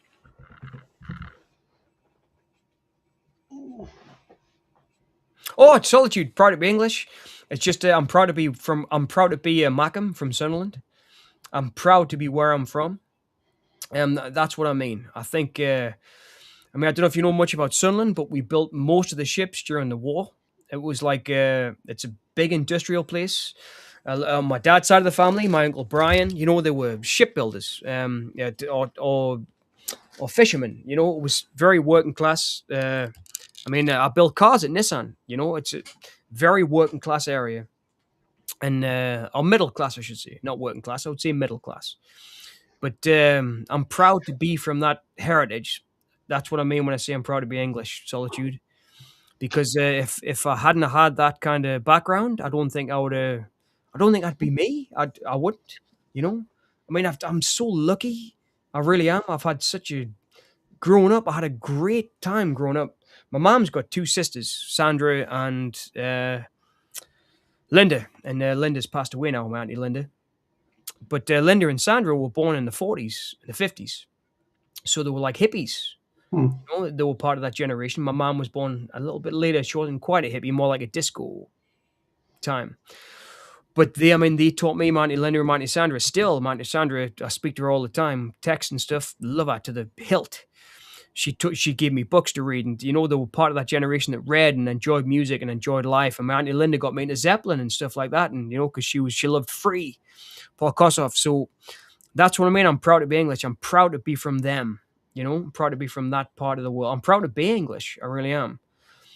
But I'm not proud of what England's done. But I mean, that wasn't me. That was the past. Yeah. You know, it's not. It's the same as like the other day, for example. I hate to get political, but why not? I've had a bottle of wine. but the other day, when Trump got up to give his speech at the Davos, where everyone got together, he mentioned like you'd all be speaking German and Japanese if it wasn't for me. And I thought that's horrible rubbish, mate. Yeah. You had nothing to do with the generation that helped us. That was well before you. Do you know what I mean? He was speaking about that as if he'd earned the right to be part of that generation who helped us. I mean, Russia helped us more. The flippin' Italian resistance helped us more. America came in and helped. Yes, of course they did, right? Which is an integral part of our human history, in fact, which brought everyone together against a common enemy, right? But the fact that he turned around and said, you'd all be speaking Japanese and German if it wasn't for us, was like, dude, are you kidding? That's not your generation. You're not even part of that. You weren't part of that at all. Your country was. But all the people who did that, most of them now are dead. That's got nothing to do with you. Your crack now is to carry on their legacy, mate, and you're not doing that. Yeah. Do you know what I mean? And when I say I'm proud to be English, Solitude, I mean I'm proud to carry on the legacy of my Auntie Linda, of my Auntie Sandra, of my mother, of my father, of my Uncle Brian, who was a fisherman, of my granddad, who was a painted decorator, of my Uncle Tom, who I loved more than anything in the world, who was a pitman. I'm carrying on their legacy of being British, the hard-working people, the people who cared. You know, Tom would give his books when I was a kid at school. My Uncle Tom would give us the condensed, he was a Reader's Digest guy. He used to love Reader's Digest. And I remember he'd pick us up from school because my dad was working and my mom was working. My Uncle Tom would come and pick us up from school because he'd retired. He was a pitman. He retired early because he got a few injuries. But he would pick us up from primary school. I'd go to his and he'd give us the condensed books of the Greek histories, you know? And he got these from Reader's Digest because he collected the coupons and stuff from Reader's Digest and he got the books. And man, I wish I had those books. Now, when he died, I wanted them, but they got rid of them. But he taught me from these books. That's British. That's proud. That's a proud Englishman. That's a guy who worked down the pits, but he understands that he's teaching his nephew now, to read these books. That's why I'm proud of being English. I grew up with the best English people you could possibly imagine. I really did. And that's why I'm proud to be English and British. Because, my Auntie Linda, Sandra, part of the hippie generation. My Uncle Tom is part of the war generation. He was a kid during World War II. And my grandmother too, Jenny. In fact, when she died, I'm just proud. I'm rambling, but I'm just proud to be part of that English generation, man. I really am, because they just love each other. They were beautiful. My family, beautiful. Obviously, every family has their ups and downs, man. Mine has plenty. With my own mother, we argue all the time. But because she couldn't understand why I wanted to have a more creative life, But she doesn't get that. But my dad does. And it's like, that's what I'm proud of, Solitude. I'm proud of being part of that generation. I'm part of the way they brought us up. I think they made a pretty decent guy in me. Hopefully they did. And that's what I'm proud of. I am. And I think that's English. I do. I think that was an English thing that they brought me up with. Even though they were a little bit conservative in the views, like we were talking about earlier on, whereas, about the human body being on show versus Hmm. maybe the Italians or Slovenians versus the English. But man, I'm lucky. I am. And that's what I mean. Oh, yeah. And the Oscar goes to Hmm. J Solitude. But that's what I mean. I'm proud of that. I am. I'm proud to be part of the people I'm from. And the people I'm from are British. They're also obviously Irish and Scottish and German and where my family came from. But I'm lucky. I am. I had a great upbringing. I did. It was fantastic. People from all walks of life, really. I remember my granddad Jimmy, who was my mother's father, who I didn't know very well. I only knew him until I was young. He was just such a lovely dude, I mean, he was, but very like stiff upper lip British. But I mean, like, say I was interested in theater, and this is when I was little, like 5 or 6. He wouldn't say, "Oh no, you shouldn't be interested in that. You should be playing football." He'd say, "Oh really? He's a book about it," And I think that was cool. But I think that was Britain at that time, because I'm not sure it's the same Britain now. I hope it is. I hope it is, but I'm not sure it is the same Britain now. Because I mean, I had Pittman teaching me about history. I'm so lucky that way. I really am. I mean, I love my Uncle Tom so much. I've probably mentioned him a couple of times on the stream. He was almost like, I mean, obviously, my dad's my dad, but Tom was like a second dad. He would, great Englishman. And I admired him as a great Englishman. He was proper hardcore, down the pits since he was like 12-year-old, didn't finish school, straight down the pits. Proper hardcore Englishman. In fact, that's what killed him. He got angina because of all the coal dust and stuff in his body. And that's what did him in the end. But Englishman. I mean, he was a proper Englishman, hard-working Englishman. But he wanted better for me, and that's why he was giving us these books and stuff. Anyway, I'll stop because you've said thank you. I'll stop. I'm going to start drunk rambling on now about that, Anna. But I'm proud of my family, and I'm proud of who I am, and I'm proud of, I'm proud to be my father's son. I'm proud to be my mother's kid. I really am. Well said. Oh, yeah. We don't always agree on everything. Definitely not. But I'm definitely a proud Englishman. I am. Oh, I missed the kick-ass for the Lord there because I was on that self-righteous rant. I missed my favorite part of the movie because I was being all self-righteous. Well, we can. Terrible. I wouldn't worry. But yeah, that was lovely actually hearing that, because it's nice that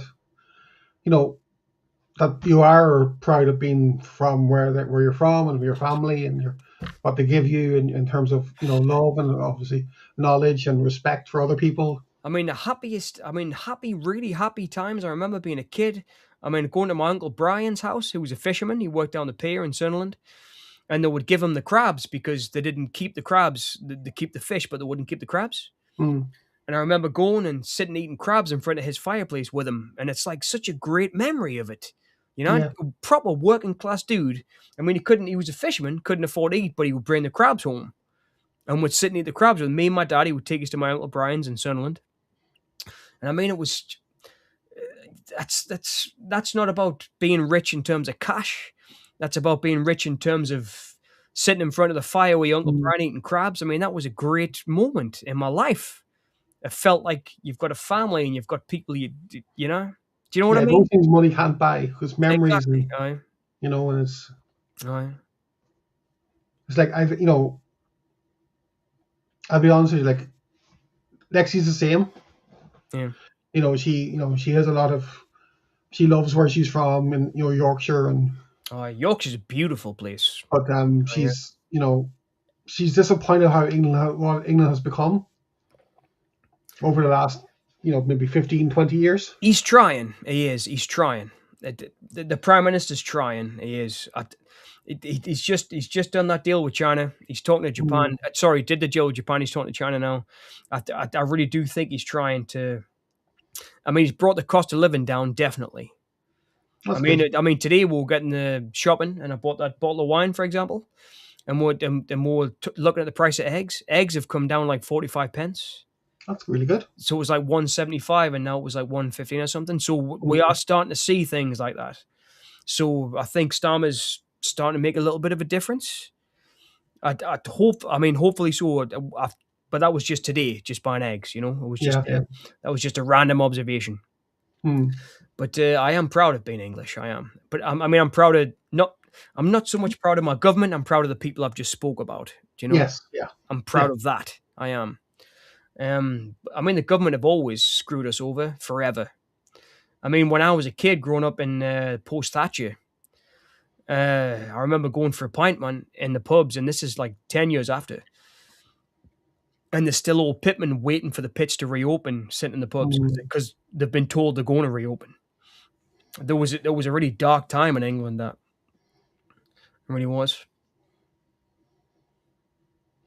I think that's the thing. You see, again, maybe not want to be political, but the Conservative Party in the UK are very business orientated, and they're not, focusing on the ordinary people who would normally vote for them. Well, one of the worst things was I think it was Cameron said that we were the lower classes just weren't working hard enough. Mm, And I'll never forget that I was thinking, dude, we're working as hard as you can imagine. yeah, I mean, you can imagine me going to college and then going to university while I'm working full time, doing any job I can, just to try and get a qualification that'll let us teach. I finally get a teaching job, and then a Labour government gets in, and I lose that job because of Labour. It was heartbreaking. yeah. It was heartbreaking. But I mean, do you know, to quote "They Live," what I was watching this morning, everybody's got the hard times these days. They really Mm. have. It's not just England; it's everywhere. Well, Being Irish, Carrie, you must have some stories to tell too. well, yeah. I am proud of my family too. Like my dad's Scottish. Um, I don't really know much, we see, about my granny and granddad on his side because they died before I was born. But I always thought my granddad Alexander was, he was he was from Denniston in Glasgow, or Dennistoun, whatever. But he owned a butcher's, and he was a notorious alcoholic. But I know the feeling. I always thought he was, he was my mum, my granny, and my dad came over to Ireland after the World War II. And I always thought, he has nothing to do with them after that. But he's buried actually here in the town, which surprised me when I saw the gravestone. Because my dad never talked about his dad. He talked about his mum a lot. But he blamed me for her passing, which is weird, you know. So I grew up with a very low self-esteem, you know. But I'm still proud of my dad for what he did, because he was a farmer and he worked 8 days a week, hardly any breaks at all. My mom was a confectionist. She made cakes, buns, and pastries for. Oh, cool! I didn't know that. You mentioned I was a farmer. I didn't know your mom made cakes. Yeah, she if you wanted a Christmas cake and you were a family, she put extra brandy in it. That's cool, man. That'll And be if you great. weren't family, she would put a fair sprinkling of brandy. So just wait till John comes back in and continue. So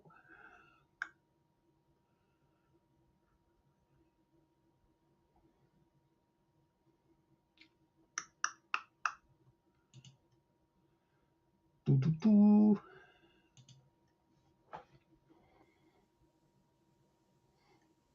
And you're back. Yeah, So yeah, like in confectionery. yeah. She made buns, cakes, breads. All what you can see in bakery and all that. But you see, they were. My dad was very. I would say he was middle class. There's a big farm out there, and he worked, as I said, 8 days a week. But for me, I never had any interest in farming because, Lexi, boo to you too. I had no interest in farming because I saw what it was like for my dad. But I do like what we have now. It's a small acreage, and we have chickens, and we have, and we have plans for what we have. And you'll get to keep it? Yeah. Fantastic. Well, no, you see, the land's been sold. My cousins are inheriting the land. Yeah, I remember you telling us, right? And they've tried to break it up between them. Yeah, they're giving us 5 acres or so. That's good. And that's perfect for what we want. So, what we planned up. Fantastic. So, I was growing up. I was more with my mum's side of the family because they lived the next town over. Yeah. I love my cousins there to death. There's my Auntie Maureen, my Uncle Finton. They had 8 kids. That's big because big for them. Like 2 boys, 6 girls, and the oldest, Declan. He's no longer with us, sadly. But it's a nice name, Declan. I like that name. Yeah. He became a banker in Marhafelt. It's probably what killed him. Is that what killed him? No. He was a living miracle when he was alive because when he was young, he got a brain tumor. Oh man! And they told the family that he wouldn't survive. Over a year. Well, guess what? Over 40 years later, he was still kicking about. Incredible. But he eventually, unfortunately, he did die from it. But he was very, very active in the local community. Cool. My granddad on my mum's side was big into nationalist politics. Irish nationalism, that is, Yeah. Not the Nazism, but Irish nationalism. Very different. Yes, very, very different. There's a picture that I have somewhere. Oh, great! But not here. But it's not in the room, but it's up somewhere. Actually, it will be up above. I'll tell you what. Next stream, I'll show it to you. Cool. But it's a picture of my granny and my granddad, in their 30s, and my granddad was, he was a senator, or, well, you see this in Ireland. Wow, senator. It's the next step up. It's like the House of Lords. Wow, that's incredible. But he was picked as a senator by the Taoiseach at the time. So he was looking after all the locals, and they voted him in to be. No, he wasn't. He wasn't voted in, but he was selected by the Taoiseach, the Prime Minister at the time. Oh, that's great. Because of his what he was doing, and that's a privilege and a half. Yeah. My granny was a housewife, but she was from Enniskillen originally, in County Fermanagh. And she had a big family. 10 kids in her family. So, and they all went over the world. And my granduncle Charlie, he was. I remember you telling us that some of your dad's family are in South Africa as well. Yeah. My cousins were in South Africa, and then so they moved all around the world. Yeah, my dad's my dad's older brother Nick, he went to South Africa. Well, first he went to Zimbabwe. I'd love to go. Or what became Zimbabwe, Rhodesia at the time, and then Rhodesia. Then they moved into South Africa, and then they had 2 kids, Nick Jr. and Carol. And Carol's cousins are my second cousins. So Kirsten and I can't even her name now. She's going to kill me. Kirsten. It's like me trying to remember a director from 1947. Yeah. And I'm like, man, it's going to kill us. I can't remember this guy's name. Hang on. I'll tell you now in a second now. Because I have it on my phone. Couple of places I'd love to visit, though. I'd love to go to Zimbabwe. I'd love to go like before. Sandra. Sandra. I love that name, Sandra. One of my aunties, Sandra. Um, yeah, so they're second generation. Sorry, third generation. So Kirsten's an Isle of Man and Nick Jr. and so they're in, you know. But then, as I said, my mum's side of the family, the cousins, with next turn over. But my uncle Tommy, also same as yourself, he went to England when he was young and then came back in the 80s, just after I was born. And he was like your uncle and your granddad. He was so good to me, and I love me. He taught me things, and I didn't know, and he basically taught me the family history of my granddad, and how he became in the Civil War and the War of Independence and all that. I'll see if I can get a. I know my sister sent us a picture of me and my Uncle Tom. I'll see if I can get one and share it. She sent us one recently because how do you get? I'd love to show you him because he was a flipping amazing dude. You open a messenger, right, and then you do the media.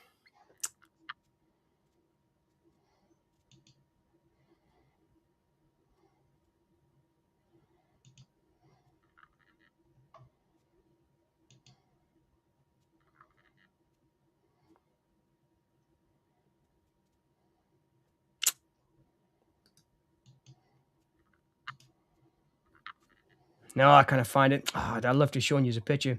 He's in one of my YouTube videos, but I can't remember which one it was. I put him in a picture because he was my Uncle Tom as well. Anyway, I'll find one and I'll show you his one time because I'd love to show you him because he was a great guy. But he was like he had loads of because he never had his own children. I think that's why he liked me so much because I was kind of like his surrogate kid. But he had a massive drawer under the bed when everyone had VHS. But like when VHS was new, when it was a new thing, he was buying new stuff. He was interested in that stuff. And he had a drawer under the bed of VHS. And I remember going around and pulling, and it was like before VHS even had the plastic cases when they were, you could slide them out. Remember when they were like, I'll tell you what, give us a second. Okay. It's in the hijack video. But,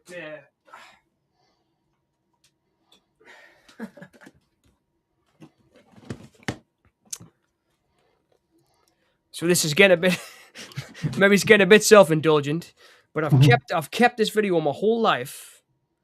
My Uncle Tom gave us this, right? And this is the slidey videos I'm talking about, where they slide out of the package. Yep. That's why it's on the shelf behind us, because I've kept it for this. I mean, I've had this since 80, God, what? The late 80s, at least, I've had this video, right? And at least I know where it is now. I'll be able to get that video up and show you a picture of him. But I kept this. And he used to think he looked like David Janssen, the guy in this movie. Okay. So he used to... can you see David Janssen there on the side? Is that out of focus? Yeah. Just slightly out of focus, yeah. No, that's okay now. But he used to think he looked like that guy. Okay. And it was like, but he had the big 70s sideboards and everything, man. It was that's great. But this is Tom's video, this. And I did a review of it on my channel, Boneyard Cinema, because he had a big drawer. But like I say, can you remember these? Before videos had plastic cases, they used to have the slide out sleeves. Yep. I do actually. I've seen them. But I've had this pretty much my whole life, this video, and I got it from my Uncle Tom. But now I know. Sorry, go ahead. No, as I've seen now, I know I'll be able to get a freeze frame on the video on YouTube and show you him. Okay. Well, the massacre with the lawnmower is about to happen soon. I totally forgot we were watching it. I just looked around. I thought, we're watching Brain Dead. I just Googled my granddad's name and I found an article. Oh, cool. So I'll just share it when you're... Oh, no, share it now. I'd love to read it, Okay. Can you see that, or is it... can you make it bigger? I've got it little on the bottom screen, but not on the big one. No, I can't, unfortunately. Oh, no. Hang on, I'll see if I can. Oh, no, I can't. There's got to be another view somewhere. If you do that again, can you Yeah. remember? Can you remember when we had on Restream? We had the different views to different Hmm. options to view stuff. It's got to be somewhere there. I'd love to. I'd love to see it.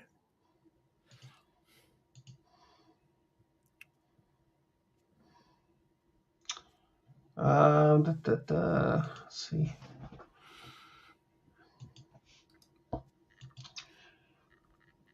I can't. Let's see. Hang on. Hmm. Right, just a second. I'll try and put it into a different tab. Let's see.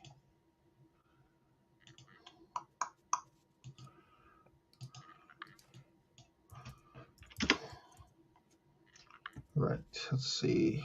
Back into this one. Okay. Oh, well, that's torn it. Oh, crap. Right, I'll tell you what I'll do. I'll post a link to the chat, and then you can decide if you want to read it or not, gang. So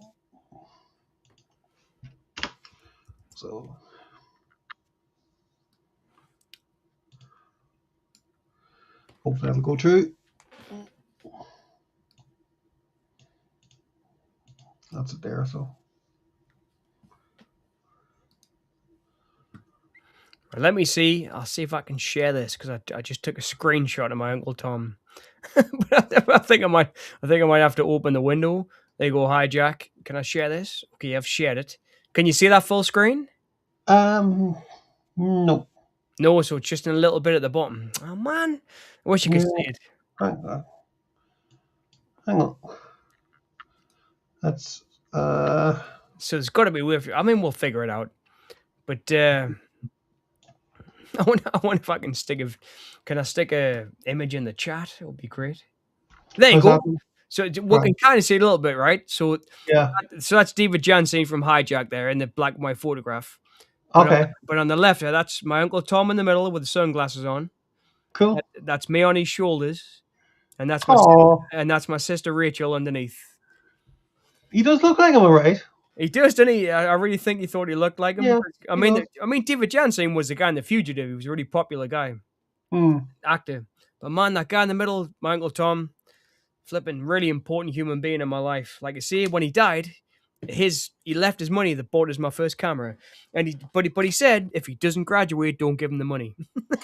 Like he was that Love kind of guy. situations like that. But beautiful human being. I'm so glad I could share that with you. He was Cool. one of my favorite people who ever lived, man. Great guy. Cool.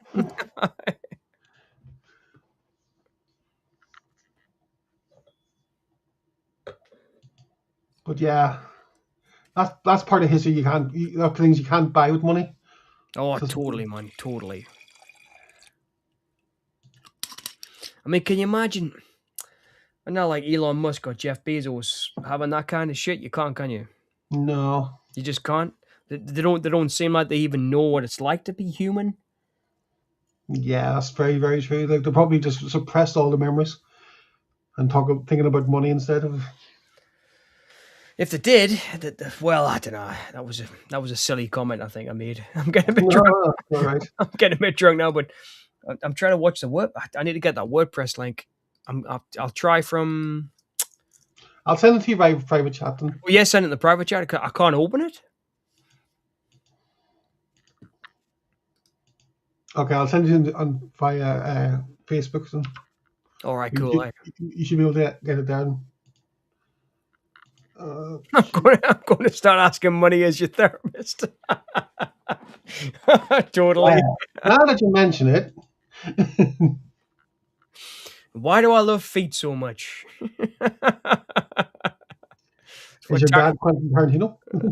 That's what I was just thinking. That was going to be my next joke. That's what Tarantino would say. You read my mind, Kerry. There you go. I said it to you. No. So, Oh, cool.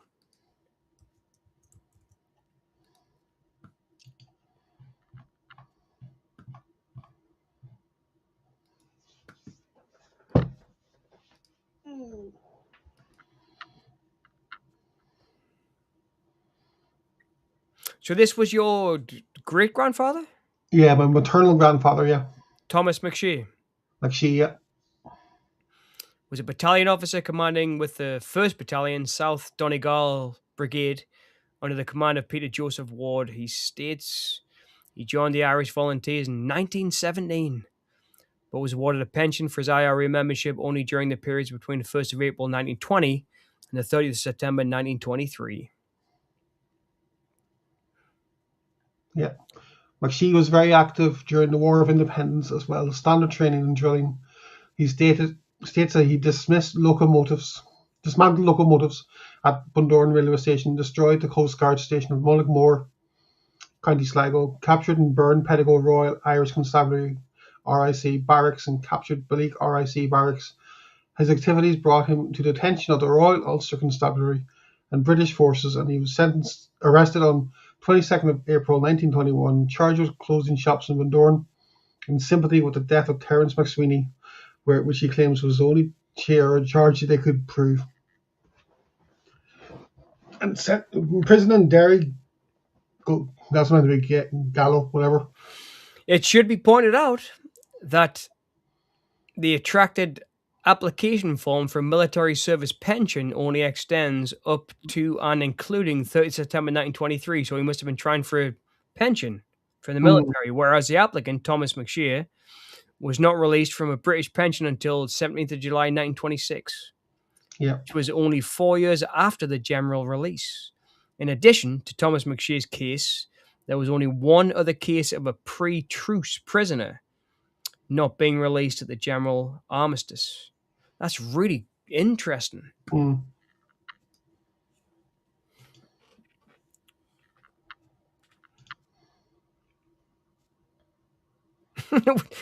we should do an episode of one of those, like, with Steve Buscemi in those days when it was like My Family Tree. There's something bit more, but what's that? I can't see it. It's that's Gravestone. Yeah. Oh. That's Pray for the soul of Thomas McShea. Ard Farna. Died 8th of February 1965. His wife Cassie died 18th of January 1989. Their son Thomas McShea died 11th of November 2011, age 78. Their daughter Bernadine Anderson died 18th of August 2014, age 78 years old. That's my mum. So she got the family plot. But Andy Moran didn't, for some reason, which is a bit tight, like, I think.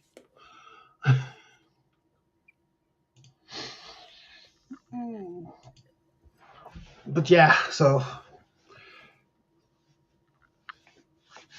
yeah, Ireland's a very different place as well. Back in the 80s and mid to 90s, mid 90s, we were very backward, coming forward. Yes, Lexi, they would. I appreciate it. They'd love you, right? They'd probably hate me then, being the airy fairy poet, musician guy. No, they'd probably appreciate you. Because Patrick Pearce was, No.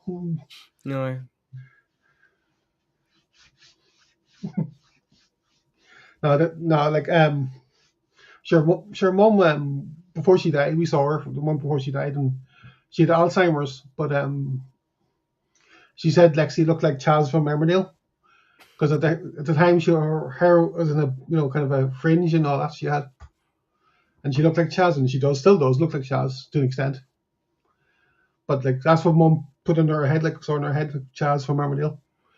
I thought that was lovely, I think I've spoke about this before as well, which is to me quite beautiful about movies, is that when my grandfather had Alzheimer's and my granddad Albert, or Bert, which is my dad's dad, my whole life we talked about movies. I mean, that's how we talked to each other, we talked about films. He knew like Leo G. Carroll and all these actors. He was just so knowledgeable. He'd loved films since he was a kid too, so he knew all these actors. I mean, I remember speaking to him about Alan Ladd and people like and Peter Lorre, and he knew all the guys from the 30s, 40s when he grew up. because Yeah. he loved cinema too. Oh.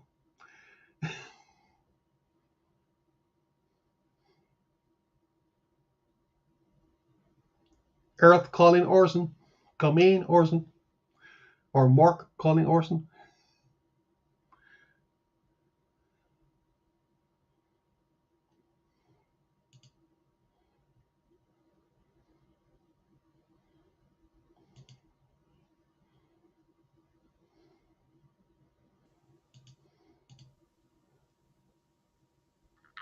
I wonder why. Yay!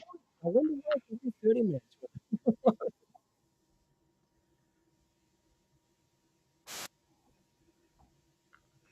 You can hear it.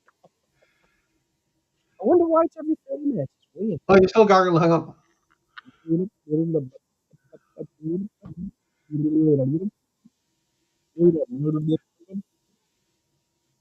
Okay, try now. Hello, can you hear us now? Yes, yes, yeah. But So you were saying about your granddad, yeah. yeah, but it was just he just always loved films, and it was.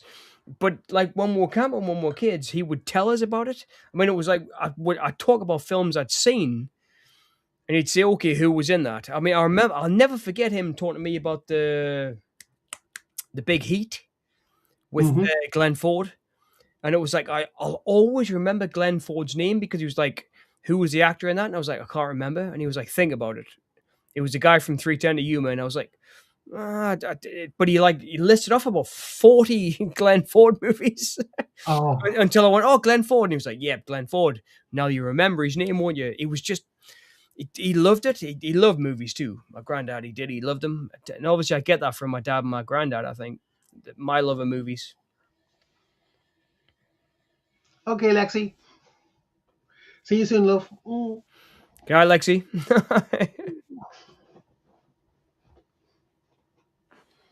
But yeah, mum was very. I don't think she would have known movies, but she knew. Obviously talking about her past and her growing up and all that. But I think what got her, because the doctor, just how she was diagnosed. The doctor asked her 10 questions, basically about her life, and she was asked who was Taoiseach, and she said Sean Lamass, and he was the Taoiseach in the '60s. So she kind of like, okay, that was the wrong answer, at the time, because it was Brian Cowan was Taoiseach in 2011. So So, do you think you get your love of movies from your mom or your dad? Your dad, then I guess. more so my dad, yeah, because as I said, he loved westerns, he loved Sean Connery, Oh, yeah. and but I think, I did. I mean, definitely, I got my love of movies from my dad and my granddad, 100%. Because yeah, I mean, they both loved them, and I remember going around. I've said this before on the stream, but I remember going to my granddad's on Sunday for Sunday's dinner. My dad would take us to my mm, granddad and my grandma's, and the whole family would be there. I mean, he's got 7 brothers and sisters, and then my cousins would be there as well, Wayne and Craig and Robert and that. I mean, there was loads of us. There was about 20 of us, big, yeah, big family. And but my grandmother Sheila she made loads of Yorkshire puddings so everyone could eat. oh, I mean, even if you came late, you could have Yorkshire puddings and mm, mashed potatoes. She would always make more than enough so you could eat it when you came. yeah, But after dinner, I'd always sit and watch cowboy movies with my granddad, and I never wanted to go home because I mm, wanted to stay and watch the movies with my granddad. He would sit in his chair. My granddad had his chair by the TV, and like the family would be talking, and he wasn't really a talkative guy. He would just sit and watch the films. But he had like a little stool to his right where he used to put his newspapers and stuff. And I'd sit on that stool and watch the films with him. And my yeah, whole life, man, Kerry, I remember watching Alan Ladd, Clint Walker, John Wayne, Gary Cooper. It's like a really happy time in my life. I remember sitting mm, watching those movies and with my granddad, and would both sit quietly while everybody else was talking. The whole family, my uncle Dave, and all that. They'd all sit and talk. My auntie Iris, my Jackie, all my whatever. But I remember sitting with my granddad, and that was like our thing. It was like obviously my cousins and stuff like films too, but yeah, it felt like that was our thing. Like me and my granddad would sit and watch these movies. That's how I related to him. And it was like, I think I've told this story before. When he was dying, Alzheimer's, he couldn't remember us. He couldn't remember my name. He couldn't remember who I Mm, was. And I only, to my detriment, and to me not being which I really regret. I only went to see him a few times. Some of my cousins didn't go to see him at all because he was so like a patriarch in the family, like that they didn't want to see him in that state, you know. mm, And but I went a couple of times with my dad, and like I say, less times than I should have. I really regret that. But when I did go, we talked about John Wayne movies, and that's how I related to my granddad when he was dying of Alzheimer's. mm. I mean, that's how I spoke to him. He didn't know who I was, but he knew John Wayne, what do you call it, the Red River, or would talk about McKinlock, or would talk about like Chisholm. the Chisholm. I would talk about John Mm, Wayne films, and that's how we're related. When he didn't even know who I was, but yeah, he'd say, "Oh, you're the John Wayne fan," and would sit and talk about John Wayne films. I mean, to me, that's mind blowing, but at the same time beautiful, because that's how I related to my granddad when he was dying and he couldn't remember who I was. yeah, He didn't know I was John. I think he might have knew my dad was John because my dad went to see him every day and looked after him every day. My dad was there every day looking after him when he was in the care home with Alzheimer's. But I only saw him very sparsely. But he would say, "Oh, you're the John Wayne fan," mm. but he remembered, man. I mean, how cool is that? I Be mean, back in a second. but that's kind of I think Getting something. it's got to be a John Wayne collection. No.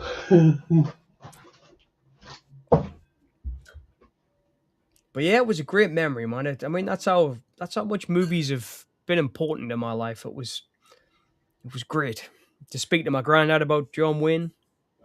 Like even when he was on the way out, man, it was fantastic. Because I think we're talking about what we loved and start crying in a minute. But I so happy, man. I was so lucky to be brought up the way I was brought up. And in a family that loved movies too, especially my dad and my granddad. So cool. I mean, I remember Papillon with Steve McQueen and Dustin Hoffman. I remember watching that for the first time, like on a Sunday afternoon with my granddad and my dad. And we'll sit and like, 'cause it's a long movie. It's about 2.5 hours, I think. Maybe it's a little bit shorter. But I remember like the rest of the family left, and I was just left there with my granddad watching it. And I remember him saying to us, I was like, "That was great." And he was like, "Why'd you stay?" I was like, "That was a great story, that granddad." And he was like, "Yep, man, that's what makes a good film." This is my granddad. Fantastic. I'm going to show you a family picture. Oh, cool. So, Fantastic. right. Okay. That's my mum. Yep. It's my granny Cassie. Oh, wow. Auntie Maureen. Um, sorry, because it slipped here. That's my second cousin John and his sister Kathleen. Oh, that's a lovely photograph. So I can't find the one with my granddad and granny outside the doll, or the Shannon, I should say, or the what's it called? A Raptus. But that's to find out up above. So No, that's beautiful. Give us 2 seconds. I'm just going to nip downstairs. I haven't got a photograph, but I've got something yeah, else. okay.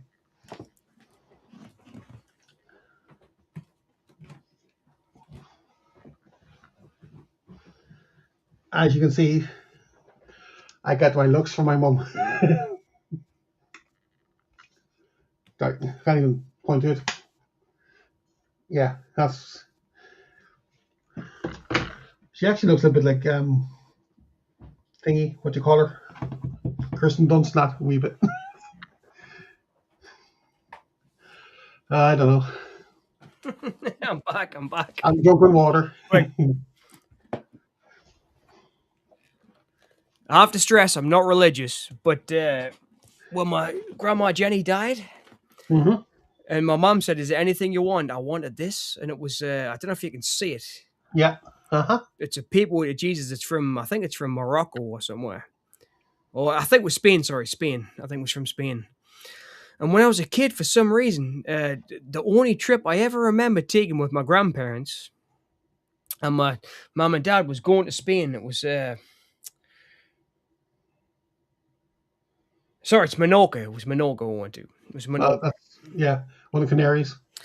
And this was my grandmother bought this. This is like the 80s. And my grandmother bought this because she was obviously religious.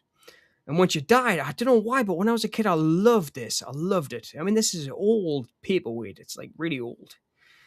And when she died, I was like, "Mom, is there any chance you can get us that that Jesus paperweight?"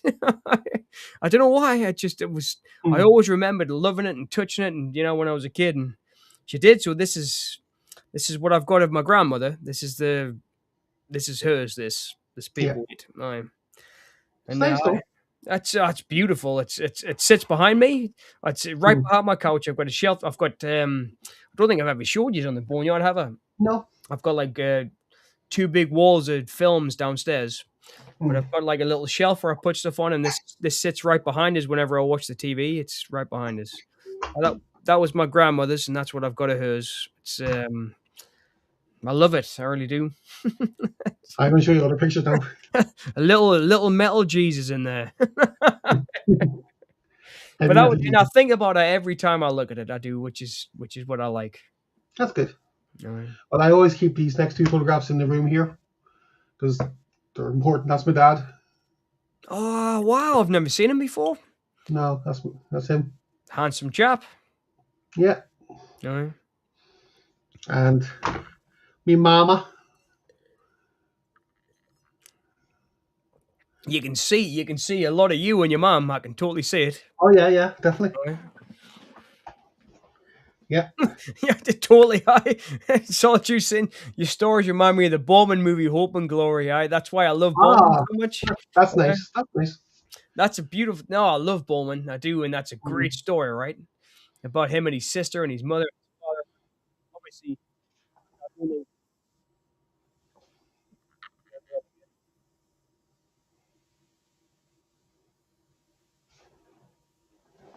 Obviously, I don't think there was obviously mother and dad cheating on each other or whatever. That's like it was in Hope and Glory.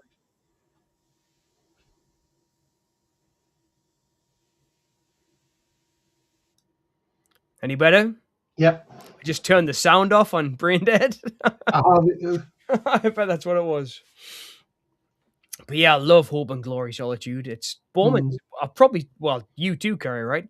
We both love John Bowman. We're both very big Bowman fans, and I think he's still underrated, even though he did Point Blank and Excalibur and Zardoz and Deliverance and all those great. I still think he's underrated. I think he's a fantastic I filmmaker. think he's a mainstream cult director. That's what I'd call him. That's a good way. That's a good way of putting it. It is. But Hope and Glory is a beautiful Mm. film, and I don't know if you saw the sequel, Queen and Country. No, I haven't seen So, that one. so Queen and Country is the last film he directed before he retired, and it's Solitude. You'll probably dig it too, man. You've probably seen it, funnily enough. But it's such a great film. It's about him a little bit older when he because Bowman was in the war that's about that. In the Second World War. It's great. It's really good. Great film. Bowman's just he's a he's an idol. I would say he's an idol of mine. He's like same as Schrader. I wrote about Bowman too when I was a student. Hmm. How old is he? 93. Jeepers. Yeah, he's on his way out. He can't walk anymore. It's him on. He wrote a book called Conclusions. If you get the time, read it. It's only about 200 pages. It's a beautiful book. So beautiful. He's such an eloquent writer. It's so funny. I'm saying this while I'm watching Brain Dead with a guy with a lawnmower killing people, and I'm saying Bowman's such an eloquent writer while I'm watching people get involved with the Wow. lawnmower on Brain Dead. Yeah, but But he's a filmmaker for me who's always been there. I was speaking with my granddad before. I remember watching Hell in the Pacific with Mifune and Marvin that he directed about the two guys on the island. Borman's just always been there. He's a filmmaker who's always been there for me in my life. An incredible filmmaker, I would say. I would say one of the best filmmakers. I really would. I will put him in my top 10. Like, I think he's that good. I will put him up there with Kurosawa. That's how good I think he is. I really do. And obviously, Exorcist 2 gets the crap, but he just did it because he did it. He did it. He did it because he did it. I can't explain it. I really can't. I love Exorcist too, myself personally. But he's a very eccentric character, isn't he, Kerry? Too. Mm.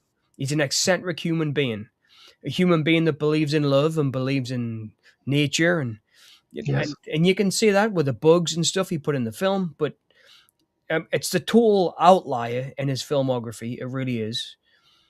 I always liked it too. From the first time I saw it, I always liked it. But I was a Borman fan already, though, because of Excalibur and Deliverance and Point Blank.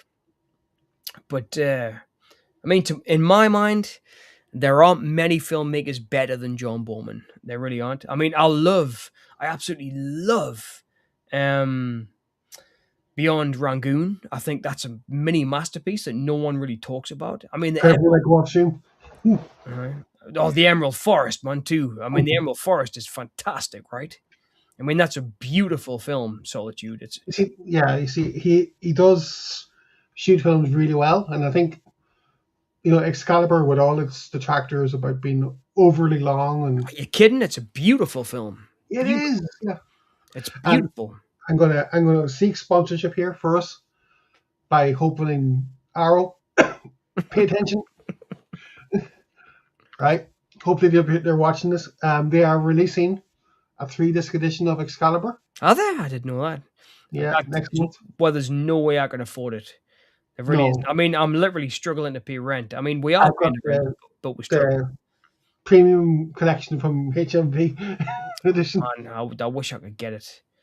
I've got the HMV one too, the premium collection. Yeah. So that was the first time it was on Blu-ray. I remember that was a big deal. So, yeah. It was a big deal. I remember. It's beautiful though. Even more so on Blu-ray. It's an incredible. I mean, it's shot by Jeffrey Unsworth, who's like one of the best cinematographers. He shot 2001. I mean, he's one of the best cinematographers of all time. He also shot Zardoz. I mean, for the people who don't like Zardoz as well, I don't understand that. I mean, just give your imagination over to it. If you don't like it, don't diss it. It's just not your thing. Yes. For me, it's totally my thing. It's like what we talked about Uwe Boll before, where it's like either you get it or you don't. And if you don't get it, well then don't diss it. You just don't get it. Yeah, move on. Move on. Watch whatever you want to watch.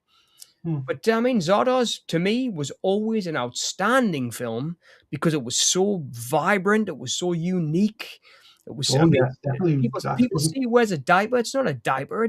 He's a murderer. Zed's a killer. It's just like, but people can't say that to see a diaper. But man, Borman just always, forever and always will blow my mind.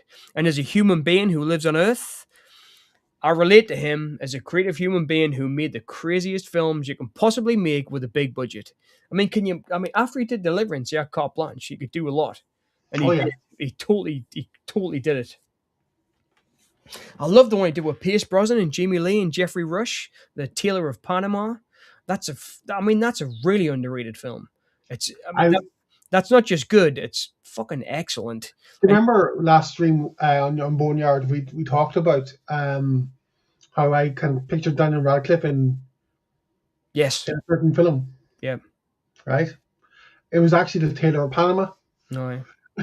That was his first movie. And I thought it was something else. He was one of the kids, wasn't he? Yeah. But man, I mean, that's reminded me there. There's a bit where Jamie Lee and Pierce Brosnan are swimming in the water on the Panama Canal, and it's incredible. It's not just nice; it's incredible. Jeffrey Rush is great in that film. It's Exorcist 2: The Heretic. Oh dear, I know. It's he's just very eccentric. Solitude, he is, and He's a very eccentric guy. He really is. I'll punish you for saying that, Solitude. You're going to have to watch the trailer a million times until you like it.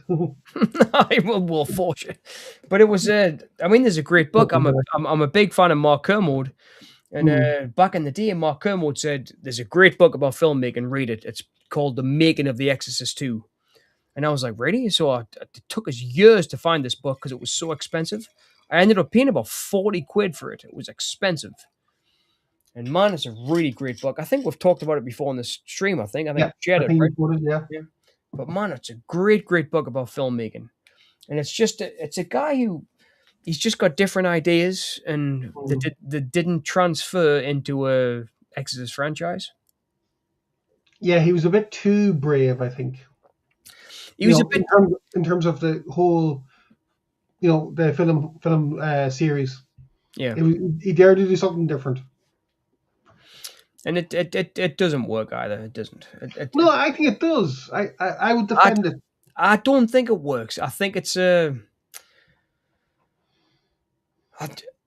good movie. I do. Don't understand me wrong, Kerry. It's a good movie. I love the bit where she's standing on top of the New York skyscrapers and she's leaning over. I love the bit when Richard Burton's climbing the rocks, the cavern, or to the monastery, and I love all that. I really do love it. But as an Exorcist sequel, it doesn't work. But if it had been another film, it would have been great. You see, I think okay, this is why I think it works. Solitude is still 100 quid. Yeah, it is. It's really expensive. I paid a lot for it. I did, and it's worth reading. But I wonder if I can. Maybe I can photocopy it and stick it up somewhere so I can read it. The book, but it's a really good making of book. It really is. There's one that I really want. Funnily enough, I loved one of my favorite films is Road Races by Robert Rodriguez from 1994. It's a great film. And he wrote a book called The Making of a Degenerate Rock and Roll Flick about the making of that film, and I want it like crazy. But you can't get it. It's like 200 quid now to buy a copy of it. Insane. Because there was only a couple of releases made of it, but I'd love to read that book. The one about the making of Road Races, which is in my top 10 films.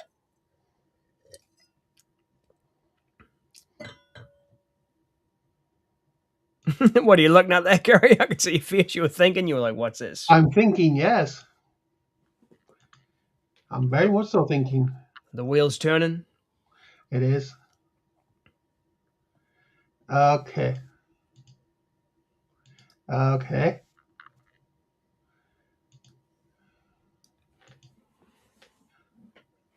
Okay. Or as William Friedkin called it, Exorcist 2, the hairy tick, right? The hairy tick, yes. The hairy tick. Mm-hmm.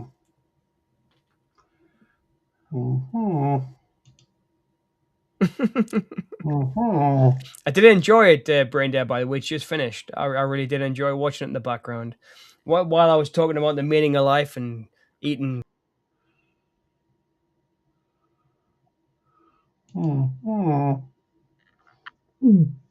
Okay.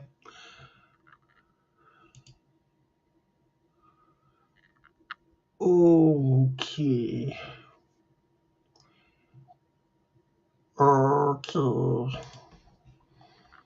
Sorry, I'm just being nosy here. So. Okay.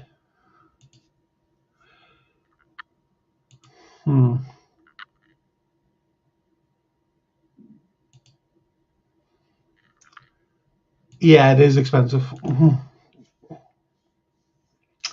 Very much so.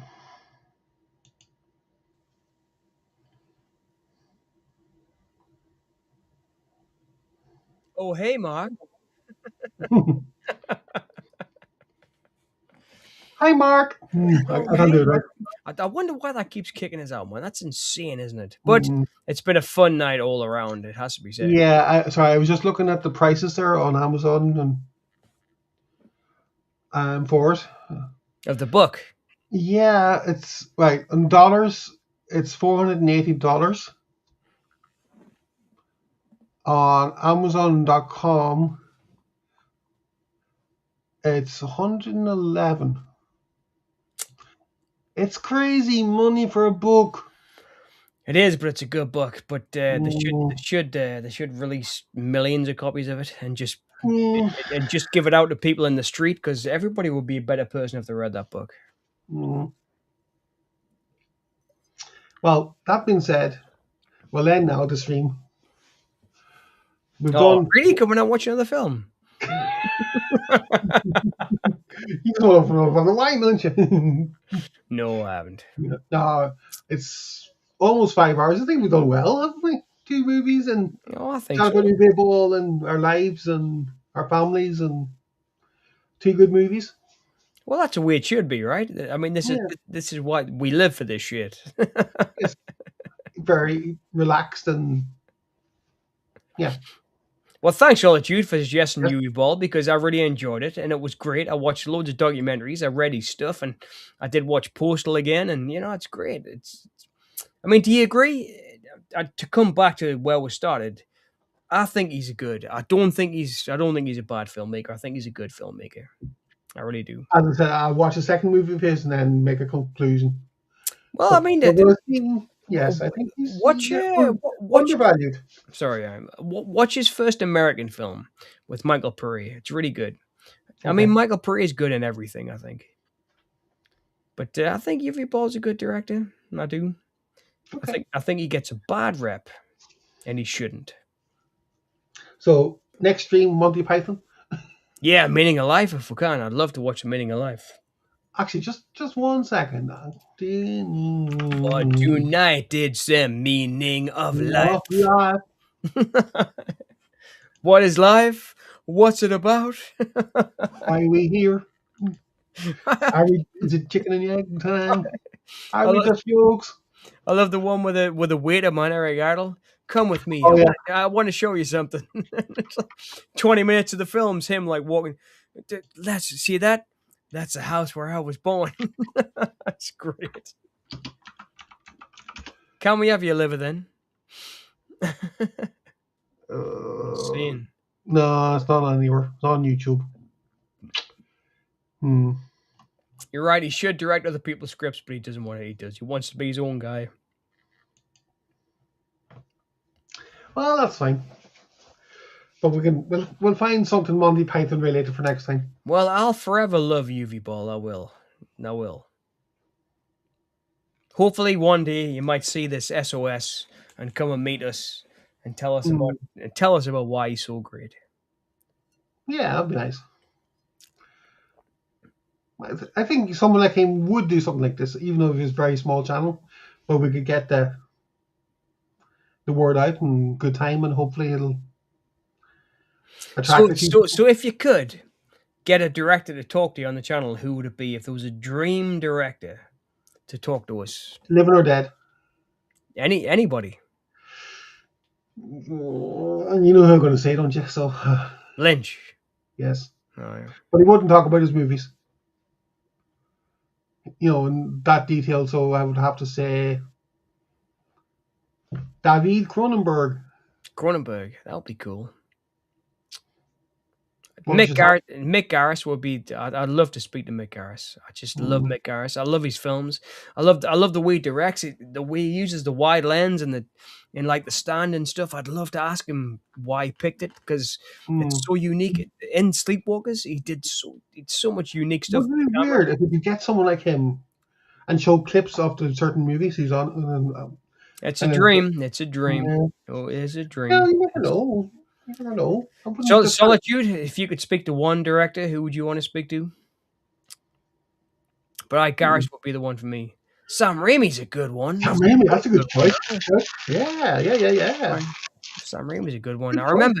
Can you remember that one he did with Paxton and Billy Bob Thornton and Bridget Fonda? The Simple Plan. Yes, that's right. I remember that on video. This was like towards the end of video. But I remember renting it, man, and it was because That's right. He did that before Spider-Man. But I'm a massive Bill Paxton fan, like huge. And because of Near Dark, I fell in love with him in Near Dark, and I watched everything he did like ever since then. But man, that was such a great movie. but it was so sad and depressing, and it was a horrible Mm, film because Bill Paxton kills his brother and stuff. But it was such a sad film. But man, directed so well in the snow with that plane and stuff. It was so great. Raimi's really good. Like he's one of those directors who's one in a million. Like The Quick and the Dead was like nothing else I'd ever seen. So fast, but it used the same techniques as Darkman, and it was just mm. he's interesting guy. Interesting guy. Darkman's one of my faves too. Oh, Darkman's great, man. That would be just fine. When he's trying to get Larry Drake's voice, that would be just fine. And then you see He's trying Bruce to hide Cam- the Ballymena accent he is. and you see Bruce Campbell for like 2 seconds at the end when he puts the face on and runs away. And Bruce Campbell's like the last shot of the film. Mm, Ah, man, that's right, yeah. Evil Dead was. I mean, it was a game changer when it really was. I remember the first time I watched Evil Dead, I was so scared. I watched it when I came home from school on video. I watched like 20 minutes, then it got dark and I stopped. The next day I came home, watched 20 minutes, it got dark and I stopped. Because I didn't want to watch it in the dark. I was so scared of it. Great, man. Fantastic, you know? But So, again, how did you been dragged to hell? Is that what happened? one of those directors like Uwe Boll, just he was doing exactly what he wanted to do. I want to make a scary movie. He made a scary movie. The second film had the comedy, which I loved, and then by the time Armies of Darkness came out, I was drinking and we were happy and we were partying with that film. It was a proper party film, Armies of Darkness. But Sam Raimi, man, great director, really good. Mm. I love the what was the one I did with Keanu Reeves? Where Keanu Reeves was the bad guy, the Gift. Yes, I Uh, have that somewhere. that was a really interesting I one. think. Hang on. It was the first time I've seen Keanu Reeves be the bad guy, I think. Do I have it? I think I do. I'll check my app. But Sam Raimi, I'd have to say Evil Dead, I do, yeah, I have it, yeah. but definitely Darkman as well. Definitely.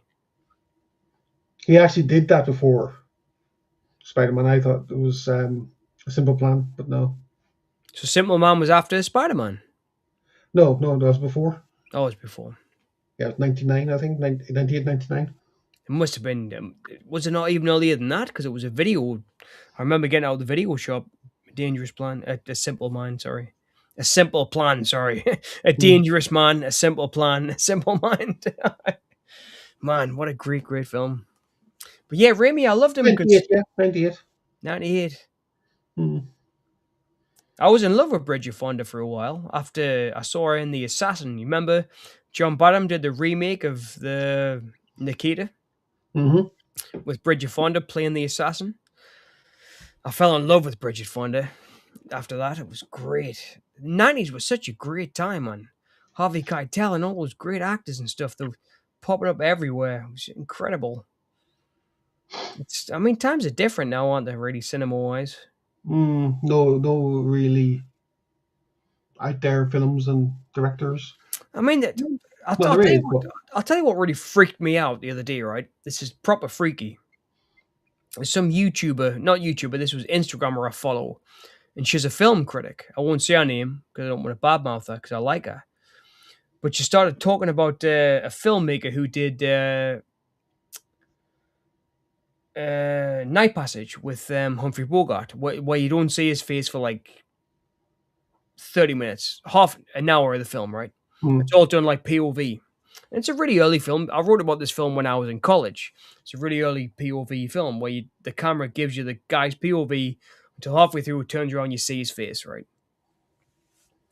And she said, the director of this film would fit right in with these weird little guys today, like Ari Aster or Darren Aronofsky. And I thought, what do you mean these weird little guys? That was an insult to me. I thought it's 30 years ago, you would have called Martin Scorsese a weird little guy, would you?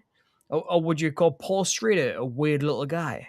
I thought it was like an insult at the guys working today. It was a funny post she did because she was talking about a great film, Night Passage, which I love, and the great director. And I was thinking that guy wasn't a funny little director. He was an amazing filmmaker. Ari Aster's an amazing filmmaker, you know? I wouldn't have called them funny little guys. I would have called them great filmmakers. You know? Mm. Funny thing to say though, wee little guys. Strange.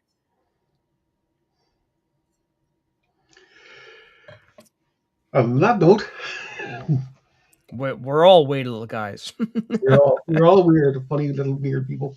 What funny little weird people. Crime Wave, man. I love Crime Wave. It's great with it. It was fantastic. Yes, and Help, Solitude. I really want to see it. I love Rachel Adams, who's in it. Rachel McAdams. She was in one of De Palma's films, Passion, which I really liked.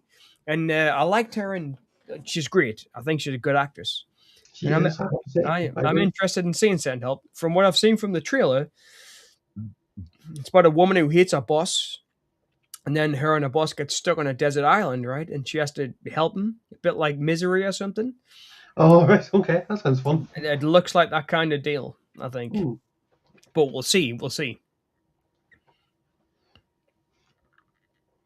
Right. We bid you good night. Okay, we're going to wrap up then. Well, fuck Yeah. it, man, I've had a really great night. Thanks for the 2 films. It's been great, Yes. Gary. Cheers, Okay. Solitude. Thanks, Lexi. It's been amazing. And Yeah, thanks, and Ninjan, too. whoever else- Great. Ninja J, thank her or him. Or If you're still listening. yeah. But I loved it. It was great. It was... Thank you, John. and thanks for subscribing to the zombie film, zombie radio broadcast I did.